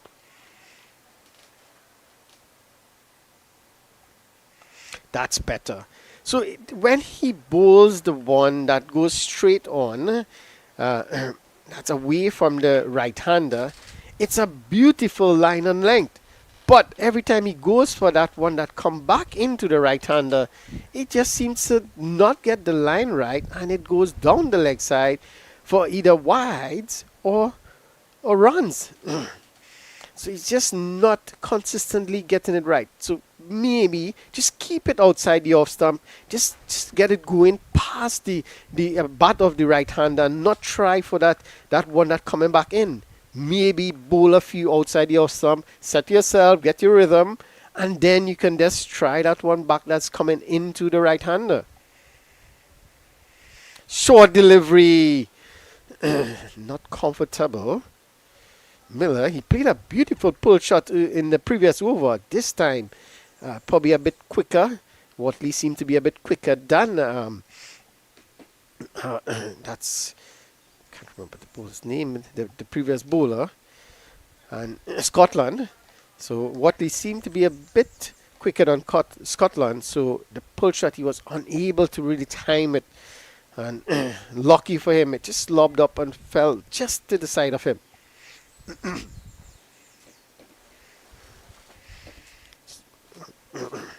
43. No, without loss. Oh, and this is going to be runs. This could race away to the boundary for 4. Does it have the legs? Yes, it does. Excellent shot there. And you could see, if you just look at this, look at the weight. He just stood there, got the front foot out of the way, and he didn't try to overhit it. He just tried to place it and time it into that onside.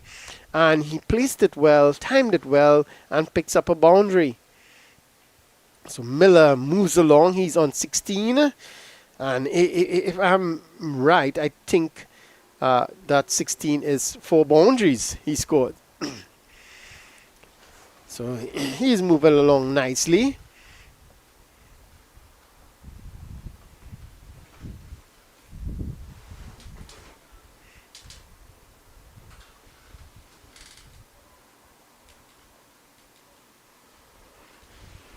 So at the end of 3 overs, it's 47 without loss. Yes, you heard me right. It's 47 without loss. And we're into the 4th over. Looks like Scotland is going to continue. Just 60 more runs needed. So we are definitely going to have an early day. I hope my boss would allow me to leave early. I know my producer is eagerly awaiting the end of this game to leave.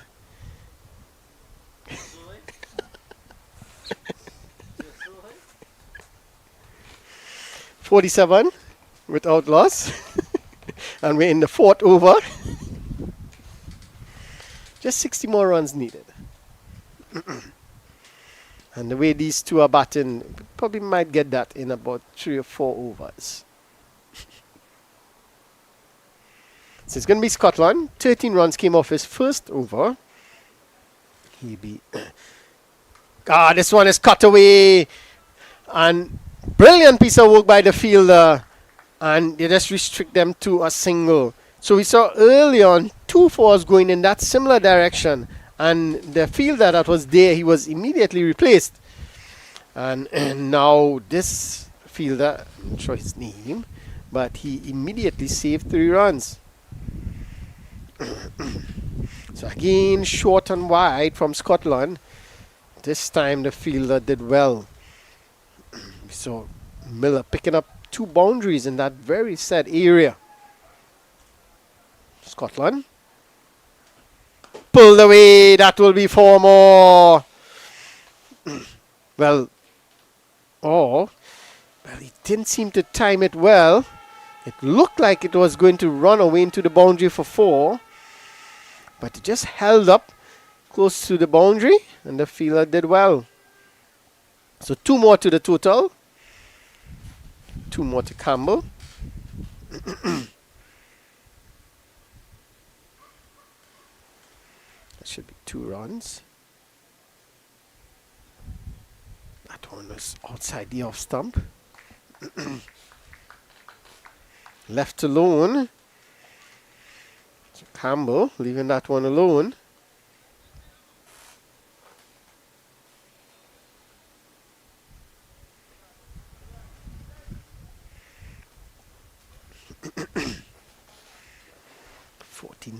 One away from a 50-run partnership. It's just the start that they were looking for. And this one is cut away. This one will race away into the boundary for 4. Not a chance by the fielder there. It was again just short of a length outside the off stump. And look at this. He just got it or transferred the weight onto the back foot and just guided it. He didn't try to overhit it. What he wanted to do was place it between those 2 fielders at point and cover, and he bisected them expertly, and he picked up 4 runs. That's pure timing from Campbell, and that brings up the 50-run partnership, 53 from just 24 deliveries. So what an opening partnership is. It's exactly what they required in a small chase, and it is proper cricket shots. It wasn't just throwing the bat at everything. Yes, that's brilliant. Brilliant piece of work there from Scotland. Feeling off its own bowling. So this is not a bad over from Scotland. Just 6 runs off the over. 2 deliveries to come. This previous over. went for 13. Needs to close this one out. Oh, and that one kept low. As you can see again, but Campbell just looking at it, it's like, wow, that one did keep low. Well, that brings the over to an end. So at the end of over number 4, UE Cave Hill in chase of 107 for victory. They are 53 without loss. It's 53 without loss. What an opening partnership. Miller on 17 and Campbell on 16. Both of them facing 13 deliveries. So they are sharing the workload here in terms of the number of deliveries faced. So they are not just hitting boundaries but rotating the strike when necessary. So it's going to be Williams. 2 poor deliveries from Watley to start, and now it's going to be a change in bowling from the northern end, the UE Spec end. Williams, he takes up the attack, another medium pacer. But we saw in the first game a lot of spin was bowled, although they were getting hit to all parts of the ground. The spinners were still bowling, the likes of Cornelius, Richardson, bowled their 4 overs each on the trot. They were very expensive. So now a change here we see in the second game is all pacers thus far.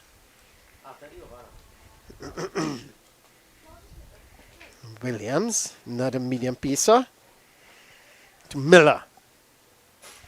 False start. That ball signaled by the umpire. It's going to do that one over. 54 runs more runs required for victory here. Cave Hill. Short. This looks like it's going to be a wicket. The fielder settles and takes a catch. And Williams, his very first delivery, a short delivery, picks up the wicket of Miller. Miller looking to cut, looking to go over the top. But a bit of bounce, extra bounce here undoes him.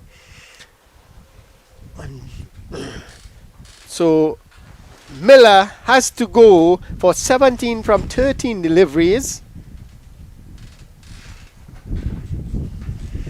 Good inning from him, nonetheless.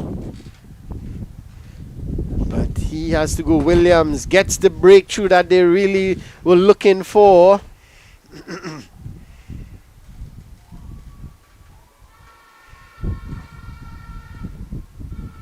You can see there Cornelius. Well, Cornelius is asking what is going on? How come no one brought any drinks for us? We got a wicket. What are you guys doing there? Well, if you look at the pavilion, I'm not seeing any other person there with... Well, there's 2 of them with the t-shirt on. That's a plain t-shirt. They decided not to bring any drinks for the players. So it's not really going the way of 5 Islands. Yes, they have picked up a wicket. That of Miller. Williams striking on his very first delivery.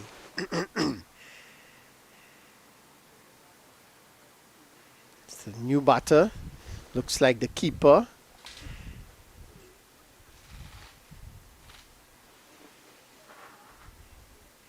Driven nicely, and that's a misfield. It seems like it got a bad bounce, and the fielder slipped. He couldn't call it cleanly. It looked like Richardson. And they get through for a single. So the new batter, McCollin, he's off and running. Williams into Miller. Well, I thought it was Miller was the batter that was out.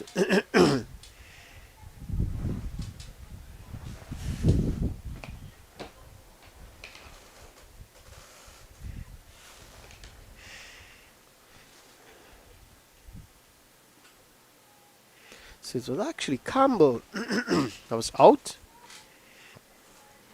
So Miller is still there. He's on 17. Cut away, and this would be 4. The fielders didn't bother to chase after it. They were just going to retrieve it. So again, you see Miller playing those shots.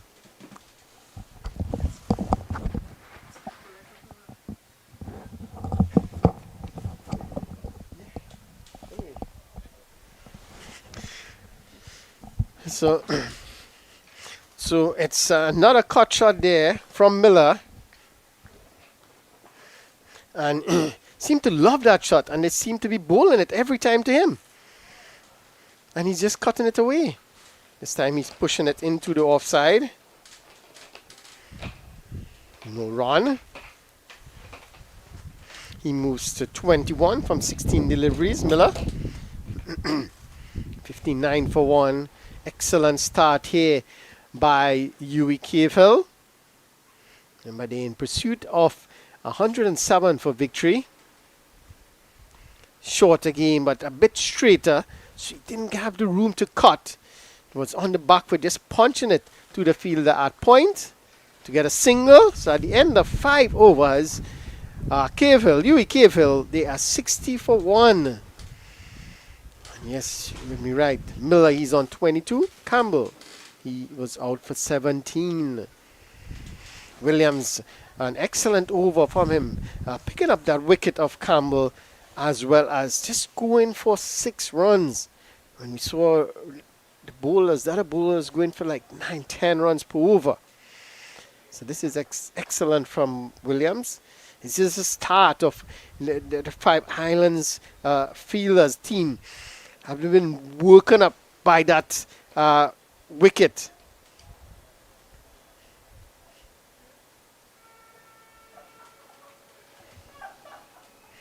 So it's going to be Scotland to continue. 2 overs for 20. He's going to be bowling to Miller. Oh, that's a beautiful shot over the fielder at cover, and it goes into the fence for 4. The fielder at cover thought he had a chance. He tried his best jumping to get that one, but it just passed over him, and it goes into the fence for 4. That's 4 more to come to Miller. He moves on to 26. 64 for 1.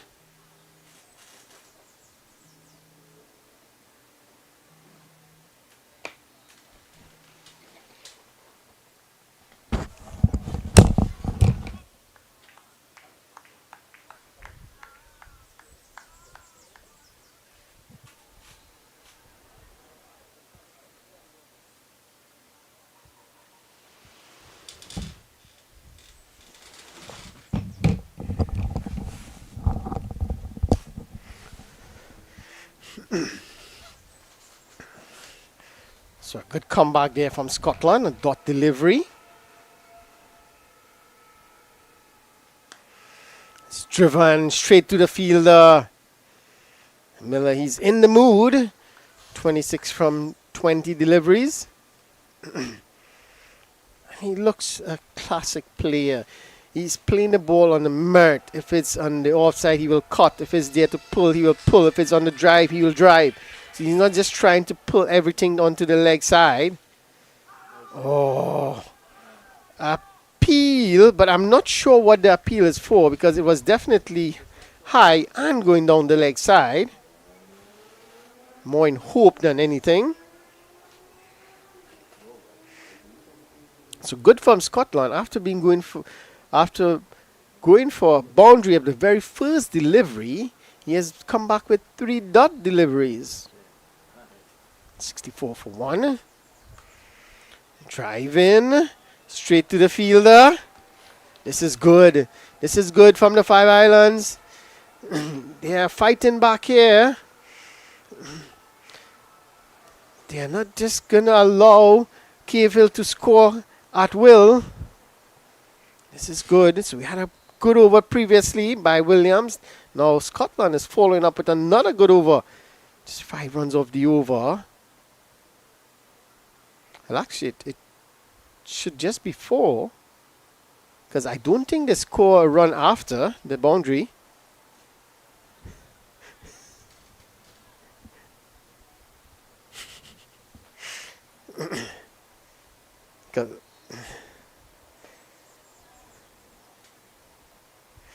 Because it's Miller on strike.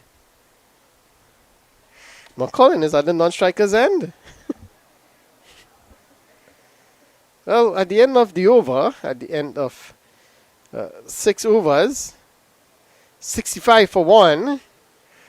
And you can see Miller just calling for a bat.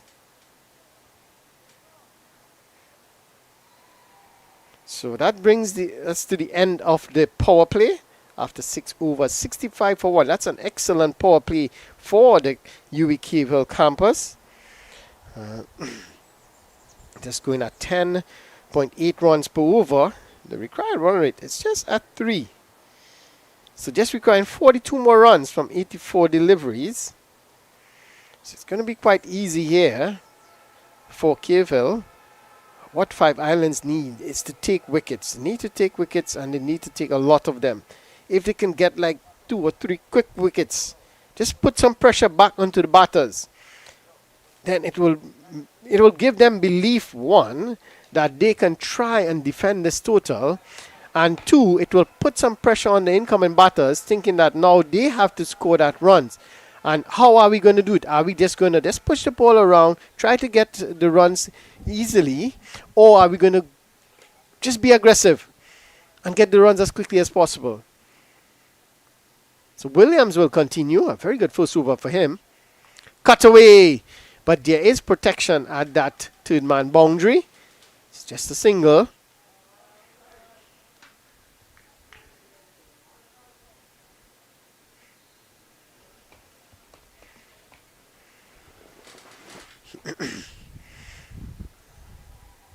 So just a single. So it's Miller on strike.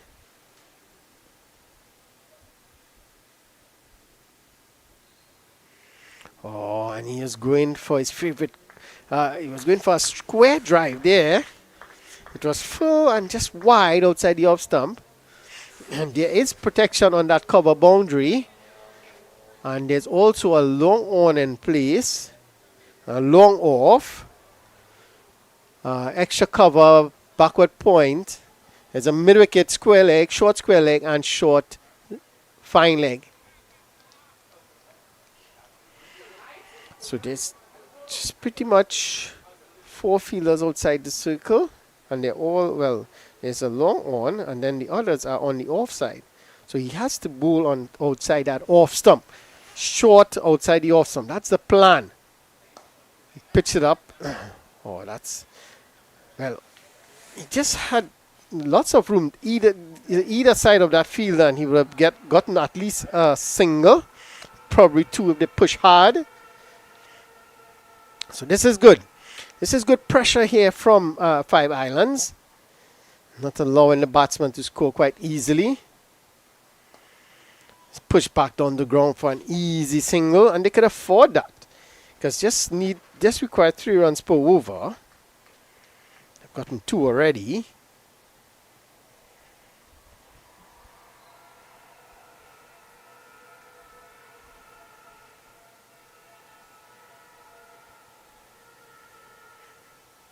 So McCullin on strike.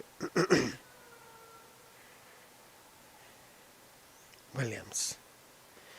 Oh, I'm not sure that was going down the leg side. It was a good shot, a good attempt by McCullin there. Because it was down the leg side, and there's no one on the boundary. All he has to do is beat that fielder at short square leg, and it would have been 4 runs. So the shot was on, mind you.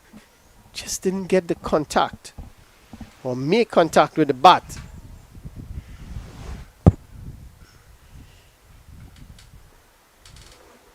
Williams. Full delivery, driven. Is this going to race away for 4?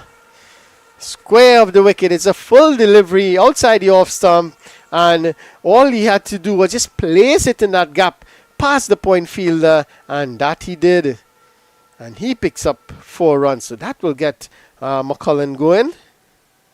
Yeah, got it on the full outside the off stump, and he did the good thing about it. He didn't try to overhit it. He was just trying to place it in the gap, and he picks up 4 runs. So this is good. So at the end of 7 overs, 71 for 1. So they're still scoring at over 10 per over.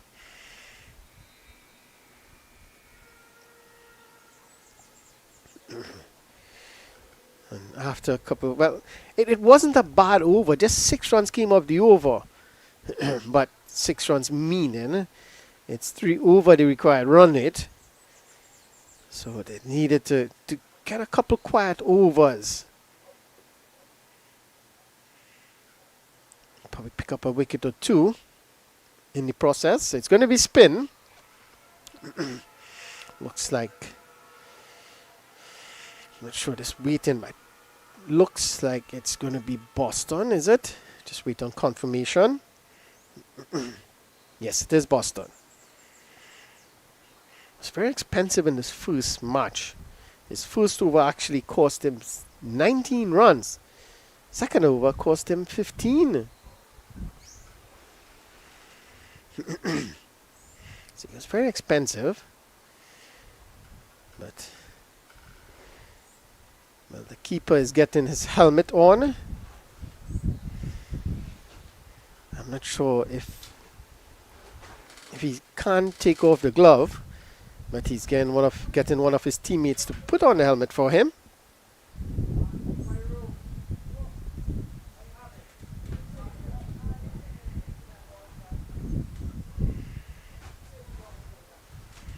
So it's going to be Miller on strike. He's on 32 from 26. Miller. 71 for 1. 7th over, just 36 more runs required. So they're going to get it quite easily here. Match may even finish before the drinks break. Boston. Spin from the southern end, or the players' pavilion end. Oh, and that's a beautiful delivery. That one seemed to just probably bounce over the off stump. Let's have a look at this. Wow, just bounced over the stumps. And we saw a couple keeping low. So all he has to do is keep it on that line and length. And he probably could get a wicket here. It's hammered away, and that will go into the boundary for 4. So this time he was a bit short, and with that angle that he's bowling from around the wicket, it's going to be an easy hit. Look, you can see, yeah, with that angle, it's going to be an easy hit on the onside. Once it's a bit short, and Williams picked that up nicely and put it into the boundary for 4. So he moves along.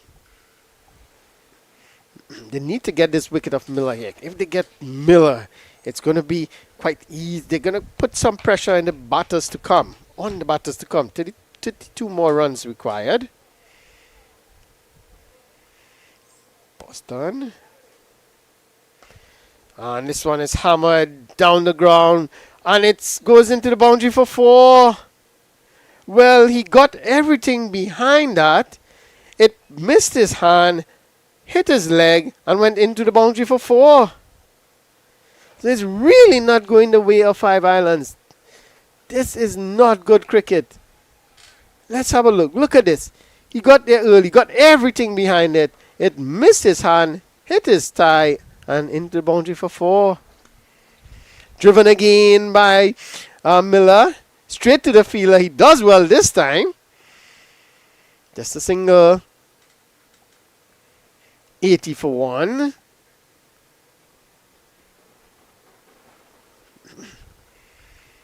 Colin on strike.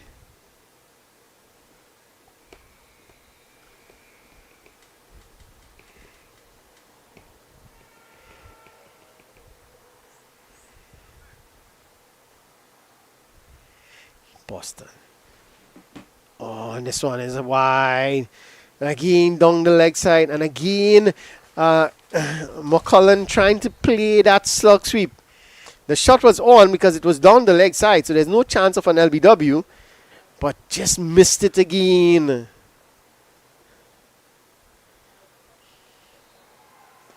This time he's on the back foot, working it square of the wicket. There is the fielder deep square leg, so they're going to get two quite easily in the end.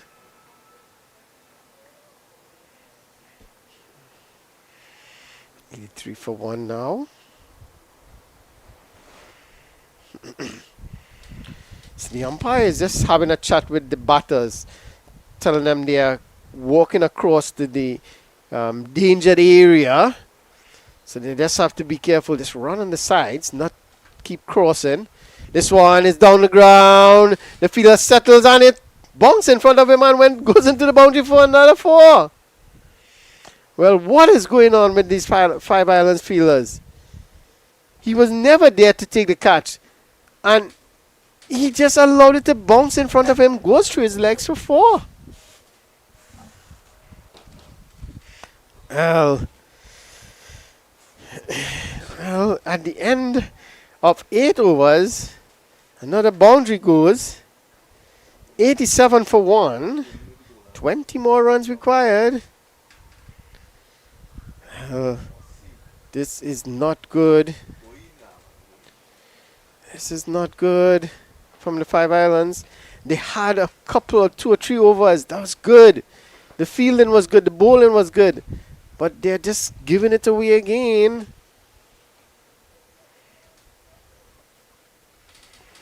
They needed to keep the pressure on.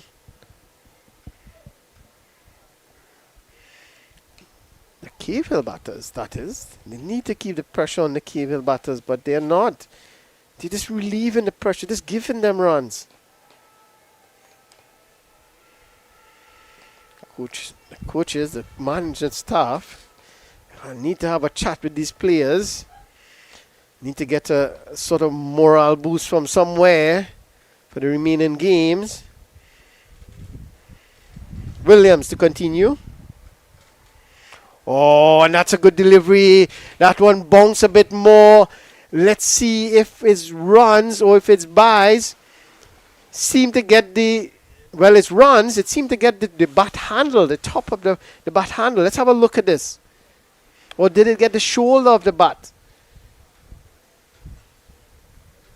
Yeah, just the shoulder of the bat. The outside edge found. That it wasn't difficult for the keeper. And they get 2 more. 89 for 1. Williams, 14 of his. This one is pulled away and that will be 4. Short delivery. And Miller was quickly onto it, just shifting the weight on the back foot. And he deliberately hit it behind square because there's a fielder at short square leg and a fielder at short fine leg. And all he had to do was get it fine enough and hit down on it. That's the key thing to there with that shot. He hit down on it, straight into the ground, past the fielder at square leg, and he picks up a boundary.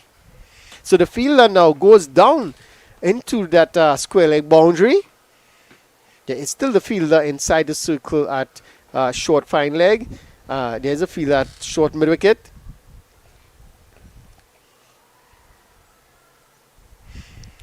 Williams. This one is hit down the ground. There is a fielder there.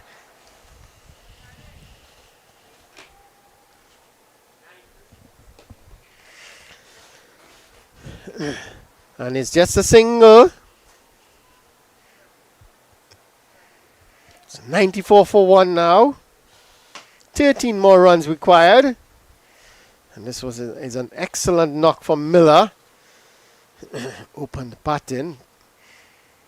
Oh, and this one is helped on its way. But the fielder was put back on that deep square leg boundary. So it's just going to be 2. Had the field remained the way it was, it would have been 4. Because he deliberately hit it in the air. So that's 2 more to the total. 96 for 1. 11 more runs required. So I was thinking maybe they would have taken it to the drinks break, but it looks like they're going to finish before the drinks break.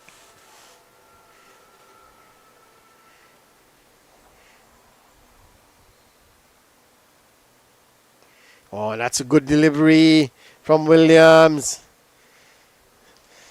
And he's looking to throw at the non-striker's end, but the fielder at long on shouted no.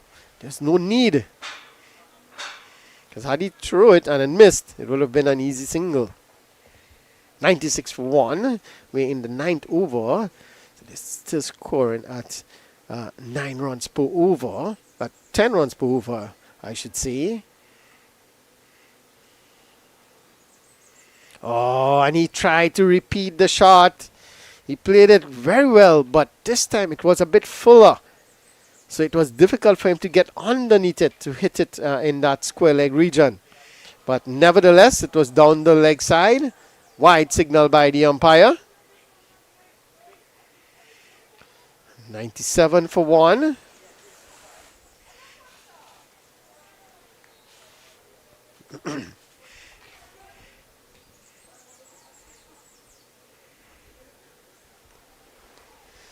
Oh, that's a good delivery. A slower delivery there from Williams. But it was well read by McCollum. Plays it onto the offside for a single. Well, the fielder is down. This is not good. So there is a fielder down at that extra cover region. And it's either hamstring or it's cramps. And it seems to be just exercising it a bit. Probably cramps. Yeah, it seems like it's just a bit of cramp. His teammates is just holding it and just stretching it out a bit. Hope he's okay. So at the end of 9 overs, it's 98 for 1. UWI Cavehill, remember they are chasing 107 for victory. Just 9 runs away from that. And we're in the 9th over. So it looks like Boston is going to continue from that southern end, Players Pavilion end.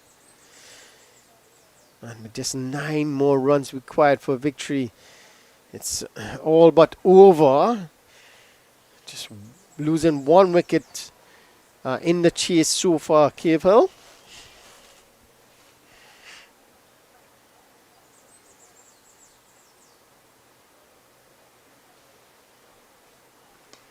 This one is pushed down the ground for an easy single. And that's good for McCollum. He knows that Miller is going really well, batting really well. And if he's unable to hit the boundary, he just looks for the single.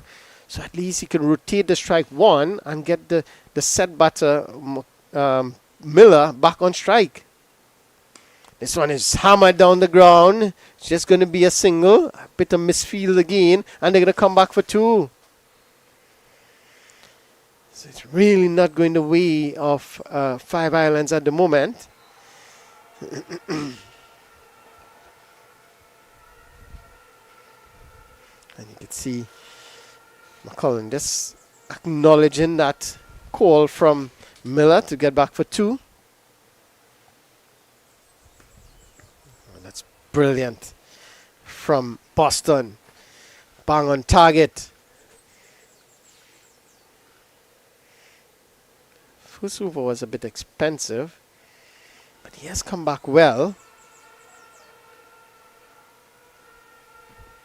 Worked away into the onside. They could get 2 here.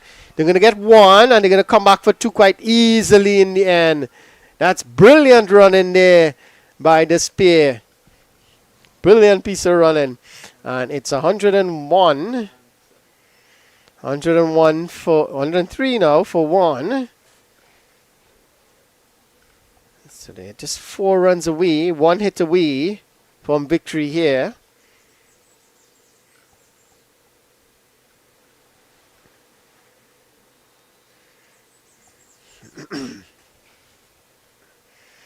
This is going to be a comprehensive victory here for Cavehill. did well in the field. The bowlers bowled very well, very good to restrict. Oh, so I just said to bowl out 5 islands for 106. And now the batters are doing the job. And he's bowled him. Well, look at the celebration from Boston. My word, is it Imran Tahir or is it Boston?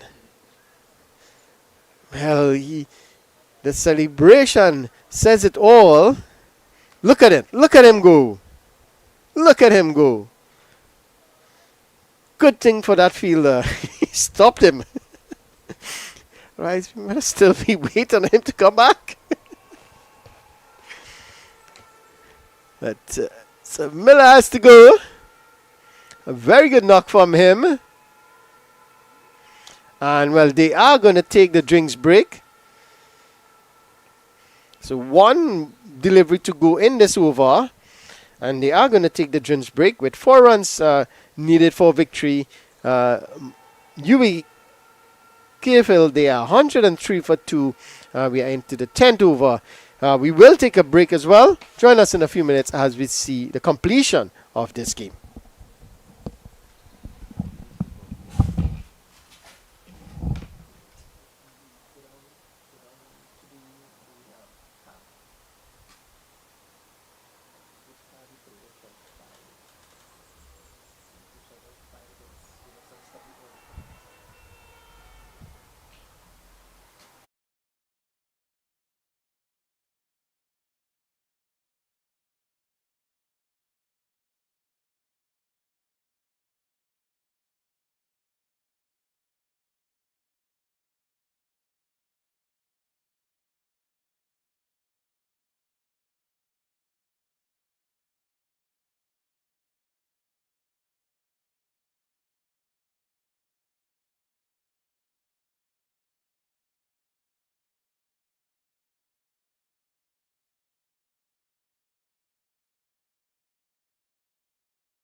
Yes, we're back here at the Sir Frank Worrell Cricket Ground in St. Augustine, UWI St. Augustine. It's the UWI Games 2026 here in St. Augustine campus. It's the cricket event taking place. It's the match between UWI Cavell and UWI 5 Islands. Remember the first inning UWI 5 Islands, they only managed to get, they were bowled out, I should say, for 106. And in the chase, UWI Cavell 103 for 2. A wicket fallen in the previous delivery with 4 runs needed for victory. Miller the man to go.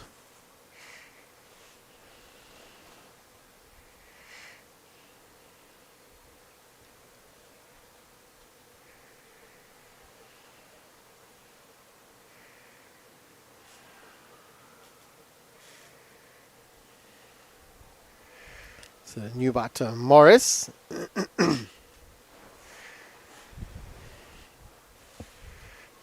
Boston, let's see if he can run again. It was driven. Oh, that's brilliant work from Boston. It was driven hard back to him. Got his hand down in time. That definitely hurt his hand. But at the end of 10 overs, UWI Cavehill, 103 for 2. He's requiring 4 runs for victory here. 1 hit away.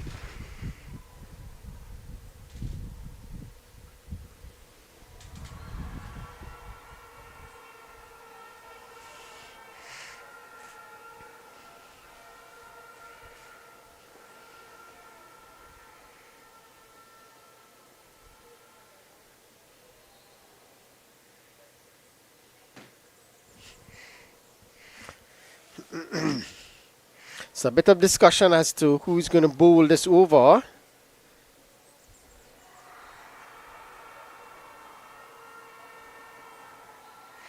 Just 4 more runs required by Cavehill for victory.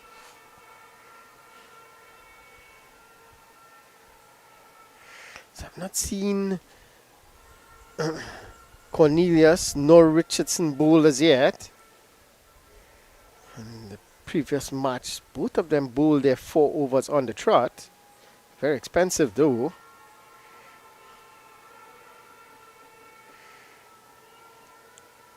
So the new bowler, Hobson, did well with the bat. Now has to do the job, and it's a full toss, driven straight to the fielder. No run. Fielder did well there at cover. No run.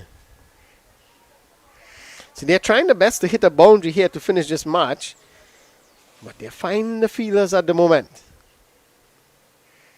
Bit of pressure here by the 5 Islands. And he's bowled him. Well, no. It looks like he was bowled. That's a brilliant delivery.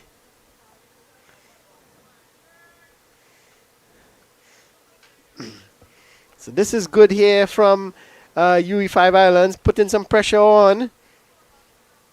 Hobson, 2 dot balls to start. Pulled away, and it's dropped down. Cassier's misfield. He allowed the batters to settle. So 2 more runs required.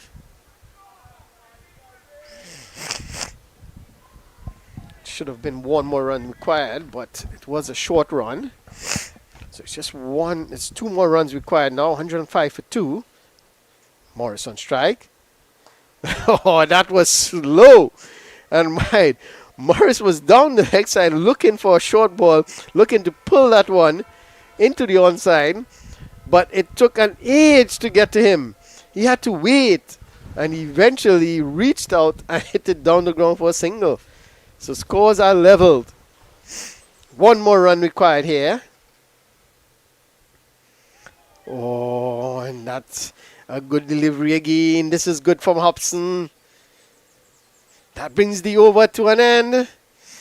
They were needing 4 runs to win, and the over only went for 3. So scores are leveled, as you can see there on your screen. 106 apiece. But UWI Cavehill 106 for 2. In comparison to UWI 5 Islands, they were bowled out for 106. So an excellent over there from Hobson. Just 3 runs coming off that over. Some pressure being built here. Boston just picked up a wicket in his previous over. Ran the length of the field as well. He would be a bit tired.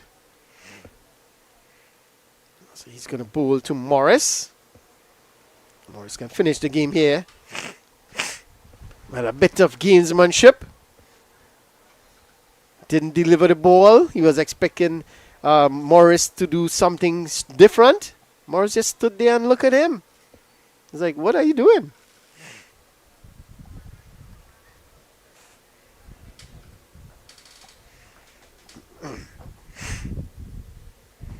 Boston will have to reload.